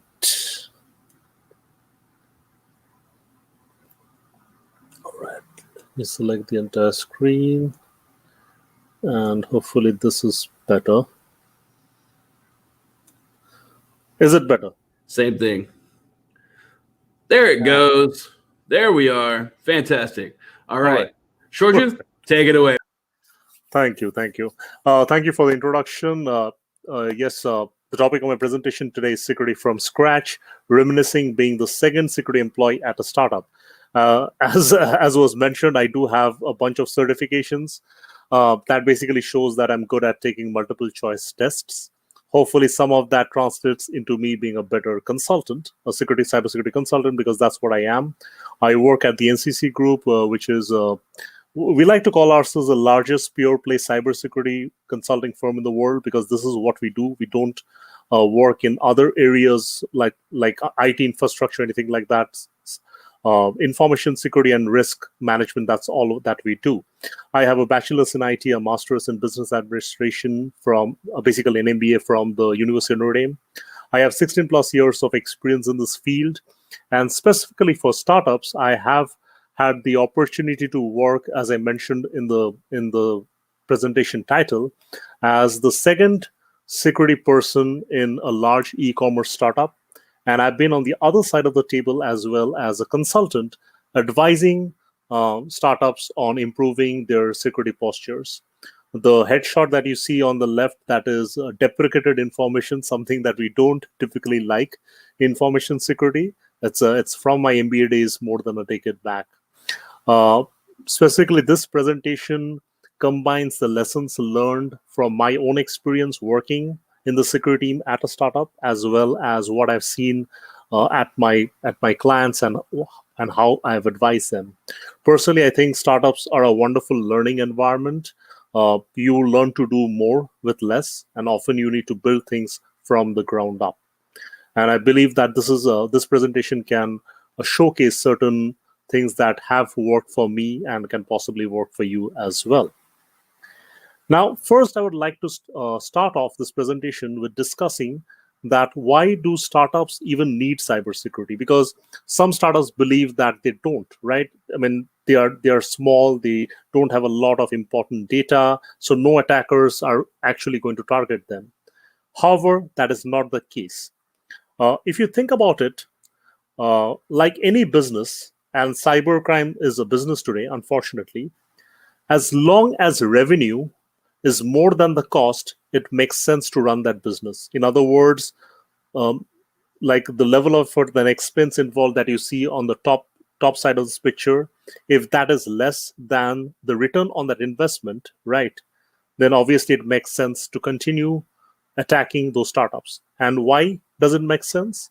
Well, unlike popular perception, startups do possess data that is worth stealing, right? Because they have PII, personally identifiable information of their customers, they have financial information, and of course, certain startups have very valuable IP.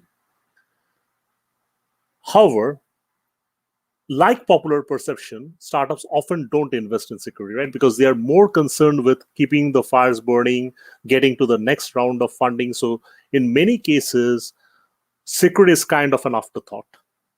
And this is basically a perfect storm, right? As in like valuable data, which is not that protected by strong security controls. Now, this gives an ideal opportunity for attackers to steal such information. By the way, I hope you like this Star Wars meme.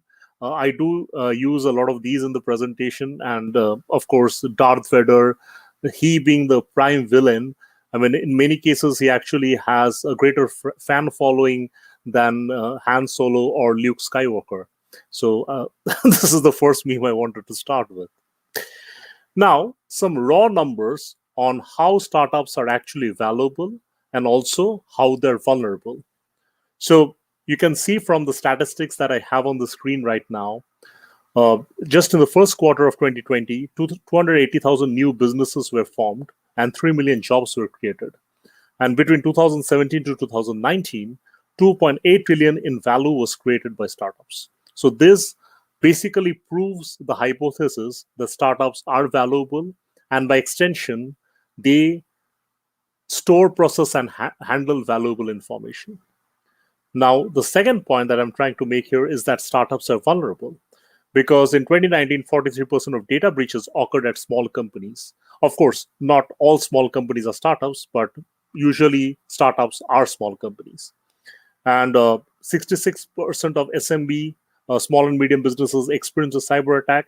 And very importantly, unlike enterprises, which can often recover from these attacks by virtue of their greater revenue, by virtue of their greater cash flows and everything, small businesses are affected disproportionately. That third statistic under this section, you can see that among small businesses that suffered a successful cyber attack, 60% had to shut down operations within 6 months.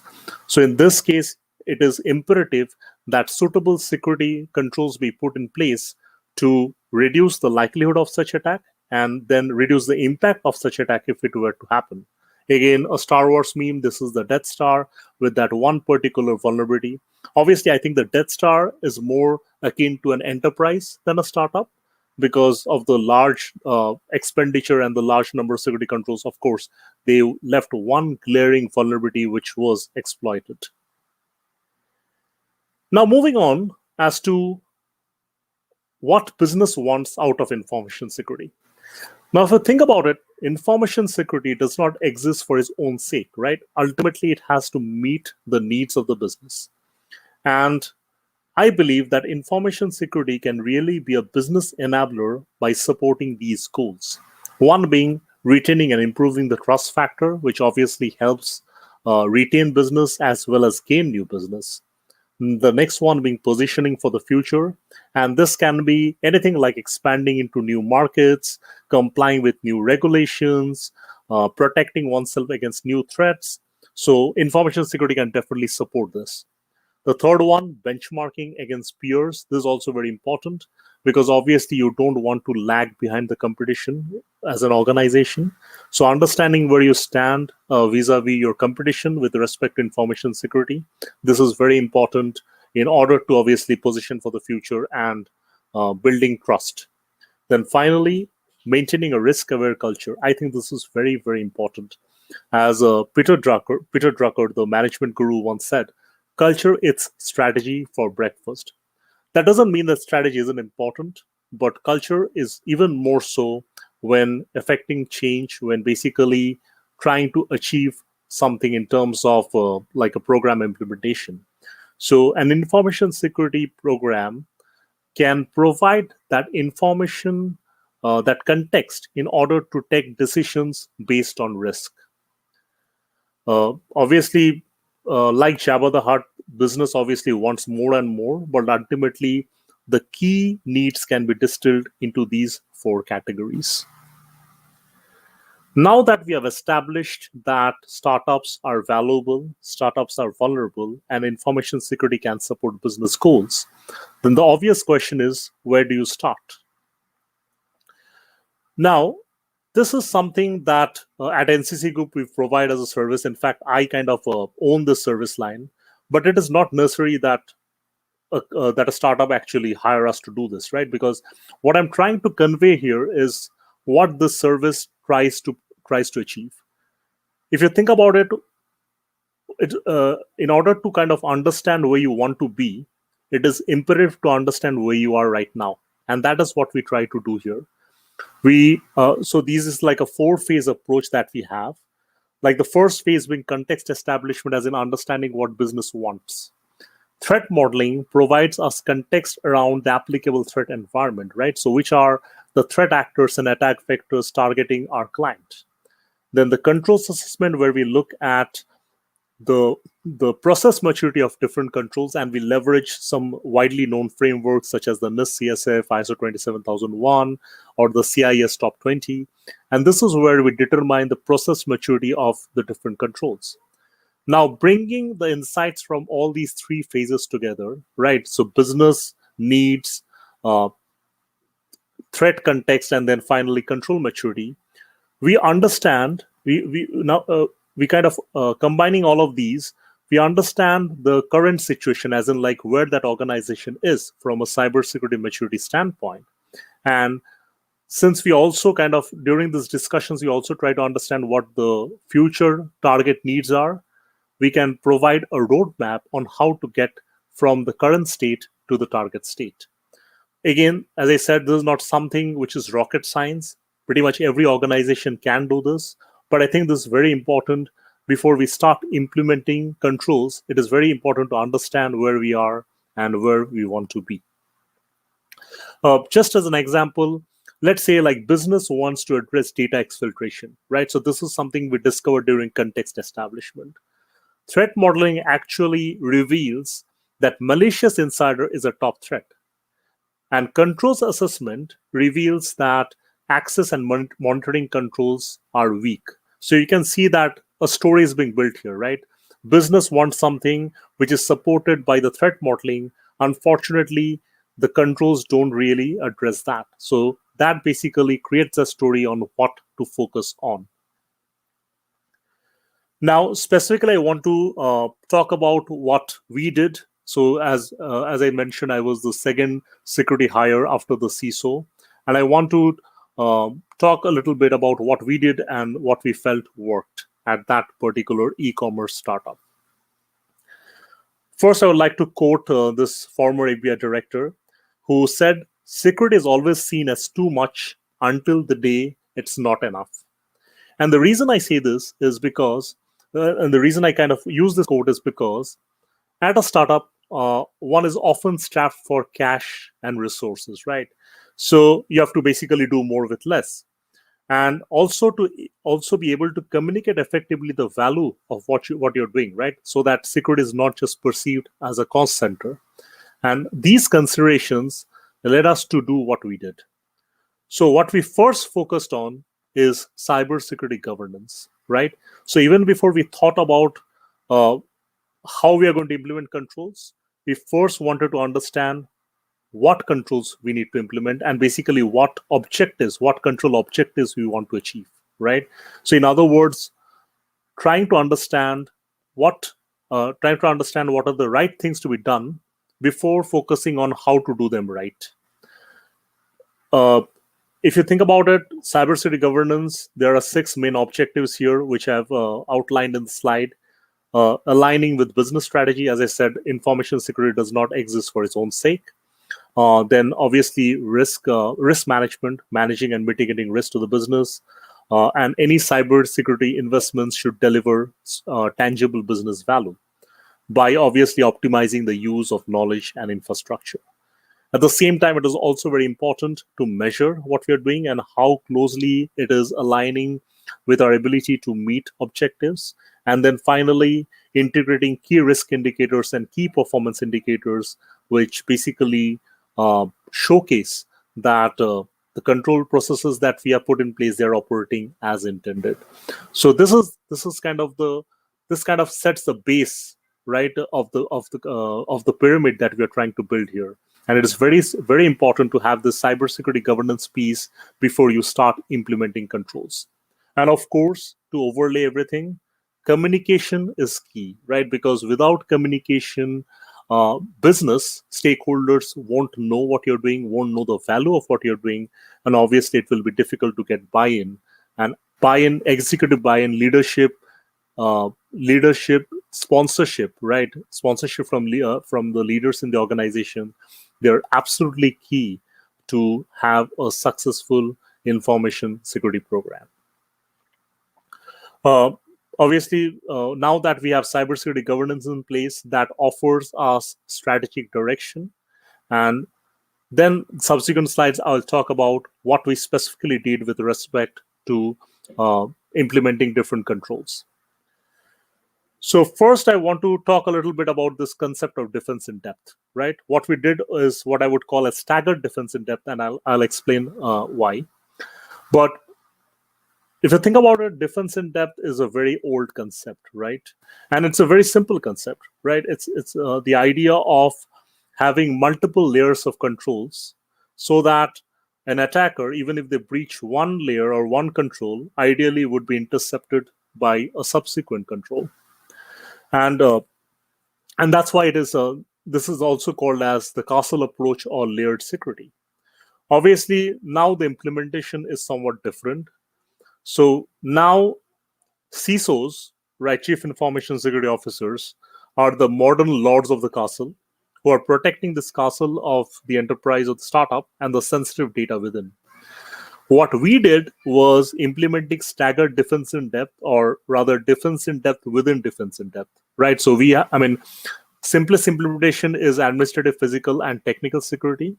What we had was different layers of those concentric circles of controls within each of these categories. We had two aims, right? One being grab the low-hanging fruit, so basically trying to show maximum impact with minimum cost. And the second is obviously to show some tangible results, right? That can be used to communicate value. And this is how we did it. So starting with physical security, one thing I would like to mention is for the audience is that the focus of these slides, right, this and a few of the subsequent slides, are on the process and not the tools that are mentioned, right? Because if you think about it, tool selection is a whole new decision, right, based on relevance, budget, functionality, etc. Right? So that's why I want to emphasize the product names that are mentioned, and you can see that I've mentioned that on the top right-hand corner. Those are not endorsements, right? This is something that we did long time back. There may be better products, right? And obviously there may be better alignment with your own specific needs. But again, the focus is on the process. I mean, in fact, as a security consultant myself, I try to phrase my recommendations to be as product agnostic as possible. So what we did with physical security, so we started with the basics, right? Easy to implement things. So with workstation and document security, we provided laptop locks, privacy screens, shredder bins, and filing cabinets, right? Again, these are things which are easy to implement and also don't cost a lot of money. On top of that, we restricted physical access through proximity badges, right? So basically, you swipe in your badge at a card reader to get access. On top of that, we kind of overlaid that with like workplace security through security cameras, which were now being monitored live by a third party, and also alarms. Alarms not only for forced entry, but also for door held open. Again, this is something that I've seen a lot of my clients not do, as in like they would have alarms for forcibly opening the door, but not an alarm that would sound if a door is just left propped open to allow like multiple people to get in without any kind of swiping their badges. Obviously not good security. This on top of that, we provided additional controls for our server rooms. And again, as you know, that not all employees need access to the server room, right? Only a select set of people would need to access the server room in the first place. But instead of having a different set of badges, what we did was basically use the same badge, but provide a higher level of access to those specific employees. And then finally, on top of that, we looked at buildings, security of the entire building as a whole. Now, this organization that I work for, it didn't own the building, it leased the building. So obviously, that's why we needed to work with the building management firm. And these are some of the controls that we put in place, like security personnel, enhance the cabling security, and formalizing delivery and maintenance process. And then finally, implementing fail-safe access controls. So you can see that I mentioned fail-safe under building security and fail-secure under server room security, the next box. Obviously, fail-secure means that the controls continue to function even with the loss of main power, right? Because obviously, even if the main power cuts off, we still want to have those environmental controls working in a server room. On the other hand, with the building, even if the power cuts off, we don't want to trap people in a burning building, right? For example, that's why the doors should automatically unlock in case of loss of main power. So this is what we did for physical security. Moving on to technical security. And technical security, I've divided it into servers, applications, workstations, and networks. Starting with servers and applications, we started with basically building out secure gold images, right? And for this purpose, we leveraged the CIS standards and acquired the CAT Pro tool, which CIS provides to benchmark against these best practices.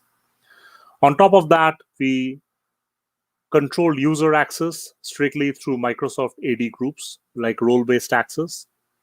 And then specifically around development, earlier on, development testing involved basically user acceptance, right? So basically all code testing tested the functionality, right? But there was no real testing around the security of that code. And we use Veracode to kind of start driving application security and move on from an SDLC to move towards a secure SDLC, basically shift left. But this was like just the beginning. Obviously, there was more to be done. Then with antivirus malware, we rolled out Sophos, and on top of that, we used Tanium for EDR. Then for patch management, we also installed Tanium agents for patching and established Cadence. Now, when all these different pieces of software and tools were in place, we rolled out a vulnerability management program. So basically using Nessus, now obviously it's called Tenable, and Qualys scans to identify critical vulnerabilities. In addition to that, identifying vulnerabilities, what we did was that in order to prioritize vulnerabilities for remediation, we figured that it's not only the vulnerability criticality, but also the underlying asset which matters, right? If you think about it, a critical vulnerability on a development asset may have a lower priority for remediation than, say, a high vulnerability on a production asset. And we used a specific tool called Kena to kind of overlay that additional insight around asset valuation to kind of identify which are the vulnerabilities we should remediate first. Of course, this is not something that security does on its own. We worked with IT infrastructure team to make this happen. Then for workstations, technical security, also kind of a similar approach. We first kind of created gold images, secure gold images based on the CIS standards. We rolled out encryption and backup using Sophos and Druva. We implemented Microsoft AD and then Okta for single sign-on on cloud applications. The next one, local admin rights. Okay, this is something that took some convincing, because in Silicon Valley, I've seen among my clients, there is this culture of trust, right? And there's this culture of freedom where you are allowed to use any tools that you need or that you want in order to do a job. So at a lot of my clients, employees have local admin rights on their machines, right? Obviously, this is not conducive to good security, because this means that any piece of software can be installed without oversight, right? And this can include malicious software as well. So yeah, it did take some convincing my leadership to kind of revoke that local admin rights from individual users using Microsoft GPO. Similar to servers, we rolled out Sophos antivirus and Tanium for EDR. And again, for patching, we installed Tanium agents. Obviously, that installation became part of the golden image of the gold images, so that any new workstation that was stood up obviously had that pre-installed as part of the standard build. Then finally, under technical security network, we started with browser security. So we signed up with Menlo proxy, not only to control what websites our users could access, right, to prevent stuff like drive-by downloads from malicious websites.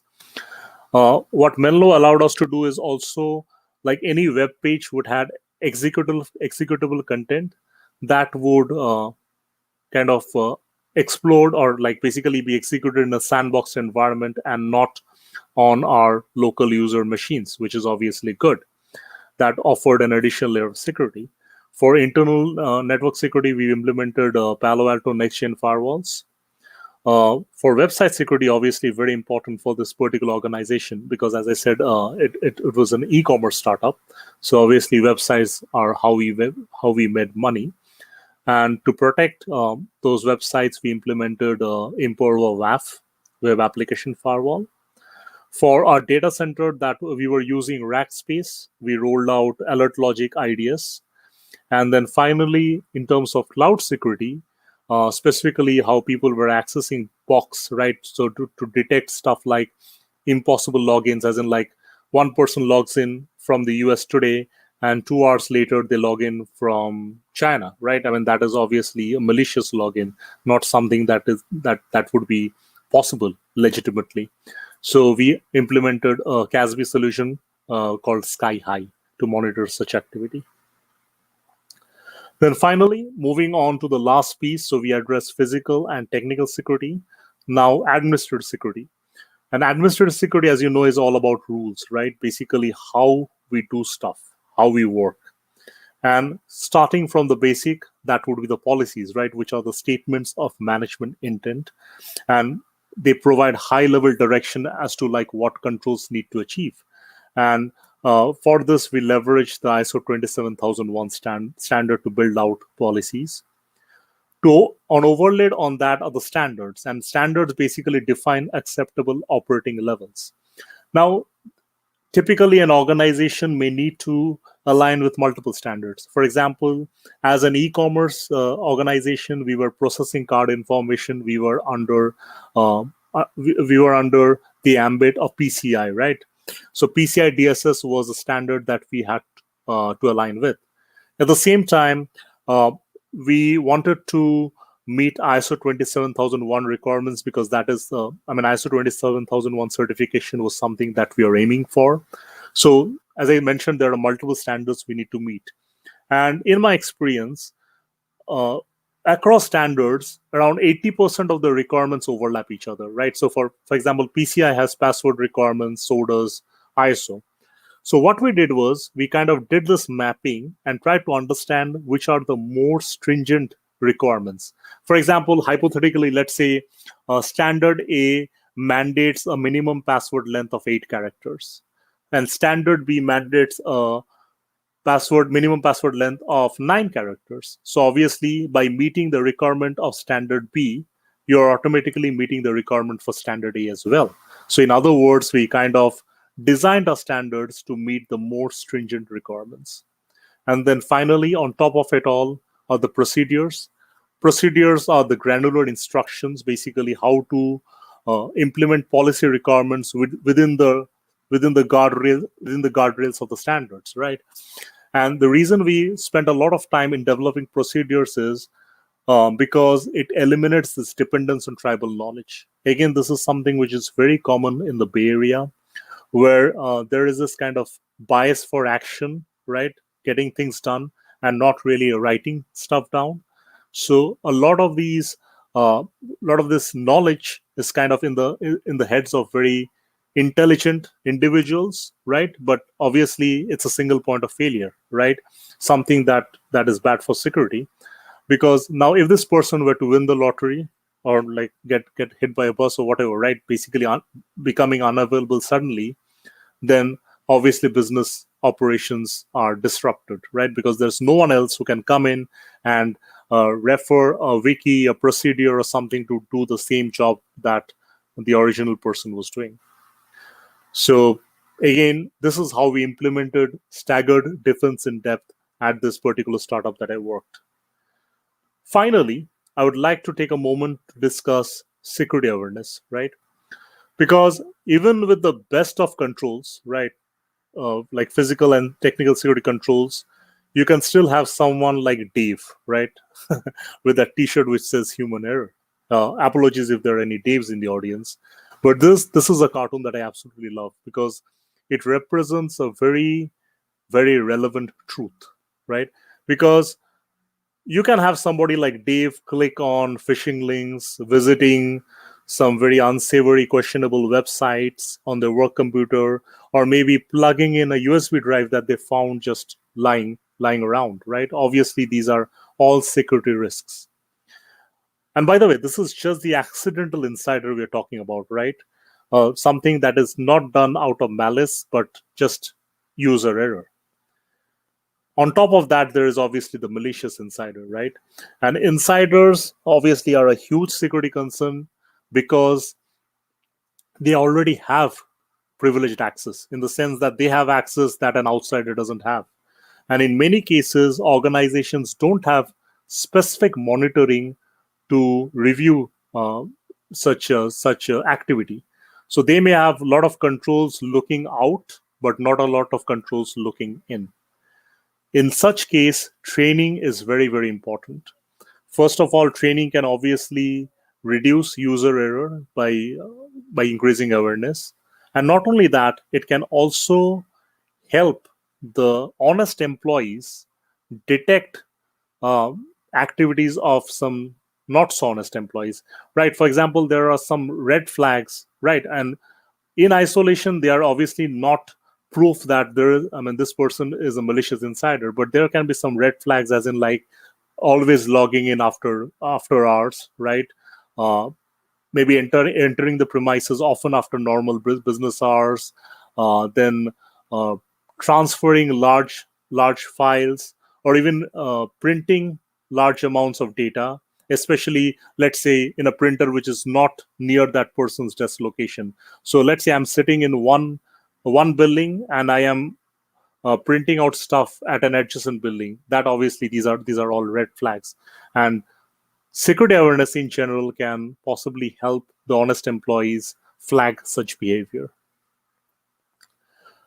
The next section of my presentation is around lessons learned. So what have I learned from working at the startup? What have I learned from advising startup clients? And these are some mistakes that I've seen, and obviously we can all learn from. And here I would like to quote this famous philosopher Kanye West, who said that I was never really good at anything except for the ability to learn. So learning from mistakes, that is very, very important. One, so I'm going to talk about a few of these mistakes under each of these categories of physical, technical, and administrative security. So physical security, I had a client CEO once tell me that everything's in the cloud. I don't need physical security. And this was in an organization, this is pre-COVID days, so I was actually on site for this assessment.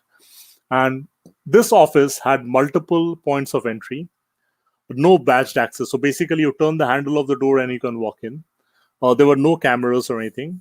So again, very, very lax physical control. Practically nothing. So what I told this client of mine is that, okay, consider this hypothetical scenario that you are sitting at your desk, you have your laptop open, maybe you're even logged into your AWS admin console, right? Cloud environment. You step away for a cup of coffee, you walk in and walk away with your laptop, right? So is that a concern for you? And he said, yes. Again, I don't even need to walk away with the laptop, to be honest, right? I can just plug in a USB drive and there are scripts which will automatically download data, right? So again, even in this age of the cloud, there's still room for physical security. The second example is, and again, this is something that I've noticed at a lot of my Bay Area clients, is that when I would go on site for an assessment, I would sign in on this tablet at reception that would automatically notify my host, who would walk out and escort me in. Now, if you think of this IEEE quartet of access control, right? So identification, authentication, authorization, and auditing. So identification was covered, right? Because I provided an identity when I signed in. However, authentication, that never happened, right? In other words, I was never proved I was never asked to prove that identity. So I could have signed in with any name, right?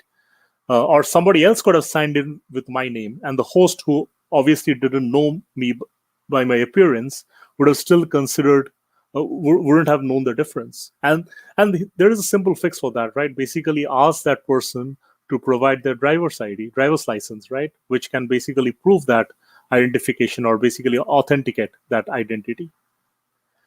Under technical security, I have seen a lot of my clients, especially if they have a large enough budget, they kind of go on this wild shopping spree and get a bunch of tools and services in place. Then they realize that they don't have the bandwidth to monitor the tools, the alerts from those tools. They don't have the time to fine tune the alerting rules. And then they realize there are so many alerts, there are so many false positives, and they decide, okay, this tool is not really worth it. And they abandon their use. Obviously, this is not the right way to go about things.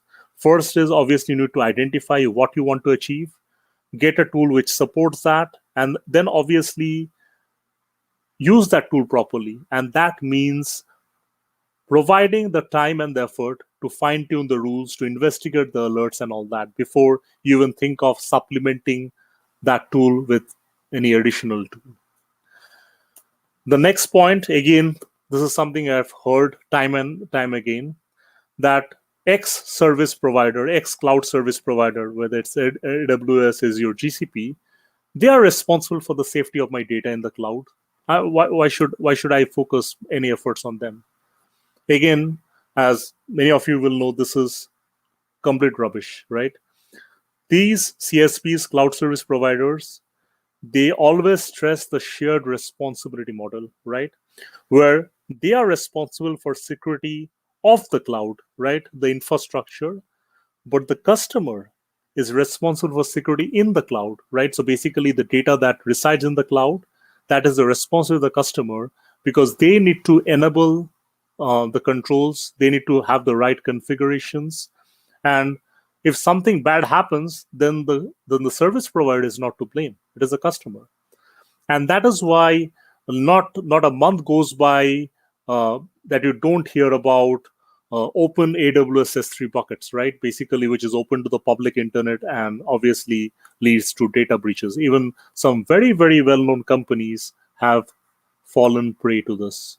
And this is obviously user error, something that I mentioned earlier. Finally, administrative security. Again, this is something that I've seen more in Bay Area than, let's say, on Wall Street, because banks, by their nature, are very concerned about dotting the I's and crossing the T's, because they have this regulatory mandates that they have to follow. So they want to do things by the book, and they actually write down a lot of stuff. In the Bay Area, as I said, there's this bias for action, not really much effort in writing stuff down. So a lot of this critical controls are handled by some very intelligent individuals, but without any process documentation. So when this person leaves, then that particular organization is in a bind, because nobody else can do that work at the same level of efficiency and effectiveness.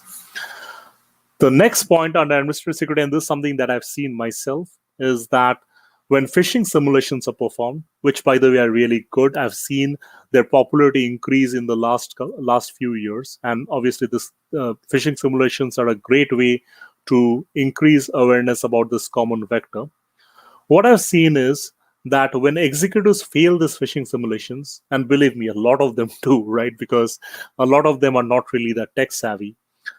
When they fail the simulations and they are kind of asked to do additional remedial training, there is pushback, right? Because they don't want to show up as foolish for their employees, right? And I have seen this pushback that, hey, this executive is continuously failing the simulation, please don't include him in the next one. Or even if this executive fails, don't ask them to go through additional training. This is a very, very bad way to approach things, right? Because if you think about it, executives typically have a higher level of access, right? They have higher level of authority, and attackers recognize this, right? And that's why they have phishing campaigns specifically targeting these executives, right? I mean, it is called whaling, big, kind of the big fish. Well, I mean, whales are technically not fish; they're mammals, but you get the idea, right? Even casinos call their customers who bet the most. They're called as whales. So similar thing, right? Attackers specifically target senior executives. One, because they have more access, right? So basically compromising a CEO's account, right, email account will have will pay much greater dividends than compromising just an ordinary employee's inbox. And the second reason is a lot of these executives are not very tech savvy, right? Just because of the nature of the job, just because of their age and their interest, a lot of them are more prone to click on these phishing links. Another thing that I realized is that a lot of my startup clients don't even have the basics, right? So doing a cybersecurity review, that 4-stage approach that I mentioned, and ranking and rating the process maturity of controls, right, on a 0 to 5 scale, that is how we do it. That doesn't really provide any value, right? I mean, if I'm rating process maturity for all 108 NIST CSF controls as a 1 or a 0, I mean, it's kind of too much, right? I mean, what should the client focus on? So what we did is, and this is something that we're in the process of doing, this is a new service we are rolling out. What we did was create a questionnaire based on these controls. And these questions are very simple, yes or no. Do you do this or not? Do you have this or not? The idea is that the no's will provide direction on what to address, right? And obviously, the responses can be benchmarked against the average of all the other responses. So this is something which speaks to the needs of startup clients who are kind of just starting on their cybersecurity journeys. Moving on to the concluding section of my presentation. Mario Puzo, when he wrote The Godfather, he wrote, "A lawyer with his briefcase can steal more than 100 men with guns," right? So now replace the lawyer with his briefcase with a hacker with his or her laptop. And this is even more true, right? I mean, unlike, it's no longer 100 men with guns. I mean, a hacker can steal from thousands of organizations, often sitting in the comfort of a non-extradition country on the other side of the world. So it is very important for organizations to share and learn, right? Because in today's connected world, threats overlap industries and technologies, right? Because everybody is connected, every technology is connected. So it is important for people across domains, industries, and competencies to share with and learn from each other. And obviously, BSidesOK is a forum which helps us do that. By the way, this is my favorite meme, right? The most favorite of all the ones that I've shown here. Again, which, as you can see, is a Darth Vader meme. Finally, this is my last slide. Even with all the knowledge and all the tools, there is something that you working in a startup can never escape, and that is confirmation bias, right? So in other words, you are not the best judge of your own work. In these cases, it makes sense to ask an impartial third party for help. And obviously, this is a pitch for my profession. This is how we cybersecurity consultants get work. But it does make sense to call in a third party to come in and ask the tough questions and play the devil's advocate. Thank you. That's the end of my presentation. Fantastic. Well, thank you, Shorja. Guys, remember, if you guys have any questions whatsoever for Shorja, please ask them in the Slack channel. Shorja, are you in Slack right now? No, I'm not. Okay. Well, right now, I don't really see any questions other than my boss trolling me in the in the Slack channel. But if there are any questions, please let me know. We've got just a couple of minutes here. Shorja, I'll keep you on for just a couple minutes, and I'll go ahead and go through the other stuff. We've just got some announcements to make, of course, the book and Slack and swag and stuff like that. So if you don't mind, stick around for just a couple minutes, and if there's any questions, I'll get back with you in a minute. All right, everybody. Thanks again for joining us. BSidesOK 2021. My lunch just showed up just a few minutes ago, so I'm going to try to make this as quick as possible. Hey, y'all remember, check out the swag. All right, it's at BSidesOK.com/swag. We've got some T-shirts. I think we may have some leftover patches from last year if you guys didn't get one. Hack the planet. This last year, of course, was the 25th anniversary of Hackers, which is what we were trying to go for. We actually had an entire theme lined up for that. And of course, COVID hit, so here we are. Y'all remember to check out the Slack channel. Again, it's BSidesOK.com/Slack. If you're not in there already, you can go register. And then join us in any of the BSidesOK channels at speakers, sponsors. Definitely go check out our sponsors. I'll get back with that in a second. And also track 1, track 2, and track 3. Don't worry, it's not COVID. I've had full vaccinations, and also I had COVID back in November and still have the antibodies. So says the blood work that I got a while back. Remember that we're also giving away copies of Tanya's book. Our keynote this morning, Tanya Janka, her book, Alice and Bob Learn Application Security. I have a copy of it right here. And guys, ask questions, please. We're looking forward to all these questions and everything. We have a few copies of these to give away, and I've given away probably 5 or 6 today so far. And that includes across all the different tracks. So if you've got questions in all the different tracks, please ask them. And we're just giving them away to people who ask really awesome questions or being really awesome in themselves. Let me check the Slack real quick. Excuse me. Carl DeGraff says, let's see. Shorja, you there? Yep, I'm here. All right, fantastic. Carl DeGraff says, could you show the technical security workstations slide final version again, please? Sure. Also, Georgia, do you have a copy of the slides that you can throw up on Box or Dropbox, Google, or something like that, that I can maybe get that link out if anybody wants a copy of the slides? I mean, if not, that's fine. We have some presenters who don't like to give copies of their slides out. That's okay. Yes, it's like sometimes I'm presenting the same thing at more than one conference, but I'm happy to share. I will share a non-editable version. Yeah, if you want to put that to me in the private chat here, I'll put that over in Slack, and anybody who wants a copy of the slides can get them. Okay, on the private chat, am I allowed to attach a file? Or you can just leave your box. Send it to me at kurjar@gmail.com. I'll put that in there, and you can just perfect. We can get that uploaded. Okay, sure. Or Aaron at BSidesOK actually is probably better.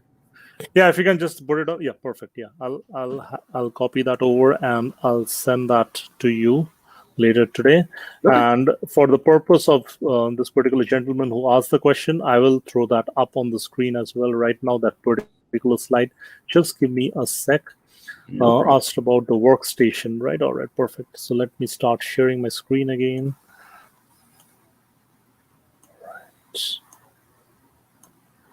All right, so here it is.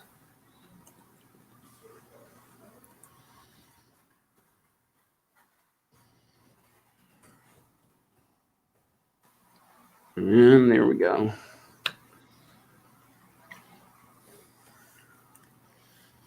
All right, let's see if we have any other questions. I don't really have anything else right now. Our next speaker, Philip Wiley, is actually he's waiting in the wings right now. So let me go ahead and Georgia, again, thank you so much for joining us today at BSidesOK. We really appreciate it, man. Thank you for inviting me. All right, we'll see you later. All right, so let's go ahead and go back through some stuff real quick. Again, we're giving away copies of Tanya's book, Alice and Bob Learn Application Security. Please ask some questions, and we'll pick somebody at random and just we're giving away copies of this. We love giving the stuff away, just like we love giving our swag away. BSidesOK.com/swag. Also check out the Slack channels and everything. And big ups to our sponsors: Okta, Optiv, Secure Ideas, Pinnacle Business Systems with Arctic Wolf, Fortinet, True Digital Security, and the show must go on sponsors StackHawk, Alias Forensics, and Go Security Pro. Speaking of Alias Forensics, again, they're letting us borrow this really kick-ass studio today, which, if you guys have obviously seen back behind me and everything, you know, the high scores and stuff over here. I mean, this office is completely decorated in Gallica stickers all over. It's phenomenal. It's like one of the coolest things that I've ever seen. So again, big ups to Donovan, big ups to Teddy. Happy birthday, Teddy, for helping us out. She's been amazing this year. We're really excited to have her on. I'm going to go ahead and play a video real quick from one of our sponsors, Optiv. And so while that's playing, we will be right back.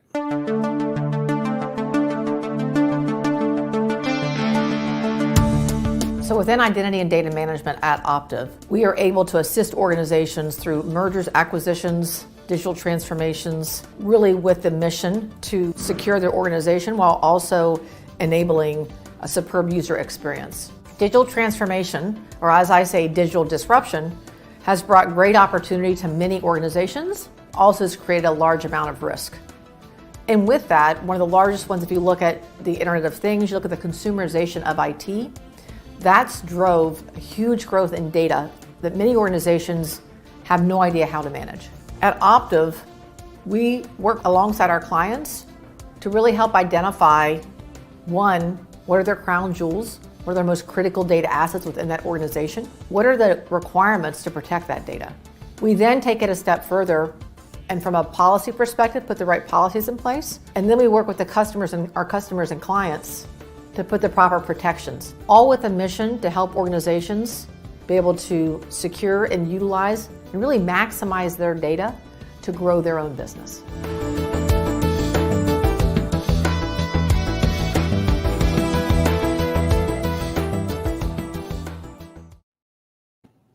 Big thanks to Optiv for putting on, helping us put on this conference again. And one more time, I just want to thank all of our sponsors, Optiv, Secure Ideas, specifically Sweeney, who's just put in a lot of time. He's one of our, well, there he is now. He just walked in. Look at this beautiful shining beard. Yeah, there it is. That's right. And of course, big thanks to Alias Forensics for hosting this here today. Our next speaker, Philip Wiley, is Philip. You about ready? We're a little early. I don't know, and maybe it is a little early. So I tell you what, guys. Here's what we're gonna do. We're gonna take a quick break, real quick. I'm gonna put on a "We'll be right back" slide, and we'll be right back here in just a couple of minutes.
Hey guys,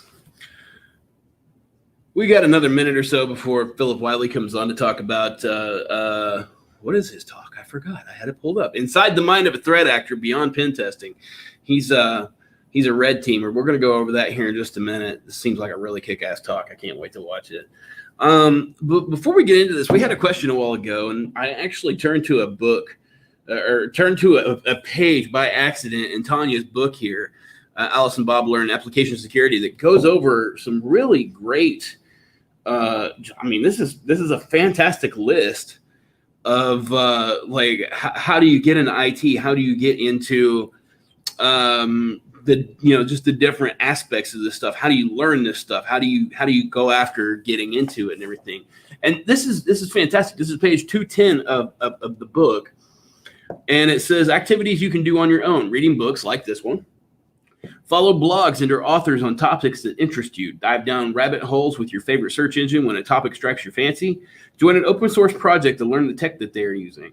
Consider getting a certification and following the study program. Become involved in the InfoSec community. Join a meetup, make friends, connect. Also, doing these conferences like this is a huge help. It's actually, I'll be honest with you, starting BSidesOK is how I got my gig. Well, it's how I got the networking to start at True. I feel like it was definitely a huge proponent of that.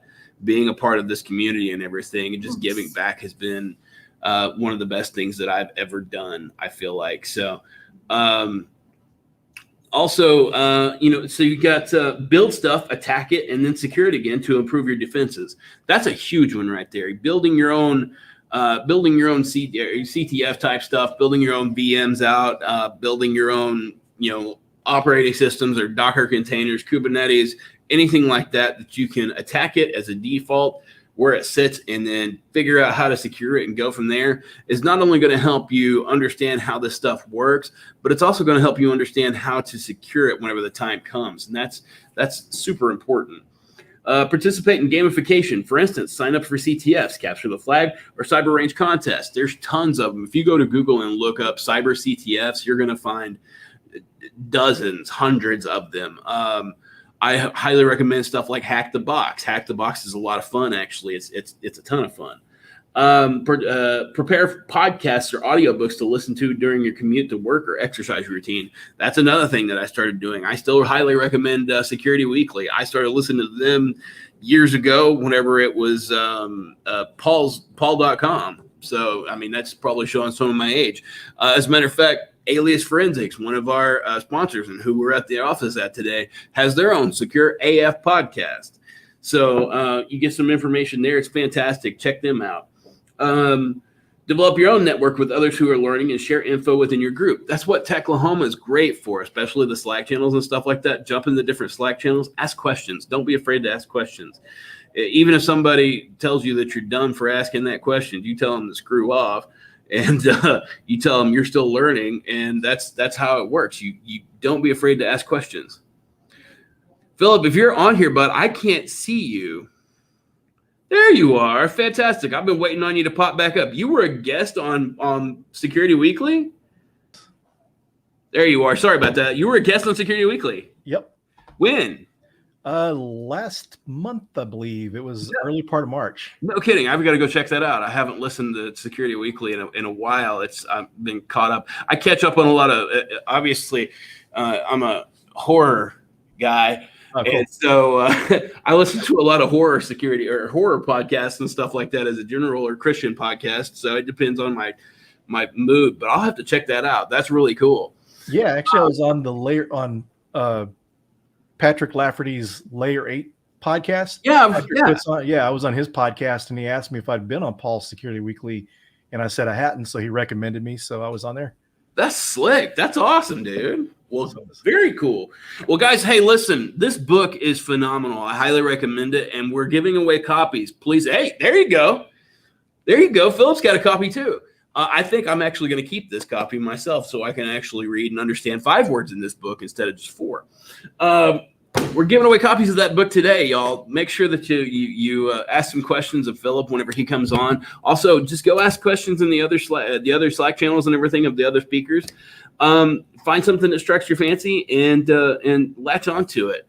All right, Philip, I'm going to try to get through your bio real quick. Philip Wiley is an offensive security instructor at INE, adjunct instructor at Dallas College, and the Pwn School Project founder. Philip has over 23 years of experience, with the last 9 years spent as a pen tester.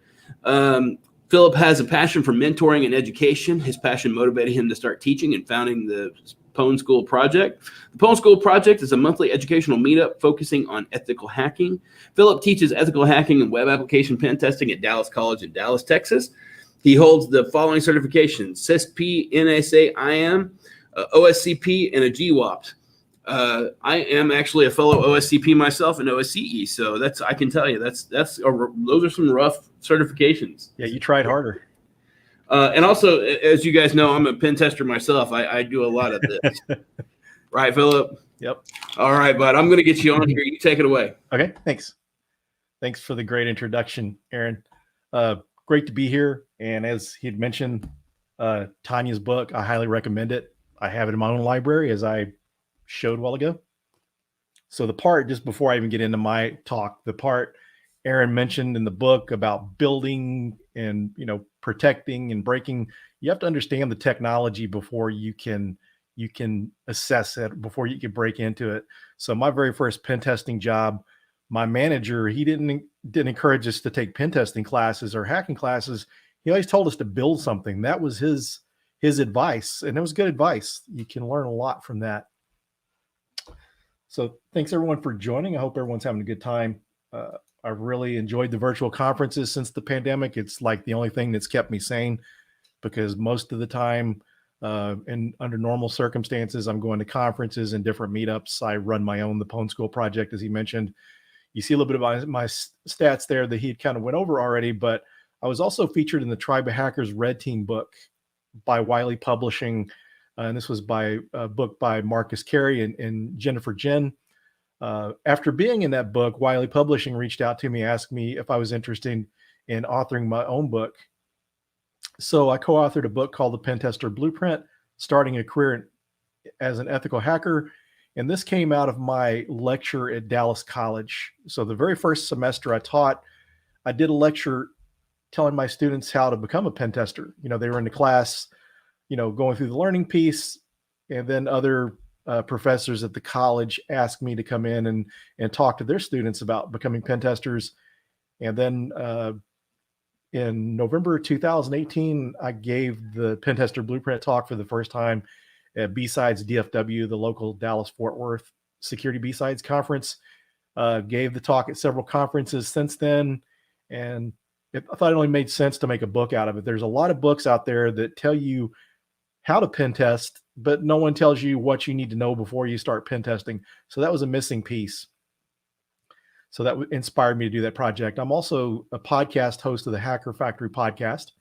I just recently came out with that. I was co-host of the Uncommon Journey with Alyssa Miller and Chloe Mistagi, but the Hacker Factory fits into my passion for mentoring and pen testing and hacking. This book is, the podcast, I talked to different guests on how they got started in pen testing and hacking and, their story and what they recommend for others to get started. So I'm also Innocent Lives Foundation ambassador and champion, and a Hacking is Not a Crime advocate and board member. So my offensive security path kind of starts off a lot different than most people. And the pro wrestling piece, that's just kind of something for fun and to show people that, based on my background, I become a pen tester, that it's possible for anyone to become a pen tester or offensive security professional, red teamer, if you put in the time and effort to learn. When I graduated high school, I really didn't focus on school, take it seriously. And so when I graduated high school, I didn't know what I wanted to do with my life. So my friends said, you should be a pro wrestler, because I was a power lifter, still a power lifter, but back in the day, I was a bigger, muscular guy. And my friends said, yeah, you should be a pro wrestler. So I went to wrestling school and wrestled for a few years. And during that time, I wrestled a 750-pound brown bear, which you can see up on the screen. So that's actually a real bear that I'm wrestling there. And yes, I did actually used to have hair. So getting into more relevant stuff here, I ended up getting out of wrestling because I got married. I needed a more stable source of income, a better lifestyle, jobs with benefits and stuff that had insurance and that sort of thing. So I went to a trade school and learned AutoCAD, became a CAD drafter. And during my CAD drafting career, I learned that I had more of a knack for the computer side of things. When I started CAD school was back in like 92 or 93. I really didn't have much experience with computers. And so I learned, right away as becoming a drafter that I was pretty good at figuring out problems with computers. So a lot of companies I work for, we didn't have like IT staff. So I would figure out how to fix things. And I thought, I really should go into IT instead. So I taught myself how to build computers, took a Novell NetWare certification course to learn the Novell NetWare network operating system. At the time, it was the popular one over Microsoft. That was before Microsoft came out with Active Directory. Novell had its own directory services, which was out before Microsoft's. So it was the popular at the time.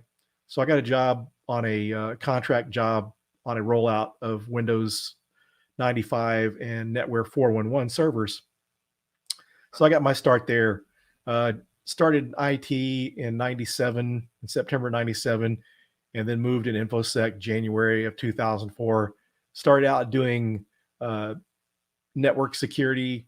So I was doing firewalls, intrusion detection systems. I did some vulnerability scanning, some risk assessments. Everyone on our team did the same thing.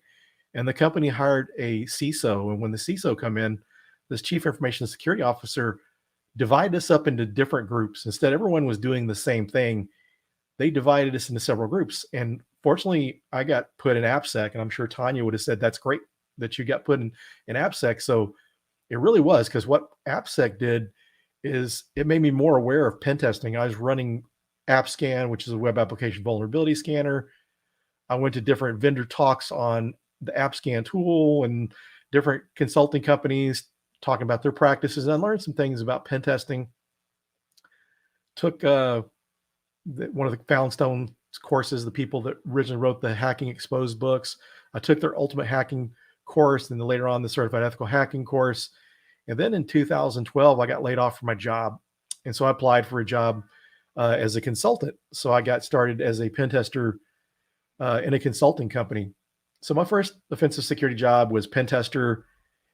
Did that for many years. My first 5 years were spent in consulting. If you ever get the chance to work in consulting, I highly recommend it, because you get exposure to so many different environments. When you're a pen tester for a consulting company, usually, a simple network pen test, you're going to get 40 hours to do it.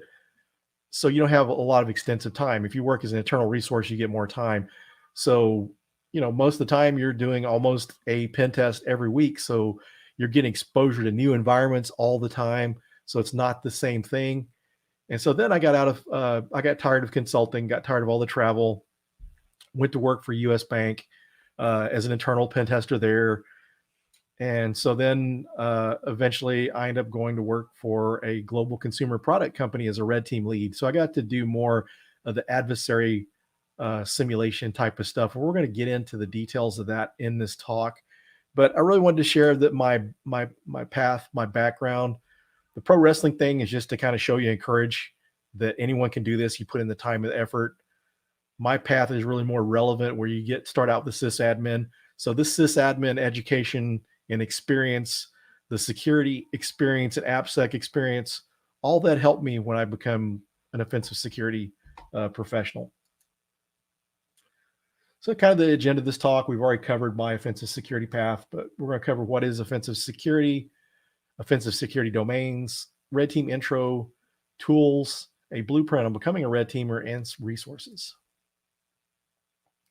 So this little sticker up here, this hacking is not a crime, is part of an organization I'm a member of, an advocate and board member for. And what we're doing is trying to go back and take back the name of hacking and show people that the skill of hacking is not always used for bad.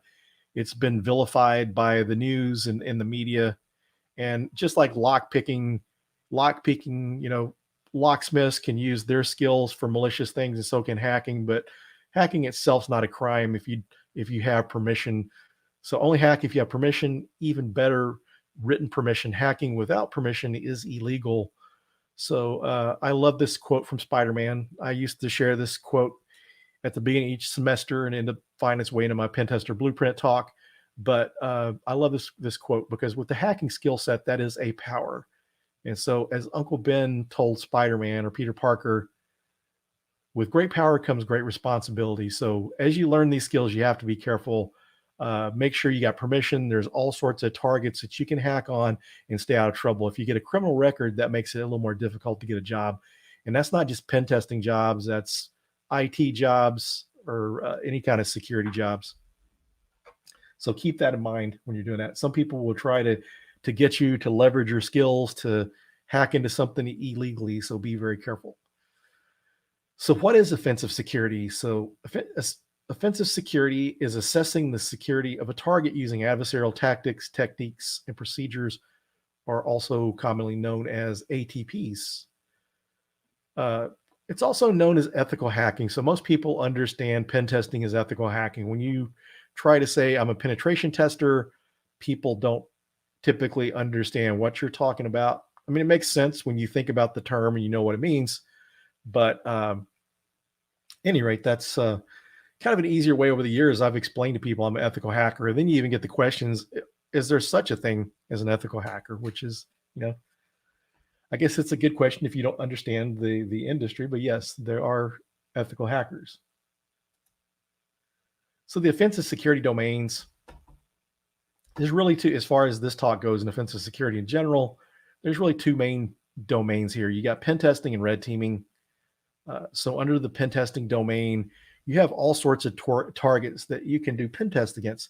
So most commonly, you're going to see your network pen test. This includes wired networks and Wi-Fi, external facing, trying to test companies from the internet, internally, and then also applications, including your web applications, mainframe applications, your cloud applications, and even cloud. Social engineering, testing the security of people, physical security, testing the security of buildings. So you can have the most secure network, but if your building is not secure and people get into the server room, there's a higher instance they're going to breach or get access to information they shouldn't have, because not all information is digital. You still have paper files. You still have documents that are sensitive and critical to company business, and also contain customer, patient information that doesn't need to be revealed. And so hardware, vehicle pen tests, these are popular too. Into the hardware realm, you get into the IoT, your industrial controls, your embedded devices, and then you get red teaming. And so this is what inspired this talk. Is when I was working as a red team lead, pen testing was a new concept to the organization. We just started building our own team internally. So a lot of people, most of the interactions with pen testing was through consultants. So a lot of people within the company, within IT, within security itself, believe it or not, didn't understand what the difference between pen testing, vulnerability assessments, and red teaming. So one of the things I did was I created a slide to show them the differences between those. And it really inspired me. I thought there needs to be a talk on this to educate people, because even people in the industry don't truly understand all these different areas of offensive security. So red team doesn't equal pen testing. So the term red team and pen testing have been used interchangeably for years. While they're similar, but there's distinct differences. Between true red teaming and pen testing, it's like when you really think about blue teaming, it's a generalization.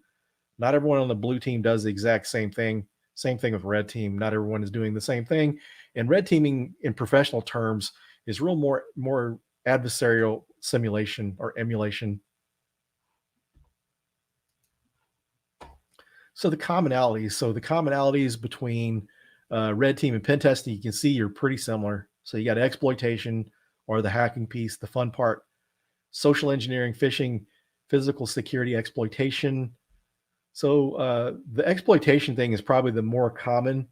Not all of your pen tests include social engineering, phishing, or physical exploitation, but red teaming, it's more common that these skills are used there. Why red teaming really become more popular or a needed skill set is over the years through PCI compliance and different compliance-based pen tests. A lot of these companies got more focused on PCI and not the big picture. So when you're doing PCI, you know, you're not required to do social engineering or physical security assessments of the building and that sort of thing. It's a good thing to do. So companies are focusing on the one thing that has to be done and overlook a lot of these things. At one time, pen test used to encompass more of the social engineering, phishing, and physical security exploitation. You know, these were also referred to as open scope pen tests or full scope pen tests. And so it got more focused. And so the need for this, companies weren't doing these as often. And a lot of times, you know, some pen tests will include these different areas, but sometimes companies, you know, they got budgets and they don't want to spend that extra money on things they don't think is needed, although it is a necessary evil. So the differences. So red team requires threat actor emulation, detection avoidance, less restrictive in scope, as we kind of mentioned. Pen testing, no threat actor emulation. You're kind of using some of the tools and techniques, but you're not really truly emulating a threat actor. Pen testing could include that if you get more towards an adversary simulation. So that can be used, but it's not actually a requirement. So detection avoidance, pen tests, usually you're limited time. And so you don't have time to go through and try to go undetected. Going on trying to see if you're detected is a good way to test things. And that's why red team engagements have become more valuable. So pen testing is more vulnerability focused. So we're looking for all the vulnerabilities that can be exploited. With the red team, we're looking for things that can be breached. We're looking for a couple high impact vulnerabilities that are exploitable that could lead to a breach in a company. So you're going in and you're laser focused on trying to perform a breach.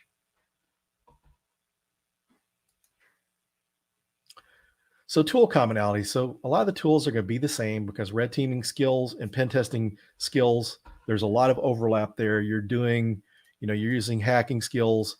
So there's some overlap there. So you're using Linux and Windows attack platforms, Linux and Windows tools on both of those, Metasploit, malware, and different manual exploits, and command and control. But you see vulnerability scanners, you're not going to use that as a red teamer. There are times I've done red team like engagements where we were trying to go undetected. We managed to bypass security, get on site. In testing, I was running Nessus and didn't get detected, which should have been. So a lot of times you're trying to avoid vulnerability scanners. Most cases you are in red teaming.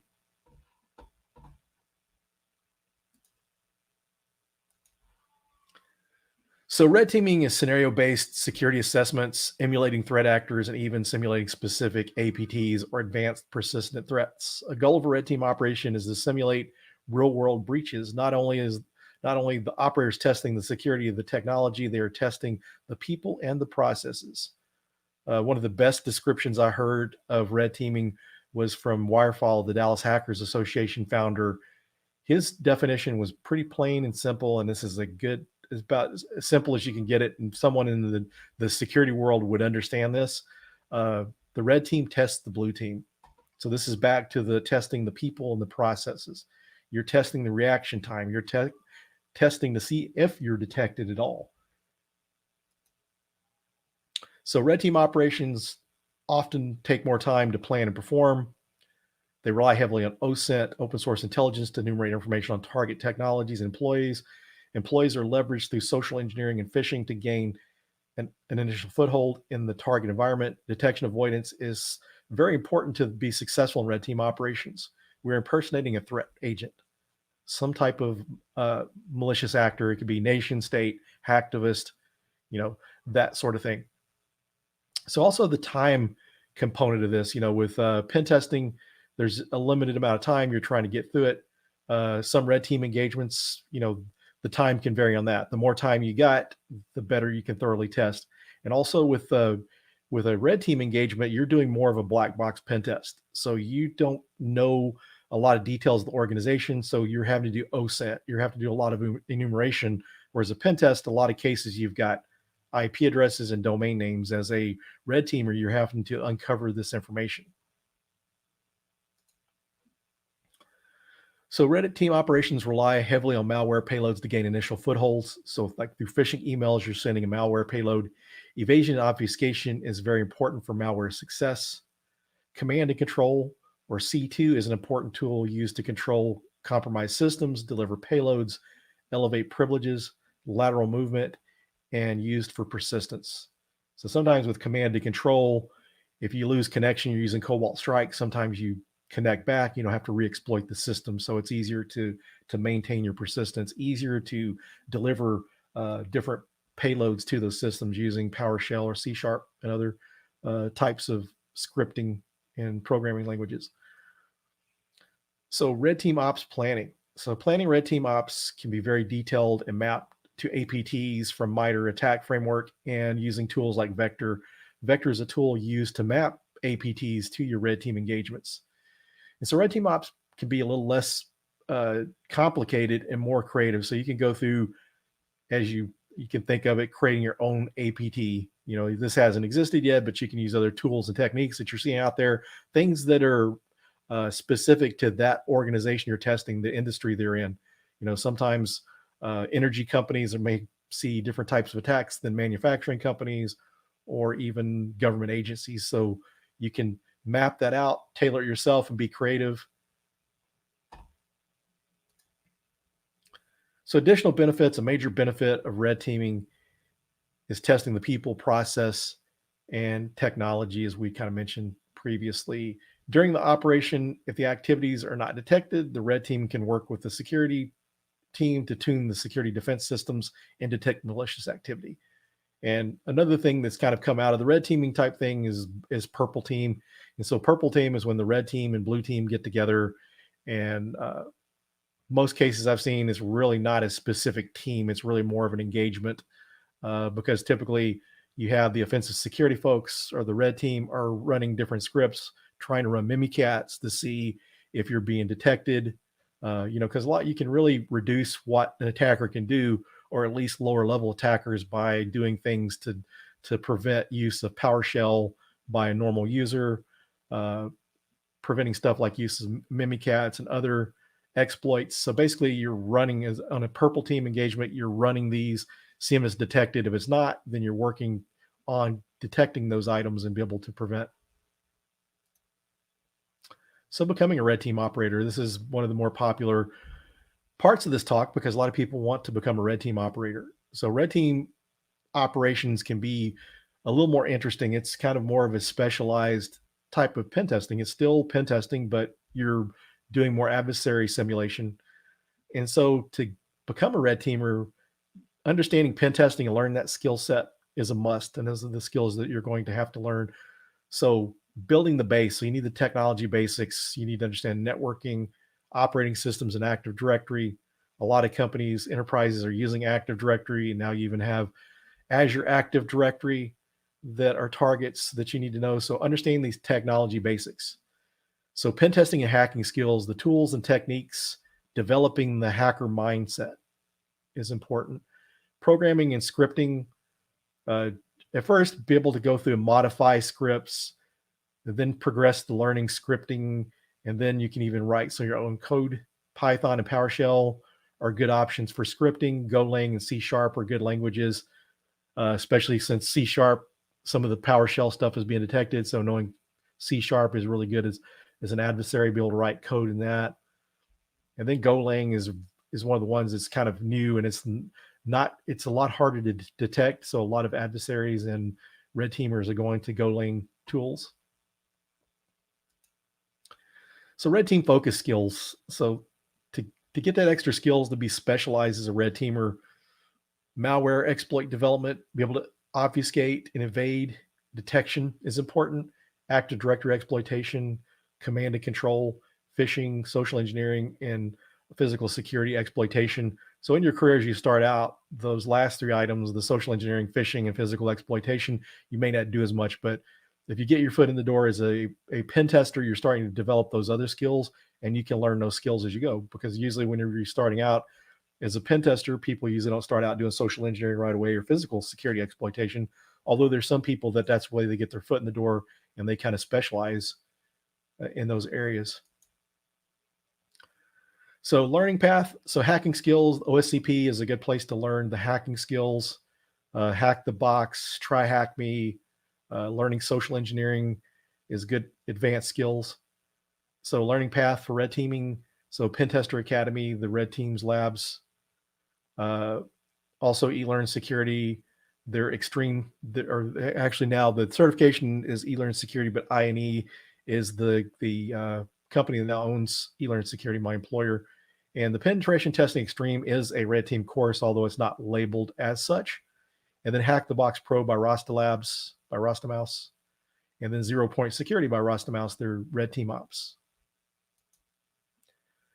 So APT planning, so a MITRE attack, vector, as we mentioned earlier for planning, command and control. So the C2 matrix is a really good place to get information on C2s.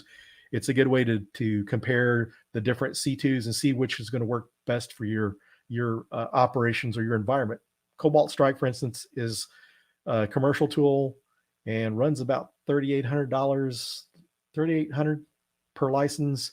But then your tools like Silent Trinity, Empire, and Damios C2, these are open source and free to use. Damios C2 leverages Golang, as I'd mentioned before, the programming languages. Part of the reason they developed in Go is to make it harder to detect. And then operating systems, Kali Linux, Parrot OS, and Commando VM, which is a set of scripts created by FireEye that install hacking tools on Windows. So you need a good Windows VM or a Windows resource to hack with in those environments, because a lot of the sysadmin tools are great for hacking Windows systems. And Slingshot Linux, that's a distribution created by SANS. It has pen testing tools, but also some things that are used a lot by red teamers, like your different C2 frameworks, and Vector is installed on there. So it's one of the easier ways to get Vector up and running. So courses, Hack the Box Pro, Rasta Labs, Pentester Academy, Red Team Labs, institute.sector7.net. They've got some good courses, not bad priced, and also they've got a lot of stuff related to malware. So finding something how to write malware and obfuscate malware, they've got some good resources there. 0 Point Security, eLearn Security is the INE Pen Testing Extreme course. SpectreOps, their course is more focused on Cobalt Strike. So when you take that course, you're going to learn Cobalt Strike. So you need to have access to use that to practice in your environment. You can still learn from it, but it's a out of the red teaming courses, it's one that's more specific to a certain tool. SpectreOps, they specialize in a lot of red team type of consulting. So does 40 North Security and Silent Break Security. And so like 40 North and Silent Break, they've got courses to where they have some malware development, as well as the adversary simulation courses, which are more the red team side, but they're also have options for the malware. So starting out, you may not quite be ready technically for the malware development, but that's something you'll want to move into to progress in your career. And then SANS, they have a red team course, and then cobaltstrike.com has videos and different tutorials and stuff on how to use Cobalt Strike. So here's a list of different blogs: Red Team Journal, redteam.guide, Threat Express, Byte Bleeder, the creator of CrackMap Exec. He's got a good blog. Harmjoy from Trusted Sec, BC Security, the current supporters of PowerShell Empire. When it was converted to, did the conversion to actually Python, or yeah, to Python 3x, because before it was 2x, and so 2x was deprecated, and they come along and created this tool using PowerShell 3.x. So SpectreOps blog, Rastamouse's blog, Hossek from SpectreOps, he's got a lot of great stuff on there. A lot of good stuff around AD and Azure pen testing. Silent Break Security's blog, 40 North, iRed.team, and Vincent U. These are some great resources that I highly recommend and use myself. So books. So Red Team Development Operations, a Practical Guide. This not only shows you some of the technical things, it shows you some of the how to build a red team, different documents you need for a red team guide. So especially if you're a manager, this is a an excellent guide, and I highly recommend it for anyone that's technical. And then Hands-On Red Team Tactics. This one actually covers Cobalt Strike, which a lot of times you don't see coverage in some of the different books, but they cover it. And then the Hacker Playbook version 3. The Hacker Playbook is a great series, but this one is called the Red Team Edition, so they get into more red teaming. So if you don't have the pen testing skills, then you definitely want to start with the Hacker Playbook 2 before progressing to the Hacker Playbook 3. So certifications are still kind of fairly new, but as I said, this is a specialized pen testing, and so 0-point security is probably one of the more currently most coveted for red teaming. Then you have Pen Tester Academy's Red Team Cert, and then INE's eLearn Security Penetration Testing Extreme Cert, and then different pen testing focused. So you don't necessarily have to have a red team specific certification. Usually something that's pen testing related, like the offensive security certifications, the SANS, and the eLearn security certifications sometimes will work, because this is a specialized type of pen testing, so you need those skills. And so this is my contact information. Before I got into teaching, I would share information with people and do a lot of mentoring. I still do a lot of mentoring and answering questions to people. So of course, we're going to have time to do some Q&A here, but also just feel free to reach out to me, connect with me. As Aaron was mentioning, these conferences are a great way to network. Some of the best things you can do is to build your network. Go to the different meetups, go to to different conferences. The virtual conferences are great now, but once the in-person conferences come back, even virtual, it's a great way to network. It's a great way to get jobs. Like my last 4 jobs, I've been referred by someone, with the exception I was actually recruited to my current job, but I've had people that have referred me to jobs, and it makes it a lot easier to get into companies, because if you go through the HR firewall, you've got to have certain keywords before you're selected. Prime example was before I went to work for US Bank. I'd also applied at Bank of America. Very qualified, fit the role, had everything needed, but I submitted my resume and never heard anything until months later after I was working at US Bank. So, in US Bank, someone referred me, someone that I'd met at a local OWASP meeting referred me to US Bank. My second consulting job, my good friend Wirefall, that runs Dallas Hackers Association, the founder of Dallas Hackers Association, he referred me. And so since I've been doing conference speaking, I did my first conference speaking back in 2015, did some more in 2018, and really did increased a lot more in 2019, and then 2020 did a lot of virtual conferences. So now people know me in the industry. When I interview places, they usually know of me. And so it makes it a lot easier to get jobs, just like Aaron shared his experience. I highly recommend that. So get out there and network. So these people you're meeting, get on Slack and connect with people. Connect on LinkedIn. Build your network. Someone sees a job that you may be interested in, they can refer them. I'm referring my students all the time. People always coming to me looking for entry-level pen test jobs. I've also referred people in the industry that I knew, because this guy goes to Dallas Hackers Association. Was a recent computer science grad with a specialization in cybersecurity.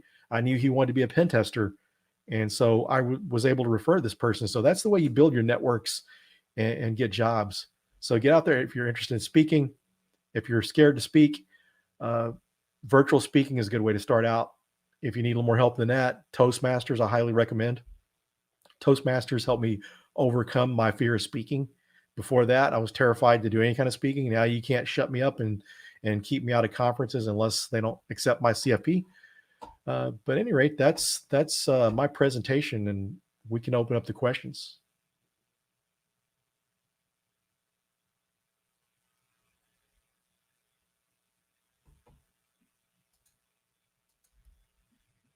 Say, Aaron, do we have any questions?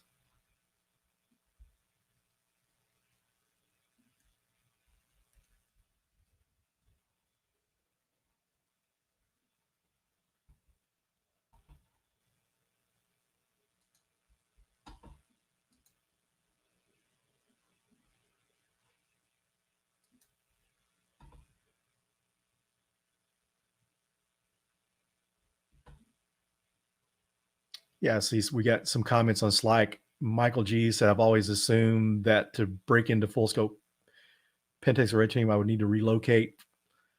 Please tell me if I'm wrong. No, you don't have to relocate because, for instance, some companies that I've worked for, I worked for a global manufacturing company. We had people all over. We had people in other countries as well as the US. And so like some banks I know of, they've got people spread out all over the place. So that doesn't necessarily mean, because some of the red team, the physical stuff, may require you to travel. So that is a possibility. There's a good chance you'll be traveling, because anything that's going to require physical, and not everyone does physical security assessments. So yeah, it's a lot of it's remote. And I see Samuel on there. Hey, Samuel. And my buddy Jamie. Good to see y'all on there. So yeah, at any rate, it's for the physical stuff, it may require some travel, but there's so much of it that not everyone does physical unless you're into that thing. For me, I'm just a little more nervous with the physical. So yeah, I guess Aaron must be still having lunch or something, but that's okay. We'll answer questions here. So what would Taylor said, what would be a good certification to get more security after Security Plus? Like the CYSA Plus, the CompTIA cert, that's a good one as well. Pentest Plus is a good one. If you're interested in offensive security, Pentest Plus is really heavy on methodology. CEH is more how to use the tools. And then like eLearn Security, we have a starter pass, which you can take the student pen testing course, which prepares you for the EJPT cert, which is not free, but the pen tester student is free. So something like that would be good entry level if you're wanting to go into that. But if you're wanting to stay with security, then like CYSA Plus, cloud security is a great area to get into, because there's a lot of people don't really understand cloud pen testing and security.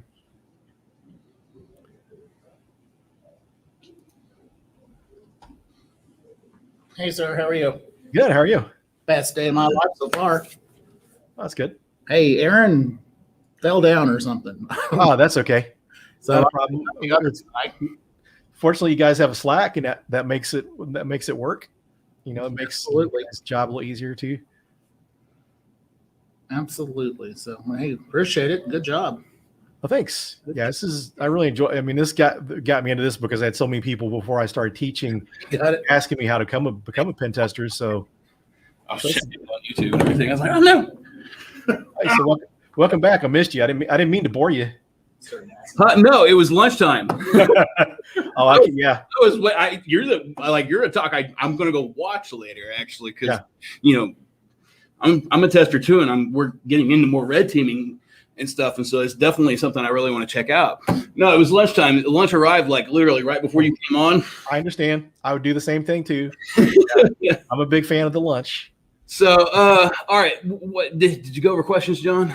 I did not. Okay. I was just getting ready to start. We kind of filled it some in Slack. Okay, so you've seen him, right? Yeah, he did it in Slack. Okay, fantastic. I'm sorry, guys. I was eating lunch and everything, and we were, yeah. That's okay. A man's got to eat. Likes to eat. All right. Well, Philip, thanks for joining us, man. Let's see. Is there any other questions? Man, you went early, actually. So actually, just for a little context, I first gave this talk at the DEF CON Red Team Village last year. Did you really? Yep. I gave this talk at RootCon virtually for the Philippines last year as well. That's cool. You've been in this talk a lot. That's awesome. Thehackermaker.com. I'm going to check that out. Yeah, feel free to anyone, like I said, anyone wants to connect with me, here's my information. I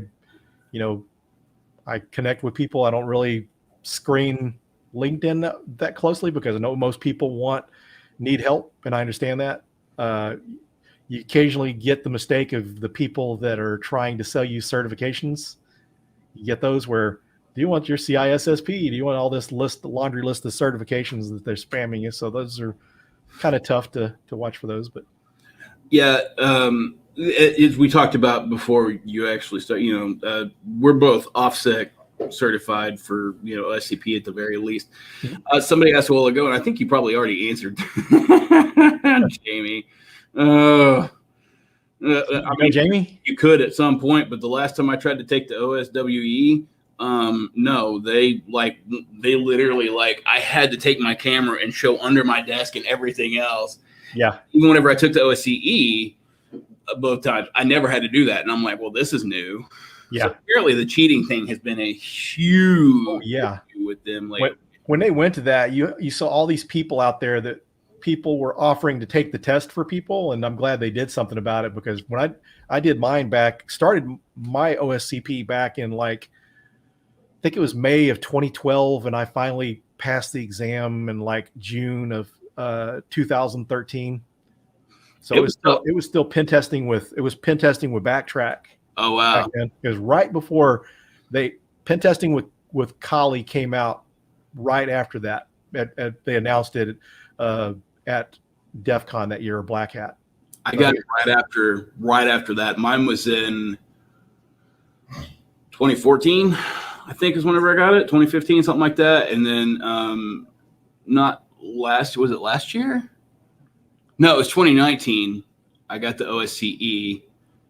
And yeah, I mean, like I said, it wasn't. I'm sure there was a lot of stuff going on then and everything. And yeah, I'm absolutely with you. I'm glad they cracked down on it and everything. It was, that's a really ridiculously hard certification to get. Yeah. Both of them, and I'm doing the OSWE right now, and I'm having to retake that test because that one's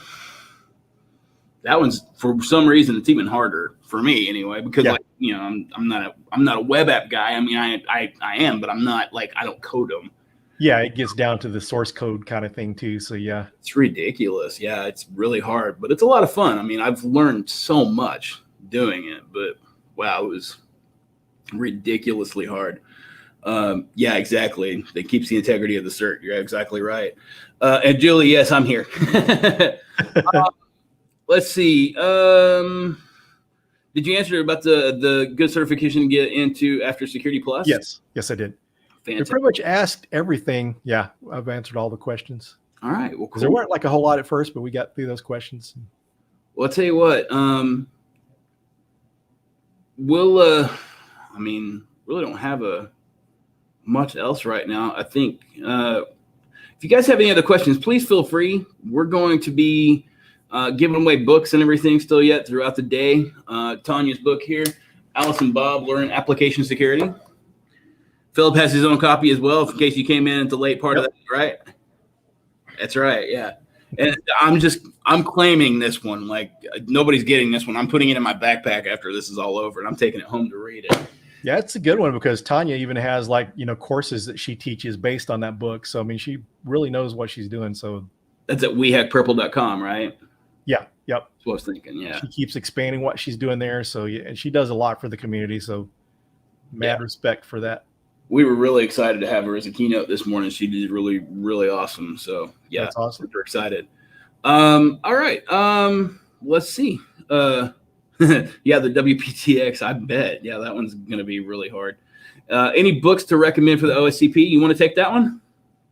For the OSCP, I would have said George's book, Penetration Testing, Hands-on Guide to Hacking or whatever. That one was a good one at one point. And someone starting out, like the Hackers Playbook series, those would probably be pretty good. Yeah, anything that and honestly, as far as someone preparing for that, I&E offers their EJPT course for free. If you do the starter pass, the starter pass will let you either take a cloud course or you could take the student pen testing course, which prepares you for the EJPT, their eLearn Security Junior Pen Tester Cert. That's kind of a good place to start to get some basics. And the Hack the Box stuff, that's the stuff that's pretty valuable there. Even Try Hack Me has gotten more educational. Books are good, but really you got to get the hands-on going. I've seen someone from our local community in Dallas. He's one of the ambassadors for Hack the Box. They have a local Hack the Box meetup here, and he did nothing but hack the box for a year straight. And I think he got by with maybe 60 days for the OSCP, and he passed it first try. And he didn't come from a security background or anything like that either. Yeah, nothing really replaces. I agree with you. Nothing replaces hands-on experience, Yeah. stuff like that. I mean, books are great. Don't get me wrong. And the thing is, Yeah. when you take the OSCP, they give you the lab manual and they walk you step by step through. This is how certain things work. This is how a certain tool works. But the thing is to remember, especially for pen testing. And you may have already covered this, but pen testing is a mindset. It's hackers are curious by nature.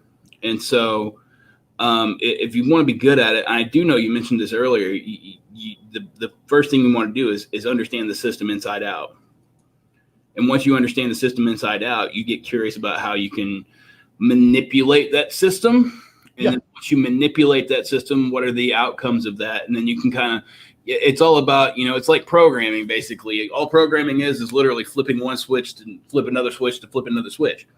And if you can figure out how to flip those switches in your head and you can kind of watch the dominoes fall, you can figure out how to break something, And so, again, hands-on experience is great. And having just an innate understanding of the system that you're trying to hack, that's probably the most important thing. So you really want to learn more about how to hack some stuff, learn how to build it first. Definitely. My very first pen testing manager, that's what he told us on our consulting team. He didn't tell us to go take any specific pen testing courses. He said, build something.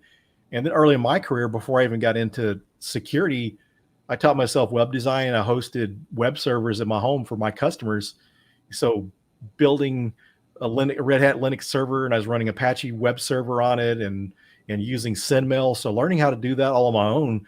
Then once I became a pen tester, I knew the certain directories to look for things if it was misconfigured and how to get in. And another thing I've been giving advice-wise here lately is I know a lot of people feel like they're late to the game or they're really impatient, want to get in really quick.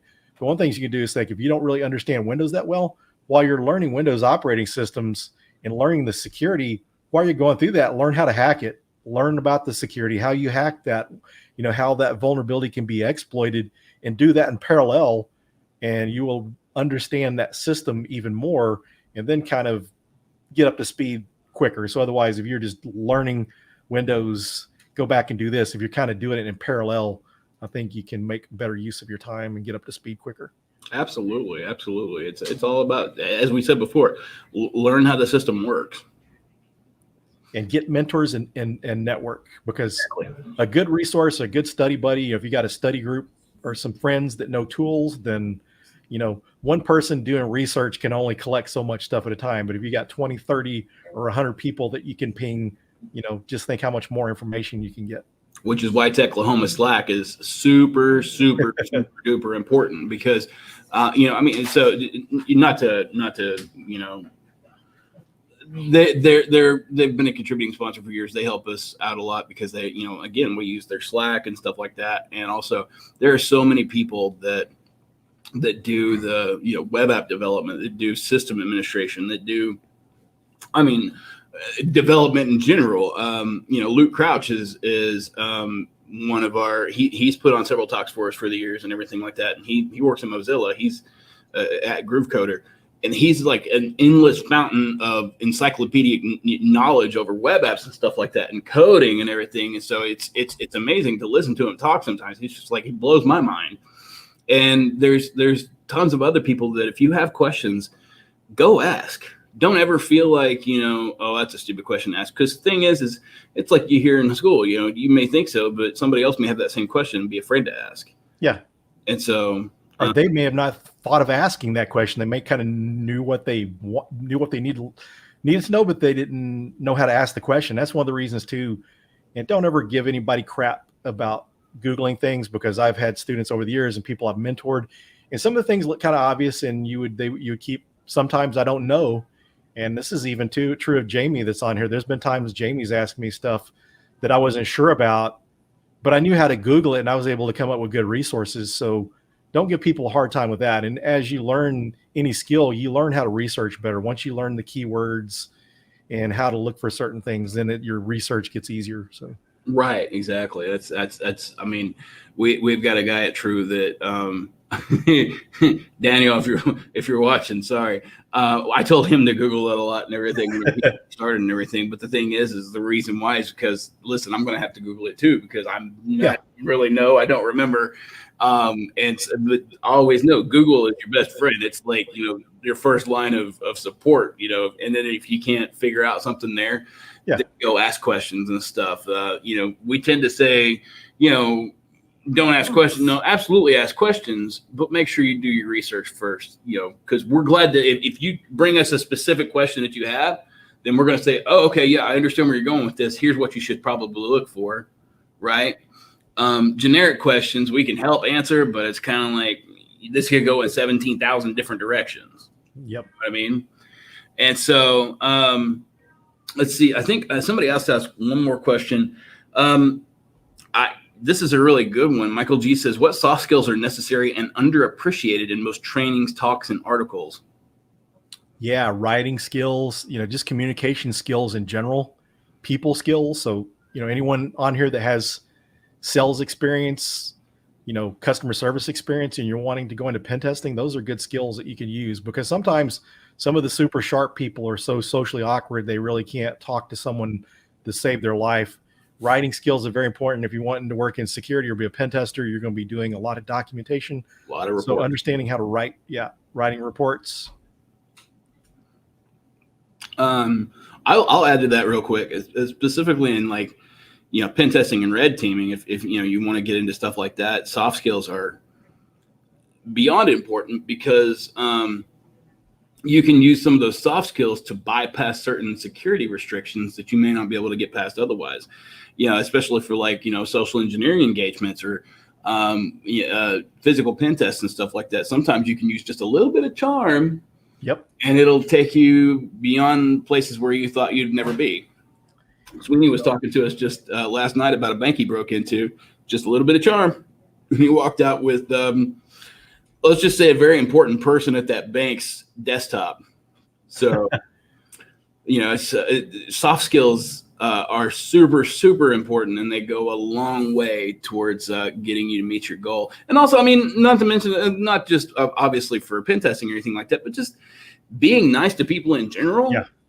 That's being kind, being nice to people in general. That's the most important thing that you can do in this industry because we have so many people who want to trash and bash each other. Yeah. And that's a completely separate talk for another time. It's going to take you a long way if you do that. Another thing is too, back to, you talk about getting the bank, kind of be able to charm someone to things from a pen testing perspective, those debriefings or closeout calls or whatever you want, the report readouts, you really want to be nice along the way because they can get pretty confrontational. So if you go in and establish that very much communication, that you're there to help, you're on the same team, it's a lot easier to take that stuff because you got some system administrators, network administrators, DevOps that they take this stuff personally. They think they really secured it well or did their job good. And you're coming in telling them you're doing a crappy job.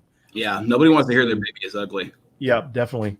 So that definitely helps going in those meetings, setting that expectation, letting them know you're on the team, because otherwise they can get pretty vicious. Well, Philip, you're in the Slack, right? Yes, I am. All right, fantastic. You guys got more questions for Philip? Please feel free to ask him. We're going to go ahead and get moved on to. I gotta make some announcements and everything, obviously, before we come on. Man, we're coming up on the 3:00 hour. We're almost done, guys. Can you believe it? It's crazy. Philip, thank you so much for coming. Join him in the Slack and everything. Ask some questions, and we're going to go ahead and just want to go ahead and thank our sponsors one more time. Okta, Optiv, Secure Ideas, they're professional evil, folks. Pinnacle Business Systems with Arctic Wolf, Fortinet, and True Digital Security, your one-stop shop for all of your security needs. That's my company, so I they don't pay me to say that. I'm just very proud of them. The show must go on. Sponsors are Stackhawk, Go Security Pro, and the really cool people here at Alias Forensics. They're, of course, the host for our fantastic conference this year. We're very excited to be here, actually, because they're taking pretty good care of us. I'm not going to lie. It's pretty cool being in here. Obviously, you see this office here, and I've talked about this all day long, but I'm just really freaked out how cool this office is. I mean, look, it's just so cool. It's awesome. One more thing real quick. Tanya's book, don't forget, we're giving that away. Please ask cool questions, interesting questions, whatever. We still got quite a few of these to give away throughout the rest of the day. Go check out our swag, BSidesOK.com/swag. We got t-shirts that we're going to make, stickers, and we may have some patches left over from last year. Also, we've got tons of swag that is going to come in from our sponsors and stuff like that over the next few days. It'll be probably like last year where we get together at my house and put together a whole bunch of boxes, and well, Sweeney's going to ship them out from his place, and that's always fun because at least it doesn't have to come from mine. Check out our Slack at BSidesOK.com/Slack. We've got the speakers, the sponsors, the tracks and stuff like that. I think the speakers is actually for the speakers, but definitely go check out our sponsors. Tell them how much you really appreciate them being here with us and everything. Again, we couldn't do this without them or without you. So I want to go ahead and get moved on to our next talk. Gordon Rudd is with us. Excuse me. Gordon Rudd is with us. Gordon is the CEO of Stone Creek Coaching. He has over 40 years of experience in the IT and cybersecurity field in oil and gas. Sorry, Gordon, I didn't bring you on yet. There you are. There we are. All right, let me get rid of this. All right. Where was I at?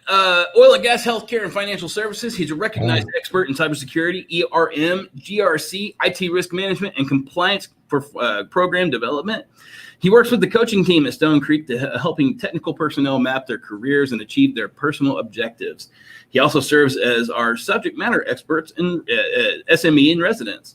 He joined Stone Creek Coaching after being the VP, CISO, and CISO for or Vice President CISO for RCB Bank. Gordon implemented and managed both their cybersecurity program and enterprise risk management program, which included managing internal and external audits, regulatory examinations, creating the vendor management office, and implementing a successful continuous process improvement program.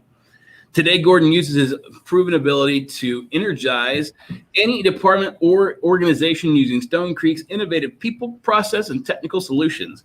Gordon founded the CISO Mentoring Project 12 years ago and is still an engaged mentor for many aspiring and active CISOs around the world. Gordon is a regular presenter with IC Squared, an international nonprofit association for information security leaders, to create and lead educational events, videos, and content for their members. And most of you obviously know IC Squared because that's the creator of the CISP, which is a highly, highly sought after certification that I've gone after once or twice and haven't actually gotten it because it's actually a little hard. So I tend to fall more into the technical side of stuff. So much more management. So Gordon, welcome to BSidesOK 2021. We're excited to have you. Excuse me, my bronchitis. If I can get rid of this, I think I'm going to be a whole lot better. It's that time of year. It really is. My allergies started this crap last Sunday whenever I was mowing, and I haven't been able to get rid of it since. I took like 6 or 7 Benadryl over the course of a couple of days after it, and then I wasn't able to stay awake for about 2 or 3 days after that. So it's been pretty rough. It's been pretty rough, but excuse me. Don't die on us now. Yeah, don't you go dying on me. Hey, we kind of need you. Let me see if I can actually share this thing. Do you see a screen with, let's see. I would bet that if I said share first, I had to it say would work better. Yay, it's going to work better. It's going to work. All right, let's see if we can make this thing go. Does that look right? It hadn't popped up yet. So, nothing, huh? Not yet. Okay. I'm just going to sit here and drink my beer. Share. Anthem Brewing. Earl Brewing. They brought this in. Alias actually specifically brought this stout in because I told him I like stouts. Oh, wow. Yeah. Did that pop up for you? Not bad. It's pretty good. All right. Hey, there we go. All right. Fantastic. You see your logo, right? That's it. I love it. I love it. Fantastic. Well, I told Chris I was going to steal it, and he said it was okay. So I think he made that logo, actually. He did. Updated our logo. I told him, I said, you can update it, but the one thing you got to keep is a tornado because that's probably that's how we separate ourselves from all the other B-sides because we've got the tornado. Yes. All right, Gordon. I like it. Take it. Okay, we're going to talk about creating scalable and sustainable cybersecurity for any size organization. And we all know that we've got to do certain things to make sure that the fundamentals are covered. But this is really what I wanted you to get out of today, is just that relationship between scalability and sustainability and the flexibility that's involved in that, and how to look at your organization's cybersecurity operational readiness. A lot of us look at individual pieces of cybersecurity, but if you do an ORI, or an operational readiness inspection, for those of you that have ever been in the military, you understand that term vividly and have horror nightmares about it, I'm sure. But every organization has an ORI for cybersecurity, and you really should know what yours is. And you want to make sure that you're communicating with not only your stakeholders, but your C-suite and your board. And yet, I want to give you, as kind of one last thing, those 5 areas where you can be successful as a CISO and make sure that you're going in the wrong direction, make sure that you're doing everything you can to get to where you want to be. For 1,000 years, mankind has used this philosophy for protection. We've built castles, the walls, the guard towers, limited ports of entry, all that sort of thing.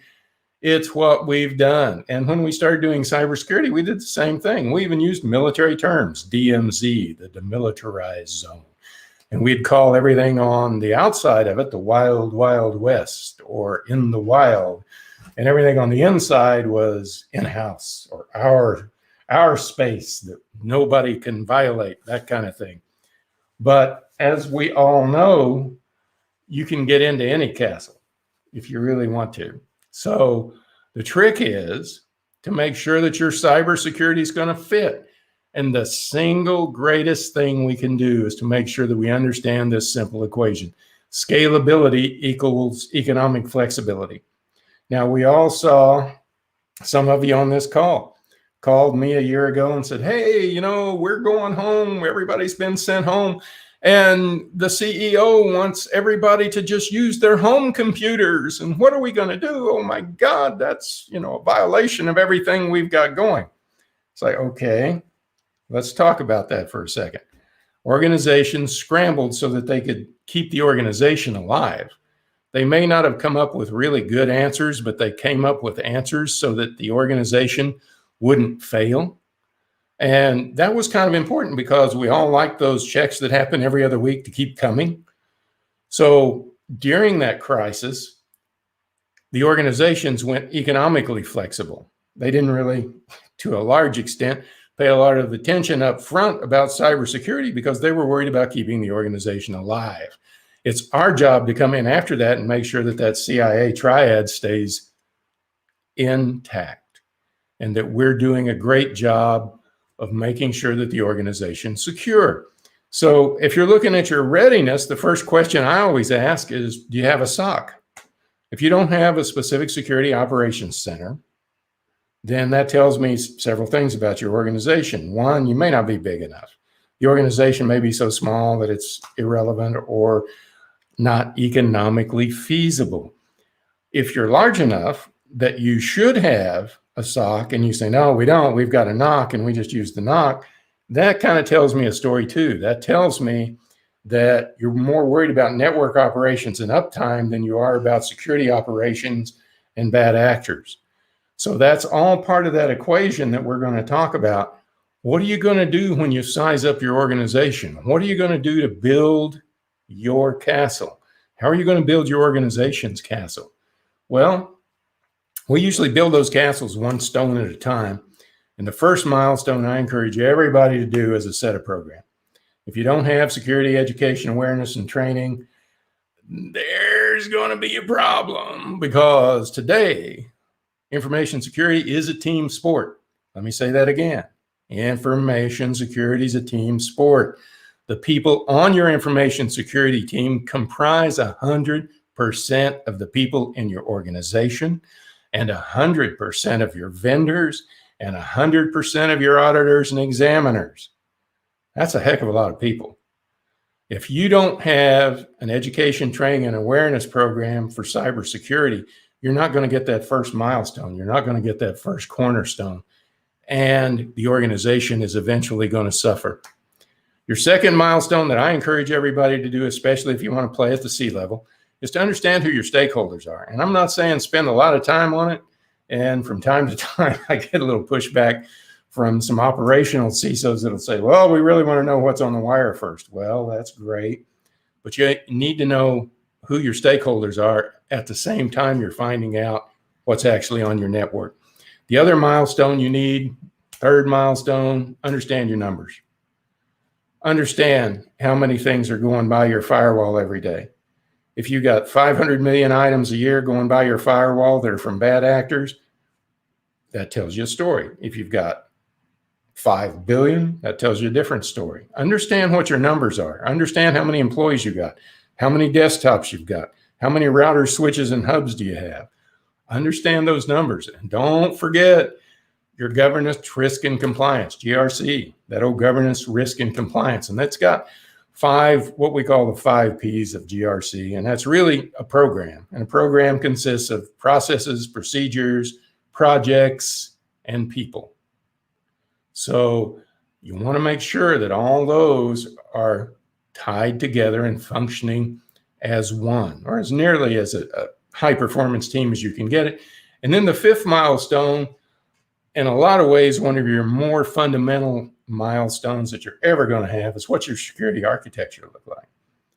What does the architecture for your organization look like?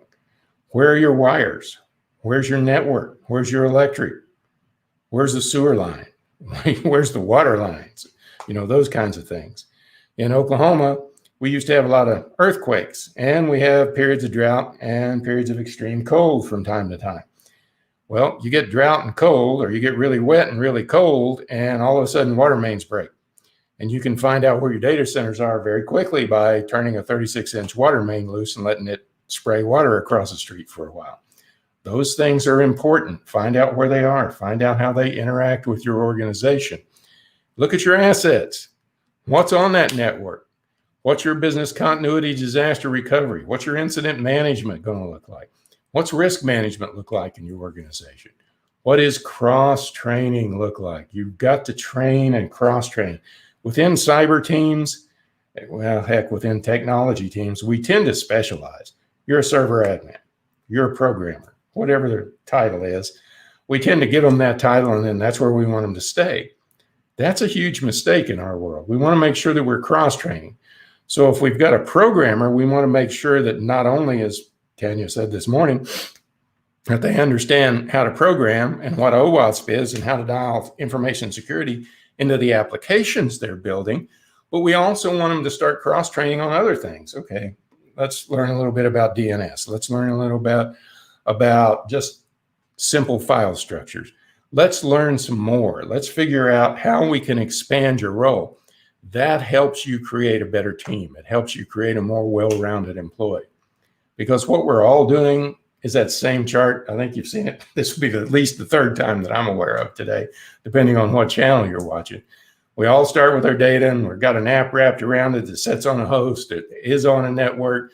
We've got perimeter security of some kind in place. We've got physical security of some kind in place, and we've got policies and procedures and our security education, training, and awareness wrapped around all that. And that creates a situation where if it's not overlapping, we're going to have holes. So what we all want are those overlapping layers. And when you look at a diagram like this, you could take this diagram and peel out firewall and VPN and plug in what you use in your organization. You could pull out traffic optimization and again, simply plug in what you're using in your organization.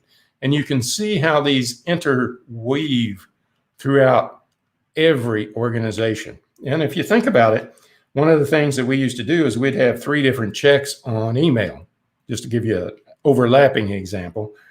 And, you know, we'd use blade out of the firewall, we'd use a vendor to do a different thing, and we'd use a second vendor to do a third thing. And it might have taken, well, I think the last time we timed it, it was 26 seconds to get an email from the time it hit the Exchange server and went through all that until we could deliver it to an inbox. And at first, when we were talking about it, we just talking around the table said, that's ridiculous. 26 seconds, that's too long, because we're used to doing things in fractions of 1 second. In reality, end users don't know that it took 26 seconds to get an email. I mean, even with the Zoom environment we're in now, if I'm sitting there and say, I just sent you an email, we're just going to simply have a little conversation for a few seconds until that email spins up into the other person's inbox. But by doing that, we've eliminated the opportunity to fail. If one application or piece of hardware fails, another one should pick it up. That's the overlapping model. We're all trying to build that castle. We're all putting the Lego blocks or the bricks together so that we get a layer that looks like this around the outside. And incident management is something you're going to manage from the outside. Trust me, when it happens, you're going to be everywhere. You're going to have your second layer, bringing it on inside that circle. That's going to look something like this. And you're going to eventually come down to the key word on these 3 bricks is encryption. It doesn't do you any good to wait for some ransomware actor to go ahead and encrypt everything you've got for you and offer to sell you the key. Ransomware is something that we can deal with in many different ways, but making sure that we understand where our data is and that we have it encrypted and that nobody can act on it is highly important. And yes, in some circumstances, you can encrypt encrypted data. So I'm not saying that encryption is going to get you out of all evils, but I'm saying that it's going to help you to maintain your access control and some of the other aspects of your CIA triad as you're moving through those different layers. And you're making sure that all those layers add up to the wall of your castle. And that's really what you're after. You're after putting that out so that your endpoint security is solid. And that was the first thing everybody saw kind of go, oh, crap. Well, what are we going to do now? We're pushing endpoints out to homes. Homes don't necessarily have the correct firewall. They don't necessarily have the correct endpoint security. The organization I worked with a year ago, everybody had a laptop. So sending us home wasn't really a big deal. Some of the infrastructure had to be modified on the inside to get a little more bandwidth because everybody was at home. We hadn't really anticipated 100% of the workforce wanting to log in all at once, which of course became a daily occurrence. So there were some changes to be made, but endpoint security wasn't one of them for us. A lot of you didn't have that luxury. A lot of you had desktops. A lot of you, are struggling or were struggling with the smart devices, with tablets and smartphones and that sort of thing. That's all normal for the situation. As long as the organization survived and they can continue to send you a check every other week and you can turn around and go back and plug these holes, your life is good. Now, aside from all that, what I like to see in everybody I work with is the AI inside. I want that behavioral analytics piece. I want to see what Mary Jane's really doing. I want to see what she does every day and how she does it. I want to make sure that I understand Mary Jane's role, that she has access to the information she needs, but only the information she needs, all that standard stuff. But I can't watch Mary Jane 24/7. I can't say she's on a trip to San Diego, so why is she logging in from New York City? What's going on here? Or I thought she was supposed to be in the office. Who's trying to log in from Singapore? You can't watch every user all the time, but your AI can. And it does take a while to set up. It does take a while for the machine learning to take effect so that it's extraordinarily effective. But in the long run, having the AI inside, and not to quote too many vendors, is really the way you want to go. You want to make it work for you. Now, the other thing I want to make sure that you all understand, something I'm very well aware of, one size doesn't fit all. There's just no way the mom and pop shop is going to have the same type of information security or cybersecurity that a Fortune 50 company does. It's just not going to happen. Mom and pop can't afford it. But in every instance and everything we're going to talk about from here to the end of the presentation, I'm going to strongly suggest that you communicate or you're just speculating. You've got to communicate with your organization. You've got to communicate with your management team. You've got to make sure they're communicating with the board. And you've got to make sure you're doing your thread feeds and you're communicating with your community. It's kind of what we're doing right here. We're communicating. You've got to communicate. If you don't, you're speculating. And in the business we're in, speculation kills. One of the things that you're going to have to do in sizing this thing up, no matter where you are on this, it's kind of a CMMI chart. No matter where you fall on it, you want to make sure that you are absolutely avoiding this. This is the mom and pop shop. This is where you start. If you're a mid-sized organization and you've still got competent people using heroic measures to keep it running, that's a problem. That's a real problem. You want to make sure that you're looking at the organization size. Again, if you're mom and pop, being at a level 1 in maturity, pretty normal. Most mom and pops come up to level 2 in a very short order. So they've got basic project management, and they're using certain processes and procedures, though they're using them sporadically. They're still using them. Whoops. Sorry, one too far. Got to keep those fingers under control, off the mouse button. When you get up to a level 3, you start defining standards. And if you don't have standards for server configuration, desktop configuration, firewall configuration, network management, incident response, business continuity, and disaster recovery, you shouldn't ever go past a 3. You've got to have those in place. You've got to be looking at risk management as one of the main areas that you're going to participate in as a CISO or as any kind of an information security professional. As you move up to the quantitative analytics that you find in 4, that's a very mature organization. You're talking about usually a Fortune 500, something like that, and you're not going to find too many 5s. 5s are usually the really big companies, the ones that are doing government contracting, the defense industrial-based corporations, large organizations. Some of even the Fortune 50 aren't level 5s. So size doesn't mean you're going to get there from here. It just means that you got the wherewithal to, should you so choose. But in all these different levels of development and all these maturation cycles, I want to encourage you to always take a look at the information security and the cyber security, your information assurance, your cyber assurance, your governance, risk, and compliance, that GRC. Take a solid look at those things and let your management team know what your thoughts are. Do it in a politically correct manner, but let your management team know what your thoughts are on that. Now, if you're a small business, this is probably what you're going to look like. You're going to have something that's going to look a lot like this. It's going to have a router or Wi-Fi, some firewall running somewhere, maybe a printer, a couple of desktops, and a laptop thrown in. There isn't a lot of room to do a lot of the fancy things that we just talked about in our multi-layer model, but it doesn't mean that you shouldn't be doing some of those.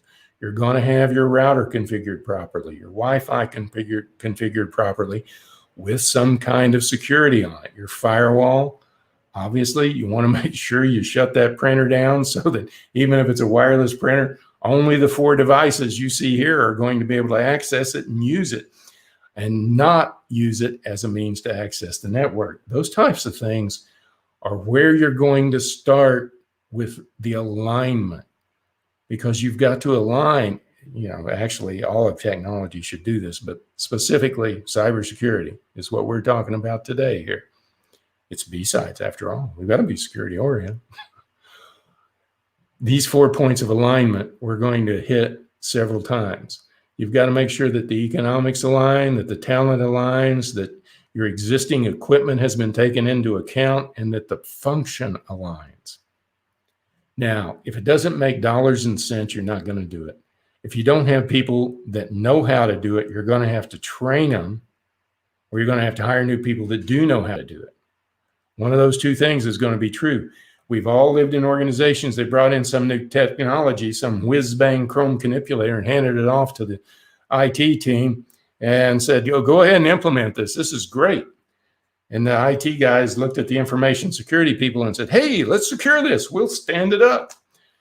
And then everybody's looking at each other in a couple of days after they've analyzed the situation they're in and saying, we've got existing equipment that does this. I don't know why we're going through all this. What's the function of the new equipment? Does the new equipment have the same functionality that the old equipment does? I've found so many times, especially working with organizations in vendor management, third-party risk management, that one of the things organizations typically fail to do is analyze everything the equipment and the software they have on the ground will do for them.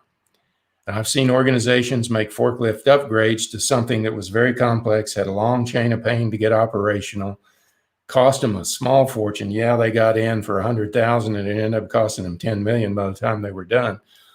And oh, by the way, the equipment that they left behind, that they abandoned, if they'd taken the time to study it and taken the time to go to classes on it, to be educated on it, would do the exact same function for them. That's kind of a cardinal sin. And as you're going through all that, you're going to have to explain to the small users, the small organizations, especially if you're consulting, what does a router do? How does it handle those things? Why do we need a router? Why do we need those things? So level ones are always going to be asking questions about this. They're always going to be saying, the reason I put that first bullet point on there, no router can go faster than the internet connection allows, is it's a topic of discussion that I've had with 2 or 3 small businesses over the last couple of years, where they have a router that has a capacity that's greater than their internet connection. And they are wondering why they're not getting all the internet they're paying for, or what that router is doing to slow them down, and should we get a new one? And it's really kind of interesting to have the conversation with them to say, well, you've got, a 10 megabit connection and your router will do, a gigabit connection. So it's really not the router's problem. The router's doing okay. You might want to call your internet service provider and up that bandwidth just a bit. They didn't take the time to look at the economics of it, or the talent, or the existing equipment, or the function. They're a small business. They probably won't. Medium-sized businesses fail this test often. They truly do. And if you look at the internet as a whole, we're all on this thing. Thanks to Kaspersky for providing this. This is the thing that goes on that we're plugging every one of these individual units into. I think just in my family, we've probably got 20 iPhones and 10 or 15 tablets of some kind. Well, I say iPhones, let's say smartphones and tablets, and probably 20 different computers. And they're spread out from Houston to Kansas City, all the way across Arkansas, Louisiana. They're all over. But every one of those devices is on that network with a lot of bad actors. So as we're growing, as we're getting into larger organizations, as we're getting into more complex organizations, we start to see the organization flesh out like this. We've got multiple switches, multiple computers. People are starting to worry about things like teamwork and communication. Then when you get up to level 3, you start to look like this. Now, a lot of us haven't seen an office like this in a long, long time.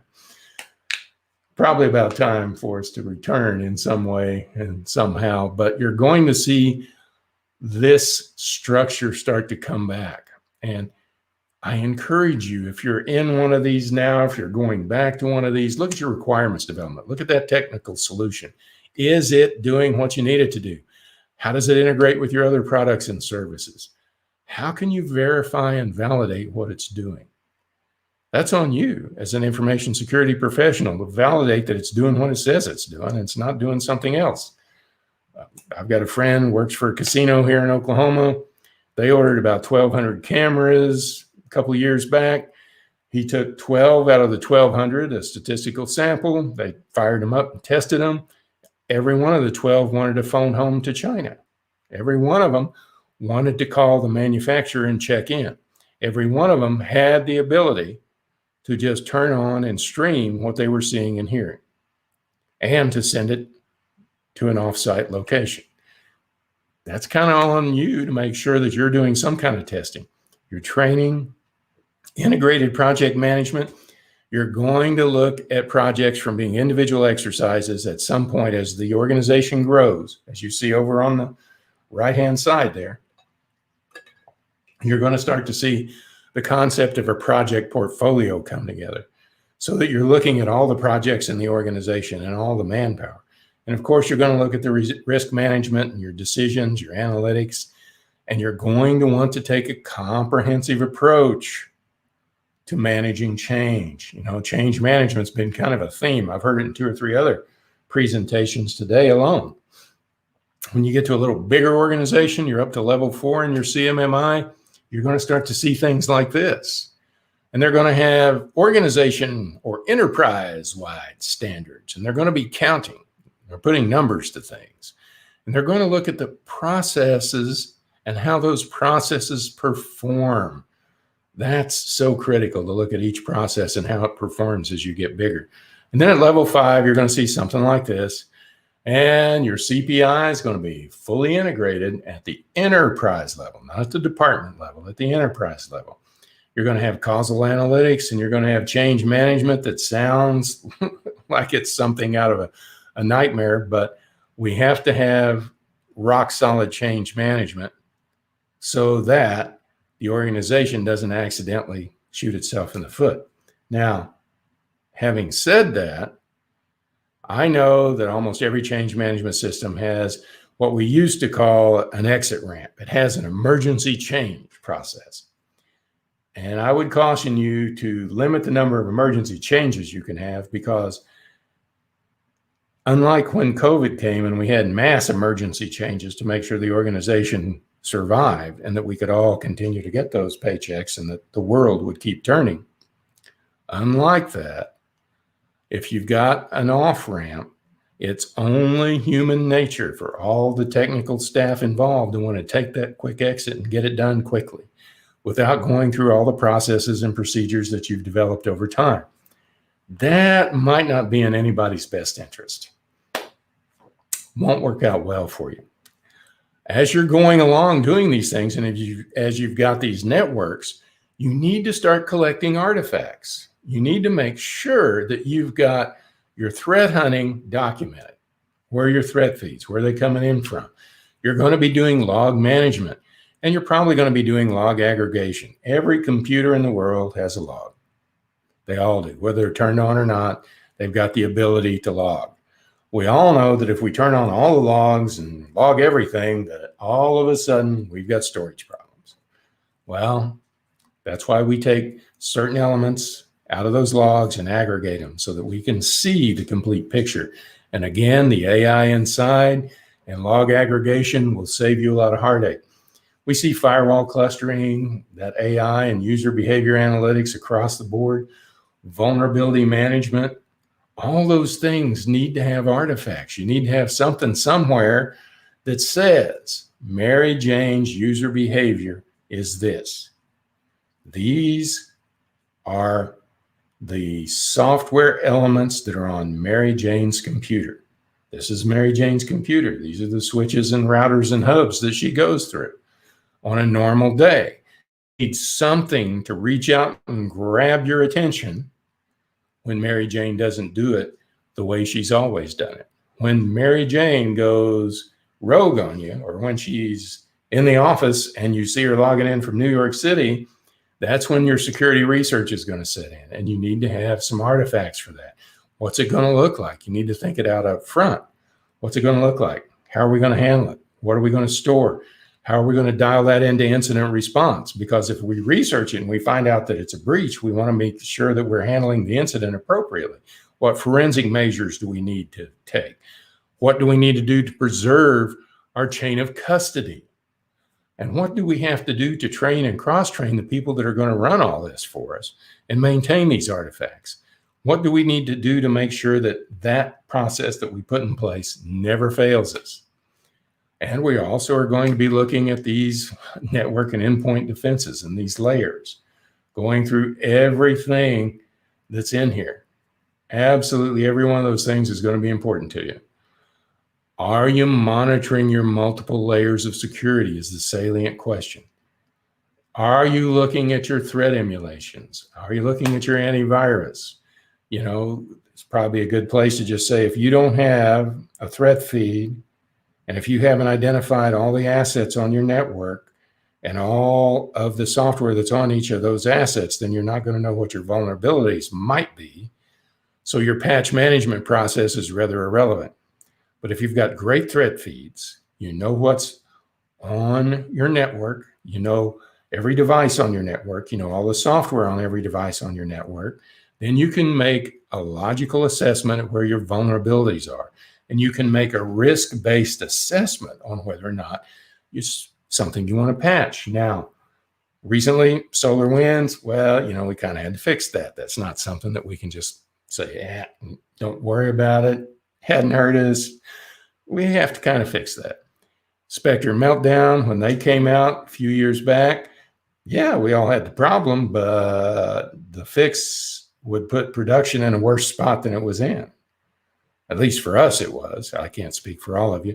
So we made the logical decision to let production go and trust our perimeter security and the AI inside to tell us if there was a bad actor and wait for a real solution that was implementable to appear. Those are decisions that are based on risk. So you're going to look at everything you're doing and you're going to ask, is it enough? Well, we all know nothing's foolproof. There's no such thing as a magic bullet that's going to kill the bad actor and get us to have statues made in our image somewhere. That's not happening. Nothing's foolproof. In the life we live, there are no magic bullets. With enough time and money, you can pretty much get into anything. That's why nation states are so successful.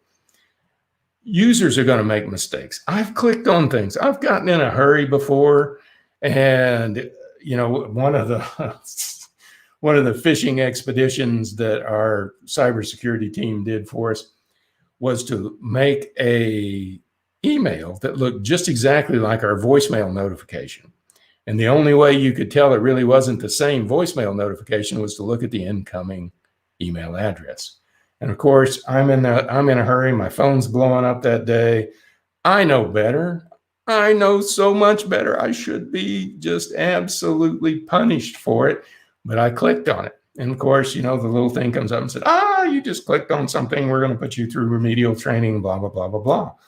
And I'm pounding my forehead on the desk going, what? But it makes you realize that everybody gets stressed out. One of my colleagues working from home had not only her and her husband working from home, but 4 kids and 2 dogs.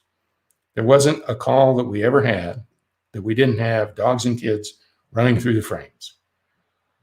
I would submit that on a really busy day, she'd pretty much click on anything that looked legit without doing the inspection that we all want everybody to do. So would I. I did the same thing. The other thing that is really important to us is what we don't see will kill us. It not can kill us, it will kill us. Brute force attacks, local accounts, the detection, evasion, local event log deletion, those kinds of things. You know, I've sat through discussions before with very large organizations that would have an HR system. And one of the audit findings was to eliminate the super user account on the HR system. And while the lady that created the system and put it all together had done that, and neither her nor her team had access to that super user account, they turned around and gave themselves each access to it. So they had the ability to make a change in payroll, should they so choose. They had access to all the log files that they could have deleted. In fact, they even had access to the one log file that they could, if they knew how, use to clean up everything that happened, so you could not tell that there was an extra employee that had come on. And all these things had been done. But they didn't realize it. They were just looking at operational excellence. How can we get it up and running? How can we make it work for 25,000 people? And how can we do it fast? And how can we make sure that when we log on, we can fix the problem? And IT folks are really, really bad about saying, well, you know, if I have root access, then I won't have any problem logging on and fixing everything. What they fail to realize is the same thing that's true about clicking on those emails when you're very busy is also true about having that super user access. that will kill you in a crisis. You've got to be able to be right there in the moment whenever you're in those accounts. And we all can't be there all the time. It's just impossible. So that's why we separate accounts. How do we gain insight? AI, machine learning, cluster algorithms, very helpful. Add staff, maybe, maybe not. Adding staff might be the right answer in certain instances, but almost always today you can automate a lot of things that are going on, so you don't really have to add staff. That doesn't mean that, you know, it's a 50-50 thing or something like that. What I'm saying is before you go out and hire a new human, take a look at what you're doing and find out if there's a way to automate it.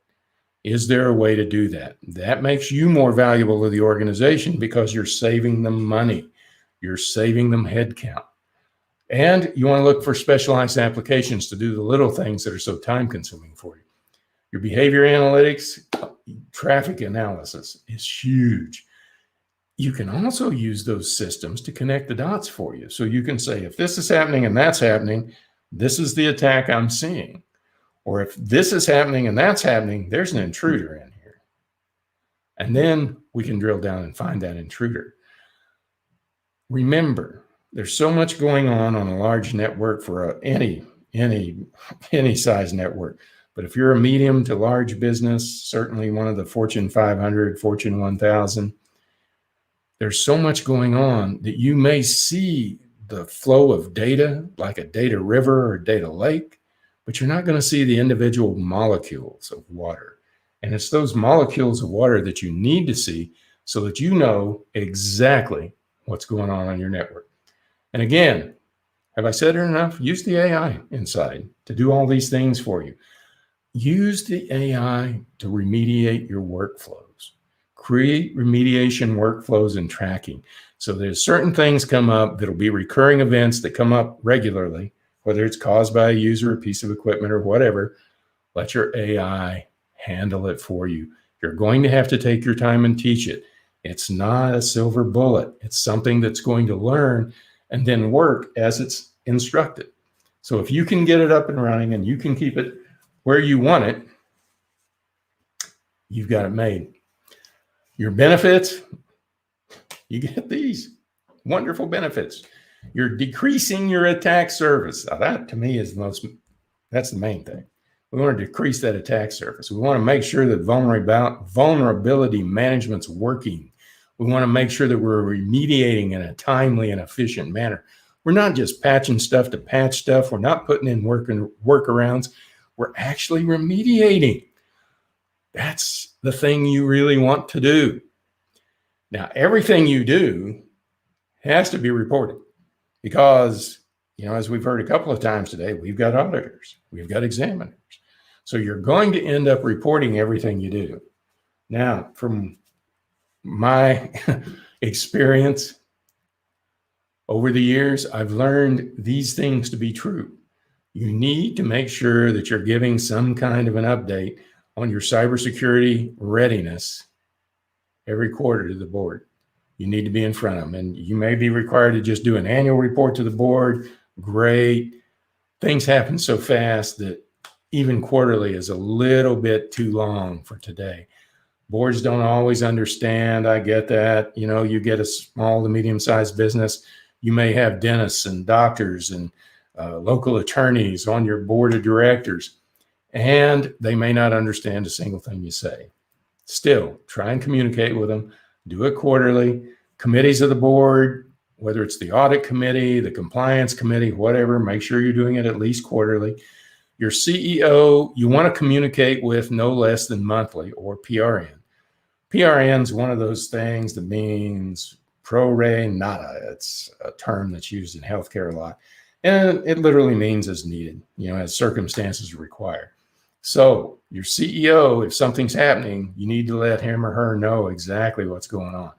Monthly, you need to give them a thumbs up, you know, thumbs down, the old stoplight thing. Information security is on a yellow posture today. Why? What's going on? Well, we're trying to remediate, you know, or we're trying to patch for this vulnerability. But it's important that they know. The senior management team, you want the senior management team and the CEO to pretty much stay in sync with your reporting, as well as your key stakeholders. Everybody that's running a line of business for you, you're going to want to make sure that you touch base with them every month. And when I'm talking about reporting, I'm talking about a formal document that you put out, some formal update that you send these people that becomes part of a permanent record. So if you're dealing with the CEO, the senior management team, and the key stakeholders, that can be an email. That can go out in an email. When you start doing committees of the board, your report needs to be part of the packet that goes to the committee. And the fact that the report exists and was made and the contents of the report need to be evidenced in the minutes of the meeting. If it's not in the minutes of the meeting, it didn't happen. No auditor or examiner is going to give you credit for making a report if it's in the packet and not in the minutes. It's got to be in the minutes. And any questions that the board asks or the members of the committee ask, those need to be documented in the minutes as well. That shows the interaction of those key stakeholders for what you're doing. That reporting is critical to everything you're doing. You've got to be able to extrapolate all those molecules of water and show those committees and the board, your senior management team and your key stakeholders, the river. They don't want to know the drops of water. They want to know where the river's flowing. Is it, are we having a flood? Are we in a drought? They want to know the simple things. So what's in a board report? Are we safe? I think one of my favorite board meetings was listening to the IT folk and our network security guy, the gentleman that was at the time driving our firewall, try and explain why we were going to spend a couple $100,000 on this blade that went in the firewall. And the chief technology officer tried to explain it. I tried to explain it and failed. And our network administrator, or network security administrator, had started the conversation and he didn't get too far with it, kind of thing. So it came back to the network security administrator. And he thought about it for a minute, and the CEO is literally looking at him across the board table going, what? And he just simply looked up and said, I've got this. We do this. I've got you covered. This and this and this won't happen. And the CEO said, great. That's what I wanted to know. A watershed moment. They really want to know the status of the river. They don't want to know the drops of water in it. Committees of the board are the same way. Now, when you get down to the C-suite, you want to start talking about threats, vulnerabilities, patch managements, events, incidents, and breaches. Same thing for your key stakeholders. You want to have that documented so that they're seeing what you're seeing. And you're being an open book. You're reporting everything that you can. It doesn't matter the size of the organization. It's that communication. Communicators speculate. They're going to speculate if you're not communicating. And I promise you, their speculation is going to be more horrific than the reality. Well, 9 times out of 10 anyway. So that one other time, you're not going to be looked on as favorably as you might like, but it's part of your job to deliver that message no matter what. That's why you signed up for that. The risk appetite statement, every organization should have one. You do. And I've had a lot of CISOs ask, well, what, if they don't have a risk appetite statement, what do I need to do? Well, ask the CFO, the chief financial officer, what's a material loss?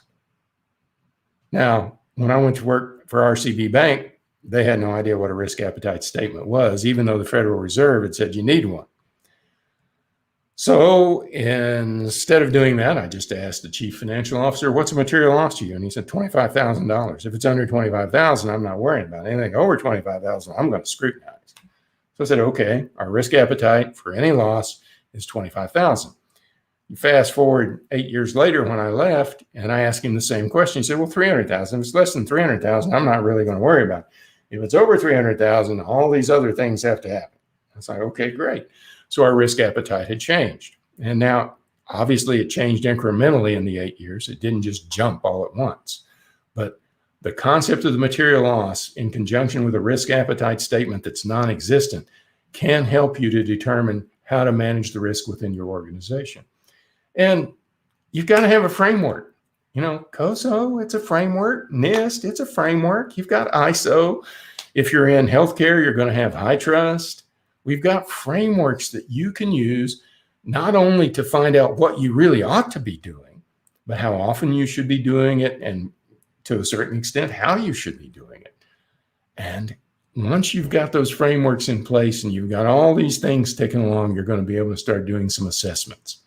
You're going to be able to start looking at your old stop sign and saying, hey, are we red, green, or yellow? You're going to be able to assess your people, processes, and technology. You're going to take a look at that talent level, that project management capability. Sound like that CMMI index? It ought to. Standardization and quantitative management capability. That's the golden circle. If you can count it, it's real. So says Peter Drucker, kind of the father of modern management. Well, grandfather now of modern management. Those types of things, these 5 elements, are all areas you need to be assessing. If you don't have an assessment for these, go get one. You know, in fact, I'd say if you don't have an assessment for standardized server installation, standardized desktops, and that sort of thing, you need to kind of go ahead and get off this call and go back to the office. You need to start getting some of those things together. When you're looking at the people, that's always the hard part. Something simple. What skill are we talking about? Server administration, programming, you name it. Email, are you an Exchange wizard? Are you a AD wizard? Are you great at Azure AD? AD and Azure AD, 2 different things, kind of thing. So look at that skill. You might have more than one skill for a human. So your person may have a current role and another part-time role and a cross-training role, and they may have several skills for just one person. So Jane may have a lot going on, but you've got to give some kind of a Kentucky windage on their current capability and what the ideal capability for that individual in that role would be. And you always want to have some developmental action. Well, none. They're where we need them to be. We're going to train them. We're going to mentor them, especially if it's an emotional IQ thing or a soft skill. It may be a mentoring thing or a partnering thing, something you can do like that. But when you're looking at your people, when we're looking at the people, processes, and technology, the people portion of it needs to be evaluated exactly like you would evaluate your processes and technology. Same, no difference.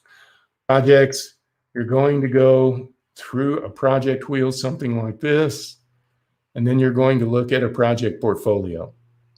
And it's the portfolio management, taking all the projects, putting them in a portfolio, taking the workforce you have available and smoothing it out is what's going to give you some sense of security that you're going to get there from here. Your IT governance, when we start talking about those committees of the board, every IT organization, every cybersecurity organization needs to have a governing committee. Okay? As hard as you all might want to rail against that reality, the larger the organization, the more significant GRC becomes. And if you look off at the right side, you want to make sure that IT has a strategic plan. And you want to make sure that there's a methodology in place to do project requests and project prioritization. And I promise you, your senior management team will reprioritize projects on you. So now down to the CISO part of it and what you need to do to succeed. Simple stuff. Find a framework. This is what, in my humble opinion, these frameworks are best for. If you're a COBIT framework, you're looking at IT governance and controls. If you're COSO, enterprise risk management, software development, cybersecurity, whatever it is, it's got a framework. You need to find one. You also need to have a clock in your head. This is the clock I've kept in my head for decades. I want my technology teams to justify the technology they have on the ground every 18 months. Why? Because Moore's Law was correct at the time, but right now we're running on half that time. About every 18 months, we get a new cycle of stuff. I think only Apple's release of new technology today is violating the 18-month continuum. Dell, IBM, all the other big players, Hewlett-Packard, about every 18 months, they've got new stuff. If you look at the firewalls, whether you're Checkpoint, Palo Alto, Fortinet, Sonic Wall, I don't know if we still use Sonic Walls or not out there. I'm sure we've still got some deployed. Whatever it is, Those are changing, those are updating, those are upgrading about every 18 months kind of thing. Train, train, train. I like my technology folks to train at least 2 or 3 days every quarter. You know, I used to have a rule where I wanted them to be training 1 week out of every quarter so that they were training for 4 weeks a year. And a lot of people, especially in management, would say, well, that's kind of ridiculous. Well, if you got a brand new world every 18 months, training 4 weeks a year is barely going to keep you up with that for normal human beings. Okay. So calendaring up, that's a little trick I learned a long, long time ago. Calendaring up is simply bringing your team together at one point in time. I like to do it at Monday morning on 8 a.m. Calendar up. And basically what you do is just go around the table and say, what's on your calendar for the week? And as a team leader, as a manager, you're not there to change what's on their calendar.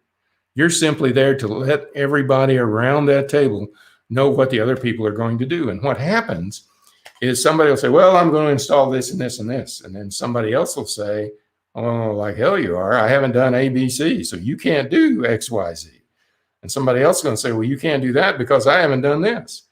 It brings people together. When you start saying, this is where I'm going and this is what I'm going to do, and you're doing it every Monday morning, all of a sudden the team comes together to make these things happen. And the team works out the little hitches and glitches between the projects that are going on, so that as a manager, you never really have to get involved in that. Your GRC, you need to have a monthly meeting on it, formal monthly meeting, formal minutes. Framework adjustments, I like to take every 12 to 18 months. NMW means no matter what, every 12 to 18 months, I want to take a look at the framework and say, are we still there? Has the framework changed? Has anything been added or dropped from the framework? PRN, again, is as needed. So sometimes frameworks like NIST will go through a new release and you may want to go ahead and take a new look at it. Or the federal government, FFIEC, will come out with new business continuity management terms and guidelines. Well, that's a PRN. So when that happens, we spin it up, take another look at it, and see how our policies, procedures, and all that meet. What's your GA release? Every 12 to 18 months, you're going to have a GA release. What are they? How are you going to handle them? Look at your vulnerability assessments. That's kind of a daily practice these days. You got to know what you got on the ground. You got to know what your threats are. And you got to really look at it every day. And that clock keeps on ticking. Your risk assessments, you want to do one for your IT group and one for your information security group, at least annually, on everything you've got. Or again, as needed, if something changes, you want to go do a new one. Your code reviews. Your development team should have everything they need, as our keynote speaker pointed out this morning, to create safe code. And that means that they too are going to be brought into this concept of information security being a team sport. Development and the security around it is a team sport. It shouldn't be punitive. You don't ever want some anal retentive human being saying, well, you should know that. That's just a verbal altercation waiting to happen there. So that's nothing that I would ever say to anybody. People don't know things for a reason. You can always answer their questions and give them more information. If you don't know it, it's always better to put your hand up in there and say, I have no idea what you're talking about. And if you're an auditor or an examiner and you don't know, you better say. I've had auditors and examiners come in and have a finding. And when we'd look at the finding, it'd be like, well, there's no way in hell that's going to be a problem. Why did they light it up? And when we'd get back to them, we'd find, well, they didn't really know how that worked. They just read something that said this was a problem and these are the 3 bad things that could happen. Okay, great. Let's all get together and make sure we're on the same page. Your patches, you got to look at them weekly or again, as needed. System configs, pre-production. You don't want to get into system configs after you're producing, after you put something in production. Your roadmap for any size corporations right here. Make sure you've got your security education, training, and awareness. Know who your stakeholders are. Watch your numbers, budget numbers, number of employees, your burn rate. Burn rate is how much money your department's costing the enterprise every single day. You should know how much information security, if you're in IT, if you're a CIO or that, You should, at that level, know exactly what your organization's costing the enterprise every day. What's your architecture, asset IDs, all that. Still important. Everything we've talked about today, that's your roadmap. That's going to build you that castle. That's going to give you, well, hopefully your castle will be a little better than that one. That one's got some wear and tear on it. Looks like somebody tried to get in the front door. Probably a brute force attack. Now, if you really want to be a successful CISO, if that's your goal, you need to make sure that you understand emotional intelligence and IQ and the relation between it. And you need to make sure that you understand the difference when it comes to your technical chops. You need to understand the difference in technical Kung Fu and Krav Maga. Kung Fu is extraordinarily elegant. Krav Maga is brutal. So if you're in an organization that is brutal about making changes and that sort of thing, you might want to see how you can add some elegance to it and make it a little smoother. High performance team building, you've got to start being good at that if you want to perform at the C level. Third-party risk management, it's a real deal. As we've heard from 3 or 4 different presenters today, those third parties will kill you. So, having said that, I'm down to the question and answer phase. And I guess since I can't see those, I'm going to have to go back to Aaron and see what Aaron's got to say for us. Yeah, we are closing in on time, Gordon. I'm glad that you were able to do that. That's a fantastic presentation. We do actually have a couple of questions real quick. Samuel, if you don't mind, I will get you on here in just a moment. Is that cool? I can see you nod your head. Okay, cool.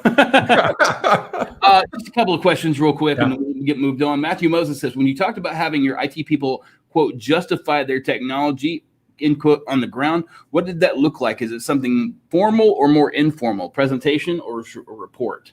Well, it should always start out informal. What that does is force your team to be aware of what's going on in the marketplace. So if you're looking for something that would fit into the matrix of a Darktrace, a Rapid7, you know, something like that, you want to know what those products are that are part of those suites for all those different vendors. If somebody comes up with something new, you want to know what that is. If you're looking at firewalls, the big firewall vendors add blades like insane human beings. You may have a blade on a firewall that's helping you filter your email. Well, 18 months from now, I promise you there's going to be a different one out there, and there's going to be different threats, and you're going to want to justify that. After you take that quick kind of a Kentucky windage approach, then you want to start formalizing your review and start documenting the differences. This is what we've got. These are the threats. This is what we need to stop the threats. Make sense? I think so. Yeah, absolutely. Okay. Hey, all right. All right. And just one more quick question. You said earlier that if you're a mid-sized organization, you've still got competent people using heroic measures to keep it running. That's a real problem. What's your solution to that from the lower level sysadmin perspective? Stop doing the heroic measures and let things fall? Well, the thing that I like to do is make sure I'm getting everybody involved. And if you're stuck in it and you're not responsible for anything, you're one of the people that's being forced to do these heroic measures over and over again, you got 2 options. One, you can start studying the systems you've got on the ground. You can do some self-education and try to see if there's anything you can do to alleviate the problem. Or the other thing you can do is start making yourself available to the world for something perhaps better. You might want to start looking at something else, because those organizations that are doing that heroic measures crap, I'll just call it that, tend to burn out employees. You know, they're the ones where you may get 4 weeks of vacation every year and a month of sick leave, and you haven't been able to use a day because you just can't get away. Yeah. And the burnout rate in those organizations is high. So I encourage everybody that I know and work with, if you're in that organization, make yourself available to the industry and see if you can find something that's better. Yeah. I know that sounds cold, but. Well, no, I think it's just good practical advice. If you're being burned out because you're working too much, you know, all work and no play makes Jack a dull boy, right? Very much so, yeah. Yeah, that'll kill anybody. All right, guys. Well, Gordon, thank you so much again. I really appreciate you coming on here and giving that talk. It's fantastic. You guys have any questions? Gordon, are you in the Slack? Oh, yeah, I'm in the Slack channel, and you can connect with me on you've got this presentation, and it'll be available to you. please feel free to connect with me. Give me a phone call, whatever. If you've got a question, I'll answer anything for any one of you. Fantastic. We really appreciate it. All right. Mark says, thanks, Gordon. Great check. All right, Gordon, appreciate you so much. Thanks for joining us. All right, guys, I'm about to bring our next presenter up, Samuel Kimmins, here in just a minute, but I want to go over some stuff real quick. And, this is going to be probably the next to the last time that we do this because, well, I think we've got one more talk that's coming up at 4:30 after this, so we need to make this quick as possible. But I want to give a shout out to a few people real quick. Hey, our sponsors, Okta, Optiv, Secure Ideas, Pinnacle Business Solutions, and Arctic Wolf, as well as Fortinet and True Digital Security. They are virtually awesome this year, providing us with lots of support and everything. And taking care of us. The reason that we're able to do this every year is because of our sponsors, including StackHawk, Alias Forensic, and Ghost Security Pro. Now, is that Alias Forensic still yet, or is it's Alias Security now? It's just Alias now. It's just Alias now. It's no longer Alias Forensics. I think I've been saying that wrong all day, and Donovan's probably going to shoot me later. But they're super cool. They're giving us the building to work out of today. This has been a really great office, as I've said all day. You know, the office back here behind me and everything. We got the 1UP high score and everything. All the Gallica stuff behind me and everything. Hey, Xander, if you're watching, my youngest and I think actually a couple of my kids are probably watching right now. Hi, Xander. Hi, Kara. Hi, Tori. Hi, Caleb. And so I was told I had to give them a shout out, and I'm really glad that they're watching right now. But yeah, this room kicks ass. It's amazing in here. And Teddy's she's one of our coordinators, and she works. Just gonna put that right there. That's Teddy. It's her birthday, so everybody say happy birthday. Once again, we're celebrating here with her today and everything. It's pretty cool. We had cake and everything come in here earlier. So once again, guys, sign up for the swag. We got BSidesOK.com/swag. The swag itself is actually going to be, it's the same stuff. We got T-shirts, we've got patches, we've got all sorts of stuff. We've got stickers and anything that comes in with the rest of, from our vendors and stuff like that. You guys remember to check out the Slack channel. We've got BSidesOK.com/Slack. All the channels, we still have track 1, 2, and 3 going right now. Please go check out our sponsors in the BSidesOK-sponsors channel and just tell them hi, say thank you, check out their goods and everything, their services, specifically True Digital Security. Excuse me. I'm partial to them because I'm a senior security consultant there. So they pay my paychecks, and quite frankly, I love them a lot. Remember, we're giving away a copy of Tanya's book, Alice and Bob Learn Application Security. This is a fantastic read, actually. I've actually sat here and was reading through a bit of it a while ago, and it's like, this is fantastic, guys. Please be asking questions of our speakers in the channels. We still have about 10 of these books to give away over the next hour. If we still have some left at the end of the day, I'll probably just randomly select people to send out to. If you guys want a copy of the book, please ask some cool questions and everything. Just be cool in the chat, and we'll get with you, as soon as we can. So, again, check out the swag, check out the Slack, check out Tanya's book. Thank you to our sponsors. Hi, kids. I love you guys. And right now we're going to bring on Samuel Kimmins. Samuel Kimmins is, let me get your stuff pulled up here, bud. I had it pulled up and then I jumped into the channel. Samuel Kimmins is a red teamer at Cognizant and previously the adversary emulation lead at Recon InfoSec. Samuel got his start in information security during his time in the United States Air Force. So, hey, man, thanks for your service. We've got Pedro, who's on one of the other tracks here, that's emceeing one of the other tracks here. He was Air Force. One of my best friends is Air Force, and I really appreciate what you guys do out there. So I'm going to go ahead and bring on your track here. Look at me. I'm the adversary now. Introduction to adversary emulation and its place in security operations. Samuel, have fun. Take it away. I appreciate it, Aaron. Hey, everyone. Good afternoon. My name is Samuel Kimmins, and I really appreciate you joining me today to learn about adversary emulation and how it fits into security operations. So a quick overview. I'll go through a quick introduction, then I'll jump into an introduction to adversary emulation, and then the different types of emulation. And yes, I know what you're thinking. I thought there was just adversary emulation. No, there are multiple, and I'll get into those details as well.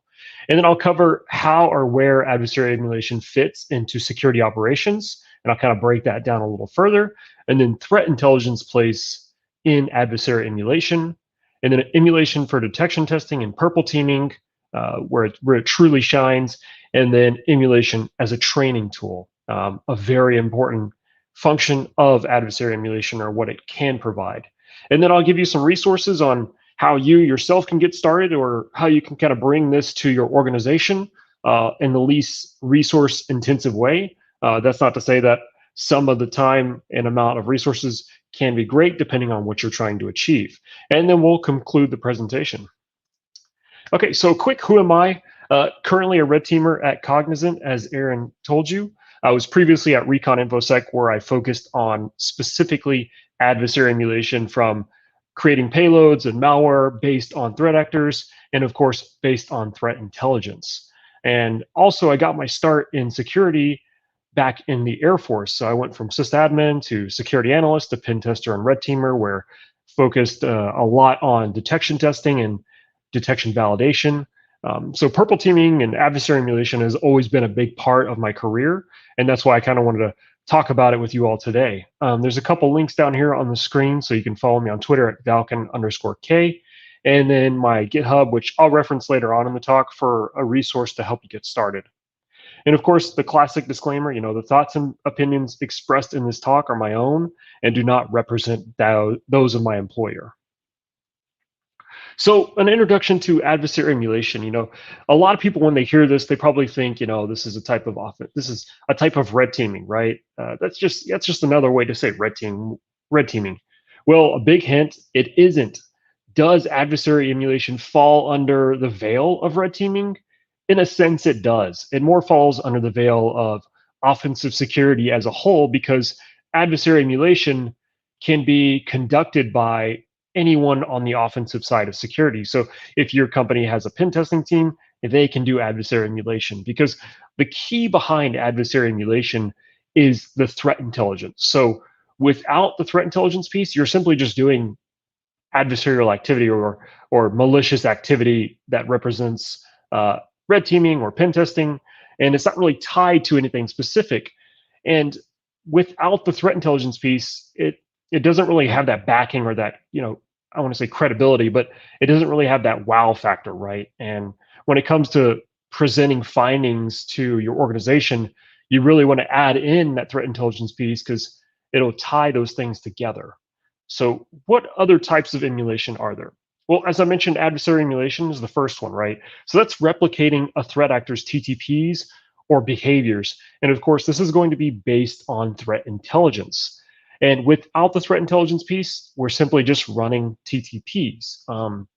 And something important to note about adversary emulation, so unless you somehow magically have 100% of a threat actor's kill chain, that means documented from start to finish, that includes development portion, like developing the payloads and the C2 infrastructure, we're just copycats, really, right? So that's about as close as we can really get to emulating a specific threat actor. And without the 100% of the threat actor's kill chain, it's not really true adversary emulation. And in my opinion, honestly, that's probably not necessary to be 100% accurate to a threat actor's TTPs. So a quick example is if you're building out a full scope adversary emulation engagement from start to finish, and you only have about 85% of the threat intelligence, like, okay, we don't know how the adversary moves laterally, so we're going to insert a TTP that may be similar to other threat actors in that same band of threat actors, like skill-wise. We may throw that in there to kind of fill the gaps, and that's fine as long as it's well communicated during the process. And so what's the other type of emulation? In my opinion, threat emulation, and this is kind of like a general way to categorize this, and it's more focused on emulating TTPs or executing those commands or running those payloads, and they aren't specifically tied to a threat actor. What you could do with this to have it have some threat intelligence feel is you could say, oh, this cluster of threat actors uses this specific TTP, so we're going to emulate this TTP. Not specifically tied to one threat actor, but a group of threat actors. And I think there's benefits to both, right? And they both have their place in security operations when it comes to detection testing and validating and training. So where does adversary emulation fit into security operations? So first, let's kind of break down security operations in the simplest forms. So to me, it's broken down to the processes and the people. So the processes are the way that the people conduct their actions, like, oh, we have to follow this 4-step process in order to create an investigative case, or this is how we investigate this type of intrusion, a playbook, that kind of thing. And then the people, the one running those processes or conducting those processes. And the people need training as well. So that's where security operations and adversary emulation fit together, where they start to come together to really benefit the organization and the security operators or the defenders in that organization. So let's take a second to talk about the processes side of security operations. So processes need development, testing, and refining. And adversary emulation can fit into this portion of security operations through purple teaming. And yes, another hot topic, just like adversary emulation, purple teaming is slowly on the rise or quickly on the rise, depending on who you're talking to, but it's been around for a while. But the methodology behind it, if followed properly, can return a huge benefit to the organization.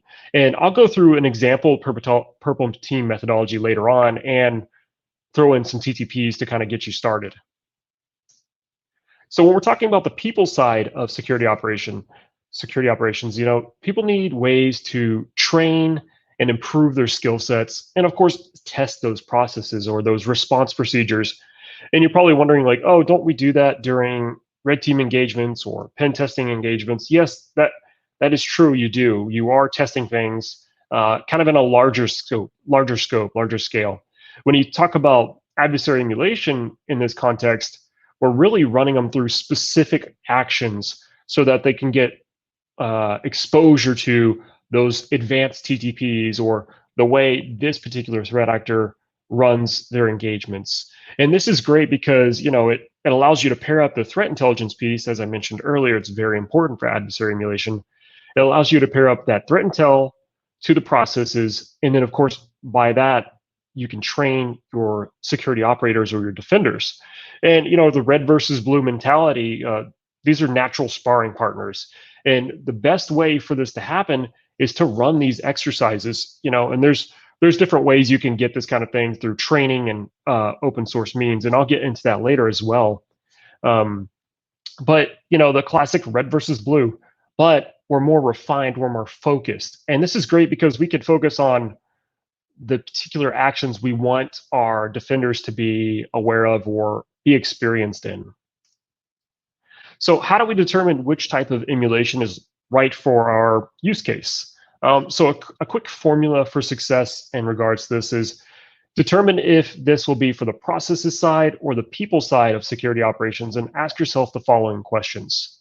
Are you trying to detect or defend against a specific threat actor's TTPs or behaviors? Number 2, are you simply wanting to improve your detections against general TTPs?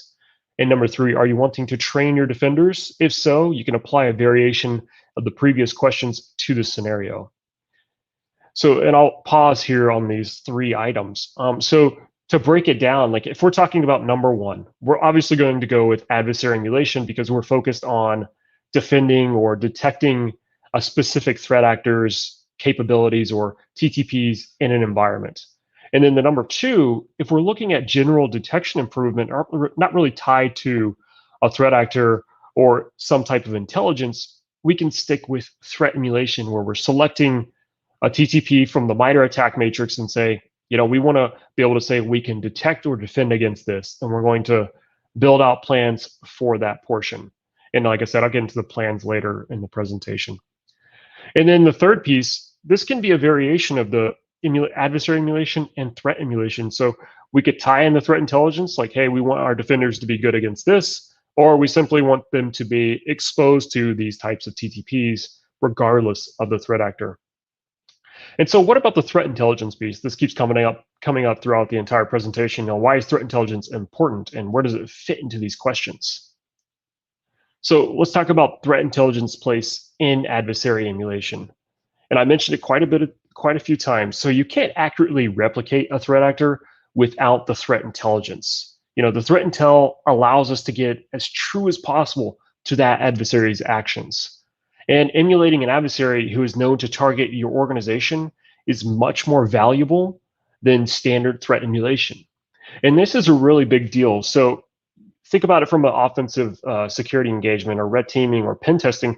When you're delivering that report, imagine saying, hey, this not only is this important because it has a high CVE or a high CVSS score. No, it's important because adversary A is known to target your organization, and this is why we need to be worried about it. Not simply because, oh, there's a big vulnerability going around, we need to patch, because that's everybody's trigger happy response to that is patch, patch, patch.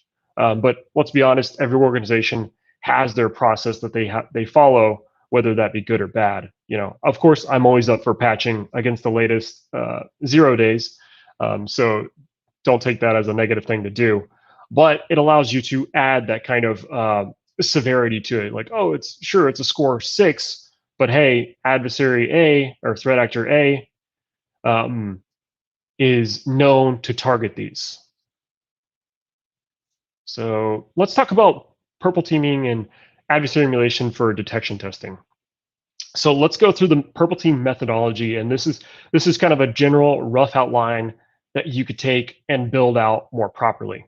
So we'll start out with selecting a TTP or an adversary TTP. And this is cool because we can say, hey, we're going to select this adversary TTP, so we're doing adversary emulation at this point. Or we're going to say, hey, we're just going to select a TTP from MITRE ATT&CK matrix, so we're doing threat emulation. And so we move down the circle or the loop. Both teams, so all teams involved, are going to formulate a plan of action. And that means, the offensive team is going to develop the TTP or the code necessary to execute it. The defensive team is going to either say, hey, do we have a detection in place? Do we need to create one for this test? Let's move forward.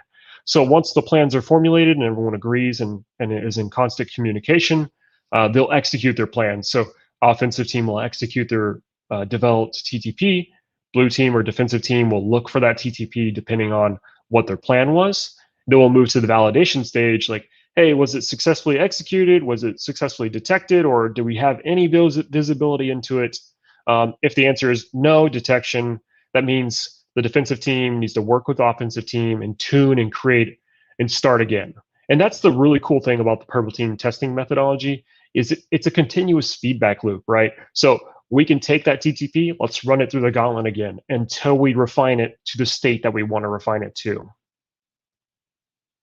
So this is more of kind of a more detailed approach to that particular example from the previous slide.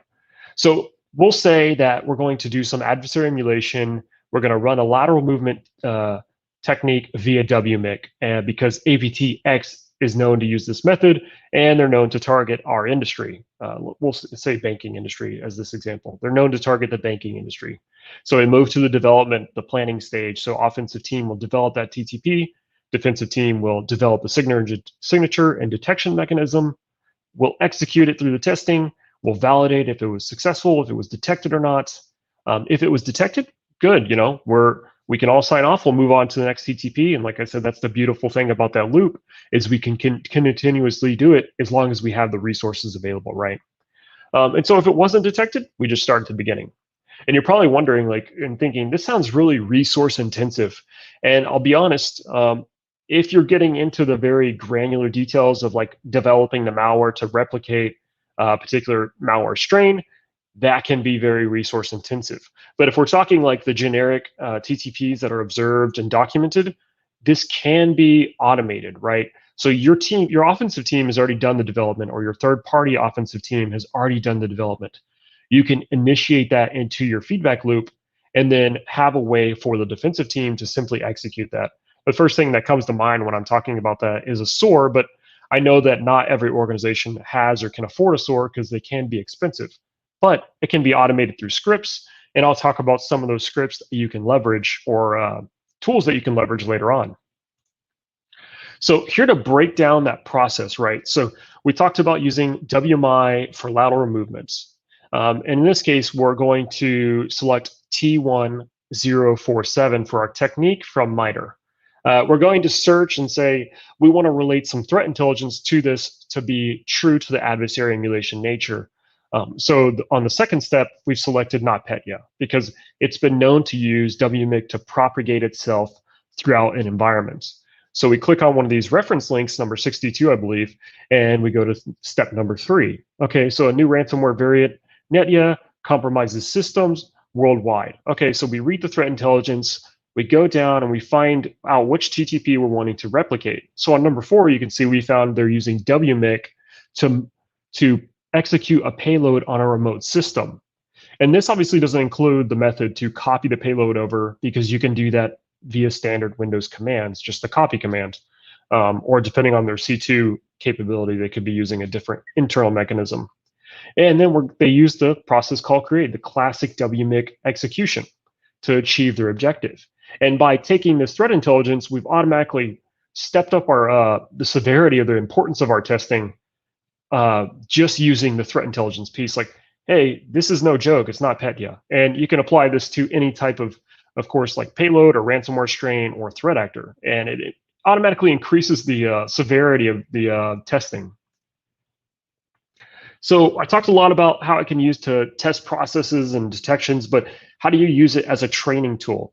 So developing and running adversary emulation scenarios to give defenders exposure to near exact copies of threat actors and their TTPs, that is key, right? Because we want our defenders to be so well seasoned and so well exposed to these types of attacks that once they find it on an environment, they can execute their response procedures or mitigation procedures and be good to go. But let's be honest, like having that type of activity in your own environment may be difficult to achieve, right? Because, you know, production environments can be dangerous to do this type of testing in. And that's understandable. And I'll cover some ways we can kind of mitigate that and work around those issues. So think of events, right? So public and private trainings. There are plenty of companies that do these types of things. The pricing can range, and it can give you your team exposure to these kind of advanced TTPs. If you're thinking more on the free side, look at CTFs. So the company I used to work for, they run a CTF free to everyone who signs up. OpenSOC, they run it at DEF CON every year. It's great exposure to adversary emulation and adversary techniques. Then we have Boss of the SOC by Splunk, which uses the Splunk toolset. It's a great set of data. Then we have SANS Net Wars, et cetera. As you can see, as long as you're getting your hands on some type of malicious activity to analyze, that's just getting you or your team one step closer to being able to really counteract these TTPs. So the big portion of this I want you to take away is the resources section. So I'll kind of pause on here and talk about this for a little bit. So what I mentioned, you know, it may be difficult to do these in your actual production environment because no one's going to want to spin up an entire exact replication of their production environment because that costs money, right? That's an expensive order. So what about things we can do on our own or in a small environment if we have the resources? Well, the first thing that comes to mind is Detection Lab. And this is a great resource for anyone that's wanting to get started with adversary emulation or even the detection engineering side. Is you can run attacks in the simulated environment, which spins up a domain controller and an endpoint, and you can tie them all back together and analyze the data. That's a great way to get started, a low resource intensive way. I keep in mind, it does take a while to download those VMs. Just keep that in mind. And then of course, Splunk's attack range, which is a great tool. It allows you to spin up an environment, then execute TTPs based on MITRE attack matrix via a Python script. So, and then you can of course dev your own, depending on what you're wanting to look for. And you know, it comes down to like how much resources and time you're willing to put into it to test out these detections. But honestly, like the cheapest method is probably a few virtual machines and a log analysis tool. So one of the ways I do it is I'll stand up Cyber War Dog's Helk server or Helk stack, so the Elk stack, but more focused on threat hunting. And I'll spin up a Win 10 or 2 Windows 10 VMs, and I'll throw logging scripts on there, so sysmon and winlogbeat, and forward that data back before I start doing my development and testing for, you know, my payloads and my malware. That way I can kind of analyze what they're doing in the environment. So some tools to get your team started. Let's say you don't have an offensive team and you're just wanting to kind of like test the waters in your practice environment or in your production environments. So Atomic Red Team from Red Canary, listed here, you can find their GitHub. It's a great set of PowerShell scripts and other types of scripts that can be executed singly, one by one, or you can execute all of them at once. It's really up to you. Just keep in mind, whatever VM you do that on, you probably will need to revert. But yeah, overall, a great tool. So Caldera comes to mind from MITRE. It's a great tool to kind of take a step further than Red Canary because it's more of you build a binary and you drop it on a host and you tell it what to do. And that's great if you're wanting to test the effects of a single binary executing actions, kind of like how Cobalt Strike does, if you're familiar with the tool. Then we have custom development. You can always build your own, and that brings up that automation piece I was talking about. So having your offensive team offload their TTPs into that custom development so that your blue team or your defensive team can execute them at will to refine and test detections. And then I have a script to get you started on the logging and the atomic setup listed here on my GitHub, so valkenk/homelab. It basically will download Sysmon, WinLogBeat, and Atomic Red Team, and all you have to do is type in the IP address for your elk stack, which can be very minimal Windows or a Linux Ubuntu station, and it will get you started immediately. You can start typing in commands or start running TTPs via Atomic Red Team. And then some great references. Two of my favorite places to start when I'm looking at threat intel for adversary emulation purposes is, of course, MITRE. You got to understand MITRE. You got to be able to read through that and understand the various TTPs and then kind of pivot from there to do more research. And then my favorite public threat intelligence feed is Malpedia. I'll give you a walkthrough of that. Here we go. So using our NotPetya example from earlier, we basically go to Malpedia. I'll go back so you can have the link. We basically go to Malpedia, we type in what we're looking for, and it'll bring up every relevant article or blog post from various vendors that will give you information on what you're looking for. So you could type in like APT3, you could type in NotPetya, Ryuk, whatever you want to type in, and it'll bring up some information for you to get started.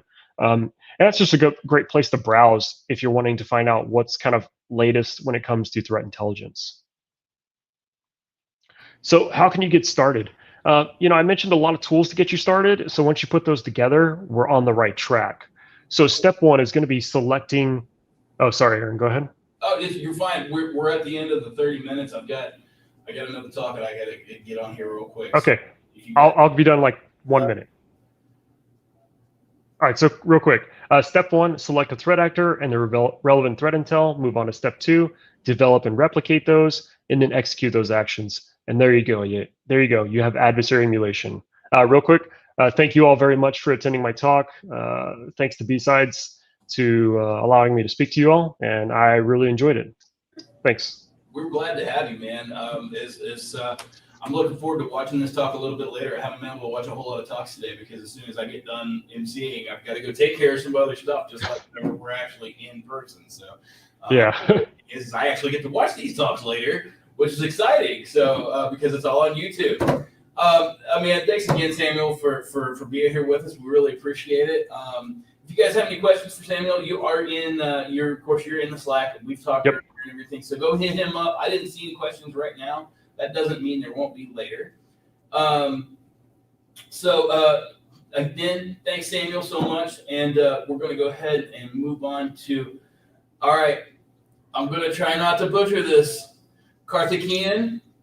You're close, yeah. Karthikeyan, yeah. Karthikeyan. Yeah, it was close. I dig it. Yeah, I see it. Cool, Yeah. all right. Karthikeyan, Govindaraj? Govindaraj. Govindaraj. Right. Cool. Okay. I like I said, I knew I was going to get close, but I wasn't going to get it exact. Yeah, you're this close. You're this close. Yeah, hey, I'm glad. Yeah. Oh man, let me get your bio pulled up here. I had it up earlier, and I think somebody screwed with my computer. I'm going to blame Sweeney for this one. I messing around with my computer earlier, and I'm going to punch him here in a little bit. Ignore all the extra RAM used. It's fine.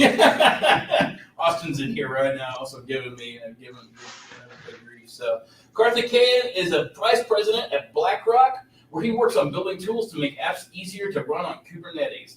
He contributes to the Kubernetes community as a community member. Karthik is passionate about cloud and cloud-native infrastructure, developer tools, and experience open source and experience in open source. He has a Bachelor of Engineering degree in computer science. Karthik, one more thing real quick before we jump into your talk. You're the last talk of the day, bud, at least at track one and everything. So one more time, I'm going to give a shout out to the swag. So let's I'm gonna bring it back up in a second. Y'all remember we've got swag at BSidesOK.com/swag. See if I can get this pulled up. Yeah, that's close enough. Whatever. BSidesOK.com/swag. Also, remember to check out the Slack channel and everything. We've got the Slack going on at BSidesOK.com/Slack. Join in the conversation. Remember, even though the tracks will close after the end of today, we still have tons and tons of other channels in here regarding, I think, Kubernetes and containerization, stuff like that, Docker. We also have a complete channel devoted to InfoSec. The BSidesOK channel is still up and around all year round. It's primarily a Twitter feed, really, is what that is.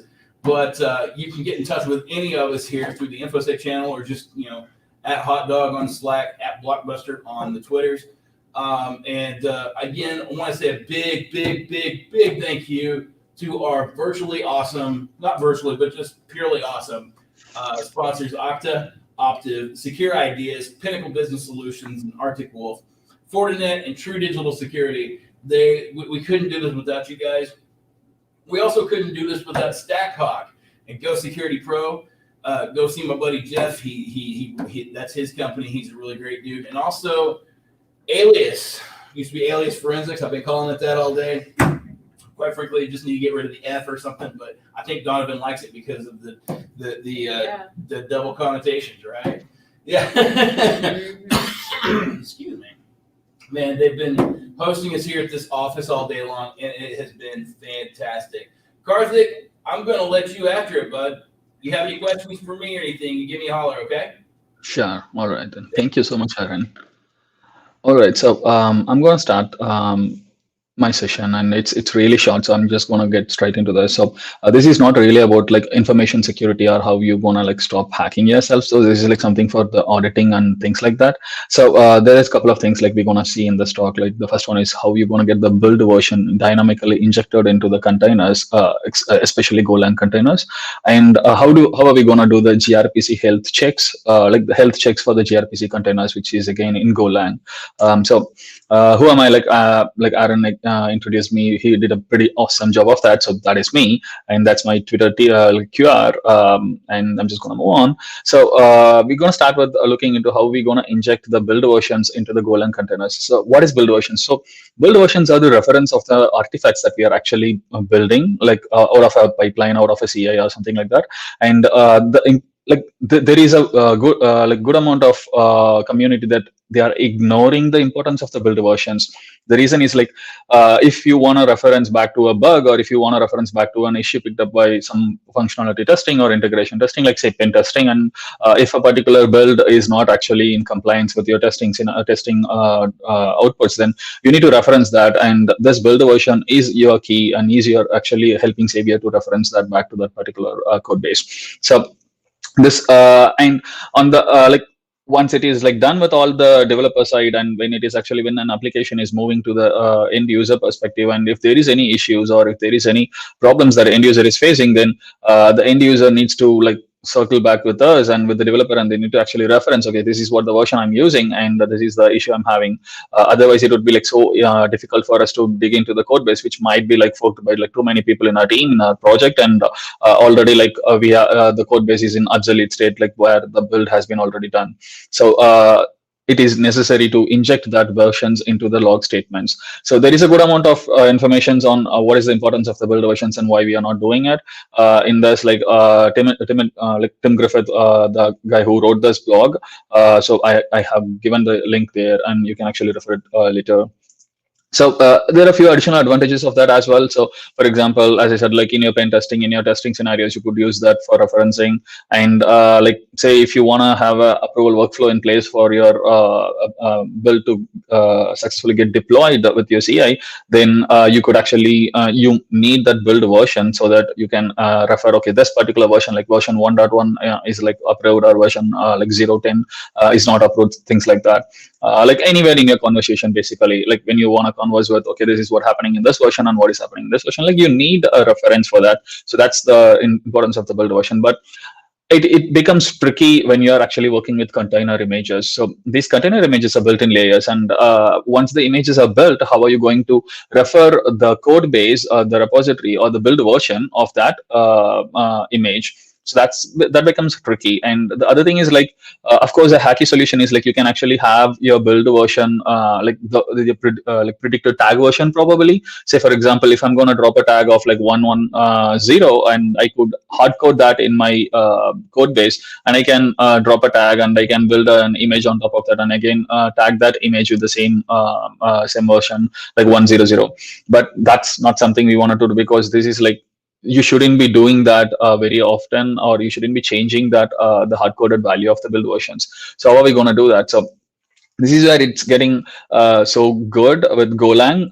So the first thing, we're going to look into the Golang simple main function, main file program. So where we are actually declaring a variable which is of global scope, because the variable starts with the capital letter B, the build version, and then we are actually hard coding it as development. So by default, the build version will hold the value as development, and when compiling it and running the binary that we get out of this Golang, we will get the statement, the version of the build, the version of the app built with Go build is like development. So this is working expected. So now this is hard coded, but this is not what we want to do. So Golang also has this amazing functionality available, like made available for the developers. So the linker flags, which are like we normally call it as LD flags, these linker flags are available to invoke during your Go build processes. So for example, in this slide, you're saying like this particular Go tool, so this particular Go build LD flags will provoke the go to link command when the Go build is getting executed. So what it does is, like, say for example, so we made a little bit of change in the program. So we kind of introduced a loop, like it's going to print twice, and then it says like in our build statement, instead of Go build, we actually added that LD flag saying like Go build -LD flags equal to -AX main.build version equal to 010. If you look closely, the main is the package name of this particular program, and the build version is the global scope variable that is available in that particular main package. So we are referencing the complete path of that particular variable and assigning a value 010. And now when we run this, we get a binary out of this program. So that when we are running the binary that is a resultant of this build, so now we get this particular 010 getting overwritten on to the development, on the end development. So now this is build this is resulting in like the version of the app built with Go build is like 010. So this is what we exactly wanted. So now we got this, and this is nothing to do with the containers. This is nothing to do with the Docker images. But how are we going to do this in the Docker images? We know we can do this in the like Golang program, but in the Docker images, so this is where we're going to use another convenient feature that is introduced by Docker. So this feature is called like Docker args, the runtime arguments that you can pass into the Docker file. So this is introduced in Docker version 7.05. So what it is like highlighted in the Docker file, you can actually define a variable. You can also have a default variable value assigned to that by assigning some values to that. But by defining a variable, this variable will be held as a environment variable, and this is made across available across all the layers of the build of the Docker file of the Docker image. So now, if you look at this, like I'm actually getting a base image Golang Alpine 311. It can be anything, and I'm defining a variable named called the build version, and doing all the chore works of like copying the source code and doing like creating the directories, copying the source code and things like that. And then the exact Go build statement that I had, I'm actually running it here, like saying Go build with the LD flags main build version equal to a build version environment variable. So now this build version argument has been conceived as an environment variable here with the dot, like because I wanted to execute it in that particular location where the Go files are. So when I execute this, so I'm going to pass the variables as the value of this particular build version as a build arguments to the Docker command, the Docker build. And then like when I execute that container, I would get that data basically. I would get that whatever the version I'm getting. So this can be used in the CI pipelines in GitHub, in GitLab, or in Azure DevOps, anywhere with your own Docker commit. With your own Git commit SHA for for non-main branches. If it is a main branch, you could actually have your build job number, or if it is a tag, you could actually have it as a tag.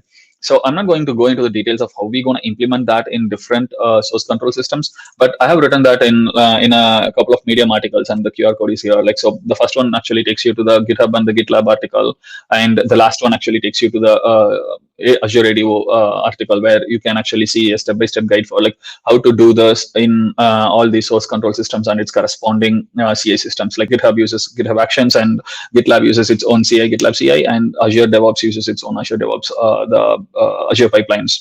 So that is it. So this is the first half of my presentation, where we saw how to inject how to dynamically inject the build versions into the Docker container. So the second half of this is like a total different scenario, where we're going to see how to do the health checks in Golang containers for gRPC framework. So why this is important? So I'm just going to like quickly go into what is Kubernetes or why we use Kubernetes. So of late, like most of the technology companies or most of the technology, the community started containerizing the workloads because it is cost effective, it is like scalable, it is like highly available and things like that. So there are a lot of advantages to use containers.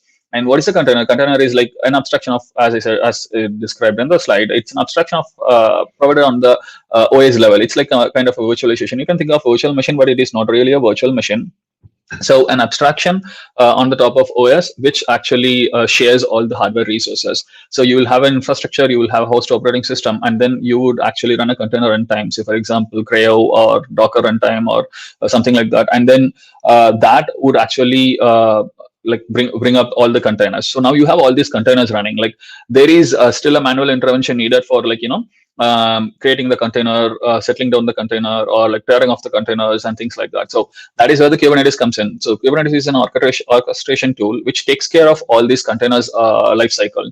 So now that is Kubernetes and containers. Like, what is gRPC? So gRPC is like, again, a remote procedure call, which was introduced by Google, apparently. I guess that's what the G says.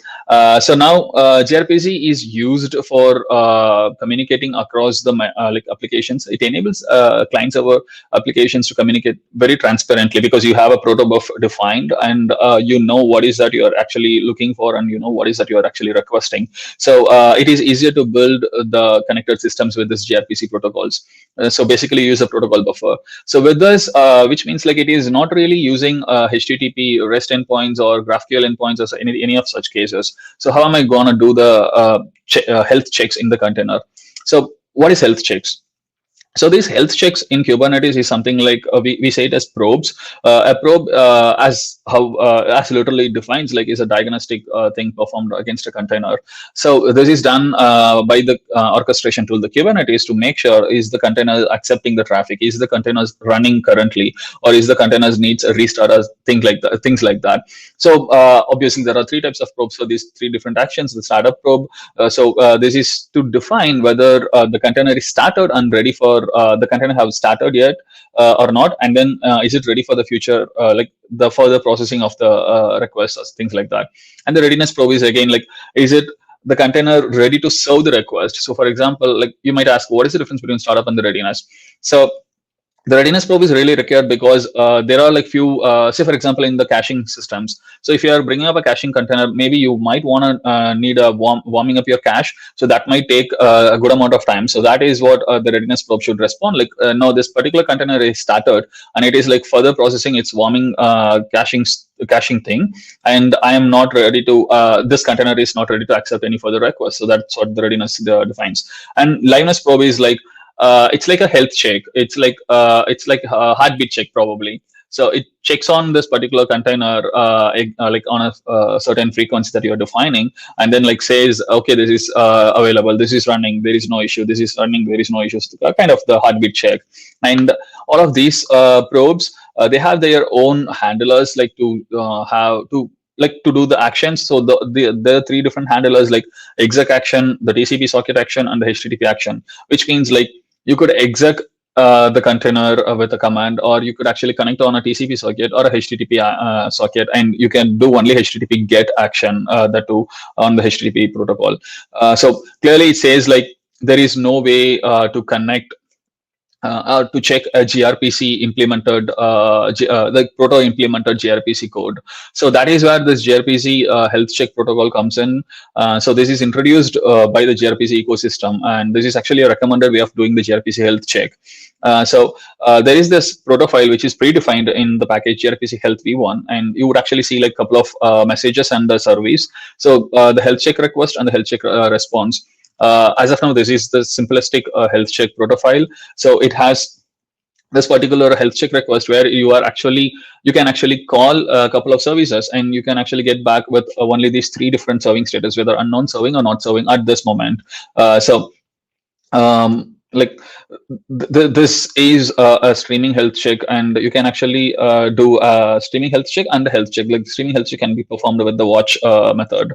So now, if you want to do a simple implementation and see how that's gonna work, like we're gonna have a protofile again, because we are actually in the gRPC world. So we need to create a protofile which will have the which will define how the server should respond and how the client should ask for the request. So this is a simple greet servers protofile where you say like I'm following proto3 syntax, and the go package should be proto, like where the file's gonna get stored, and then like you're saying like I have a hello request, and the response I'm gonna like the server could take the hello request, the message, and the response from the server is like just the hello response, again a string and a string, and this is the service like hello.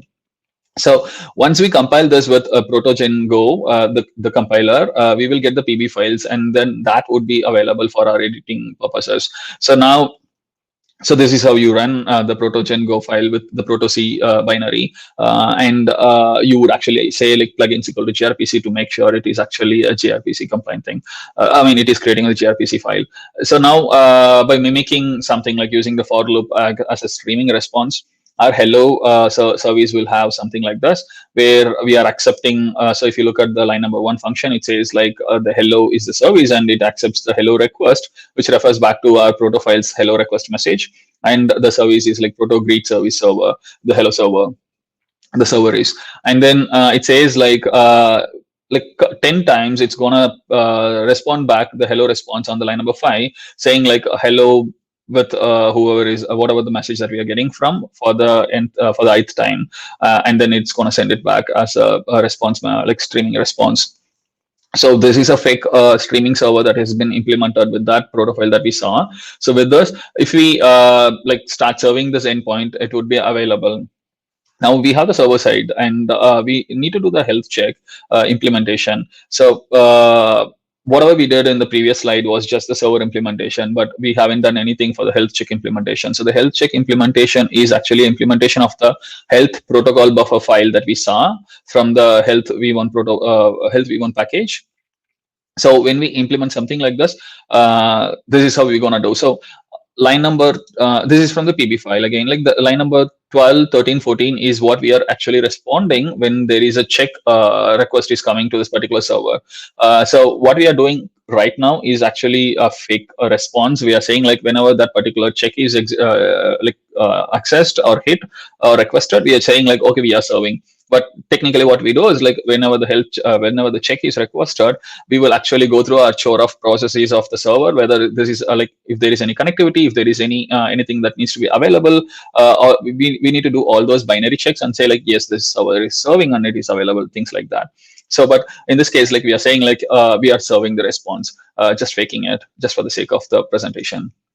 So now we have the server implemented, we have the health checks, health code implemented. Now we gotta bind these two together. Bear in mind, like we don't need to import this particular health protofile into our server protofile. It is like it would come automatically. So to bind these two pieces of codes, we need to actually bind the particular health service object into this server. We need to say like what is this particular gRPC server that is going to use this health server. So this is a couple of line of code. This is what we're gonna actually add.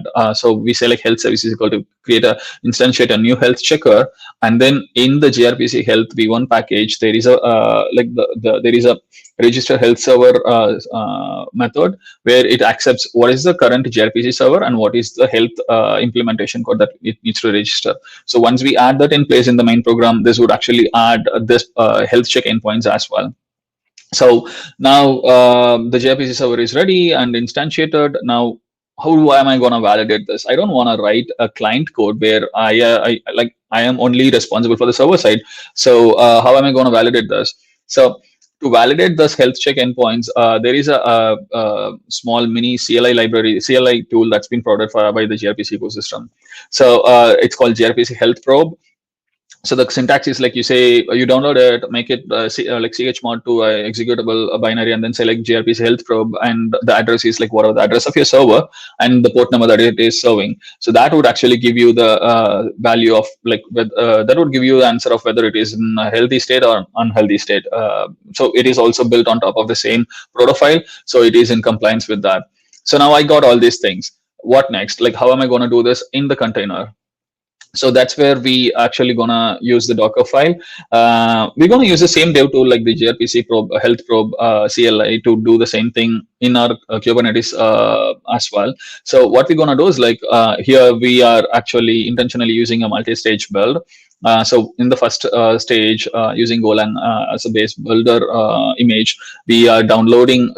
Actually, we are building our code, and then we are downloading the gRPC health probe binary. And then in the final stage, we are actually using a distroless image intentionally to make sure it is like lightweight, just for the sake of lightweight.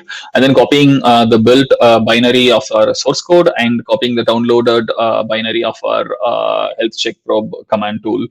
So now we have this bundled together, like our source code is available, which has the implementation of server-side program, streaming program, which has the implementation of health checks.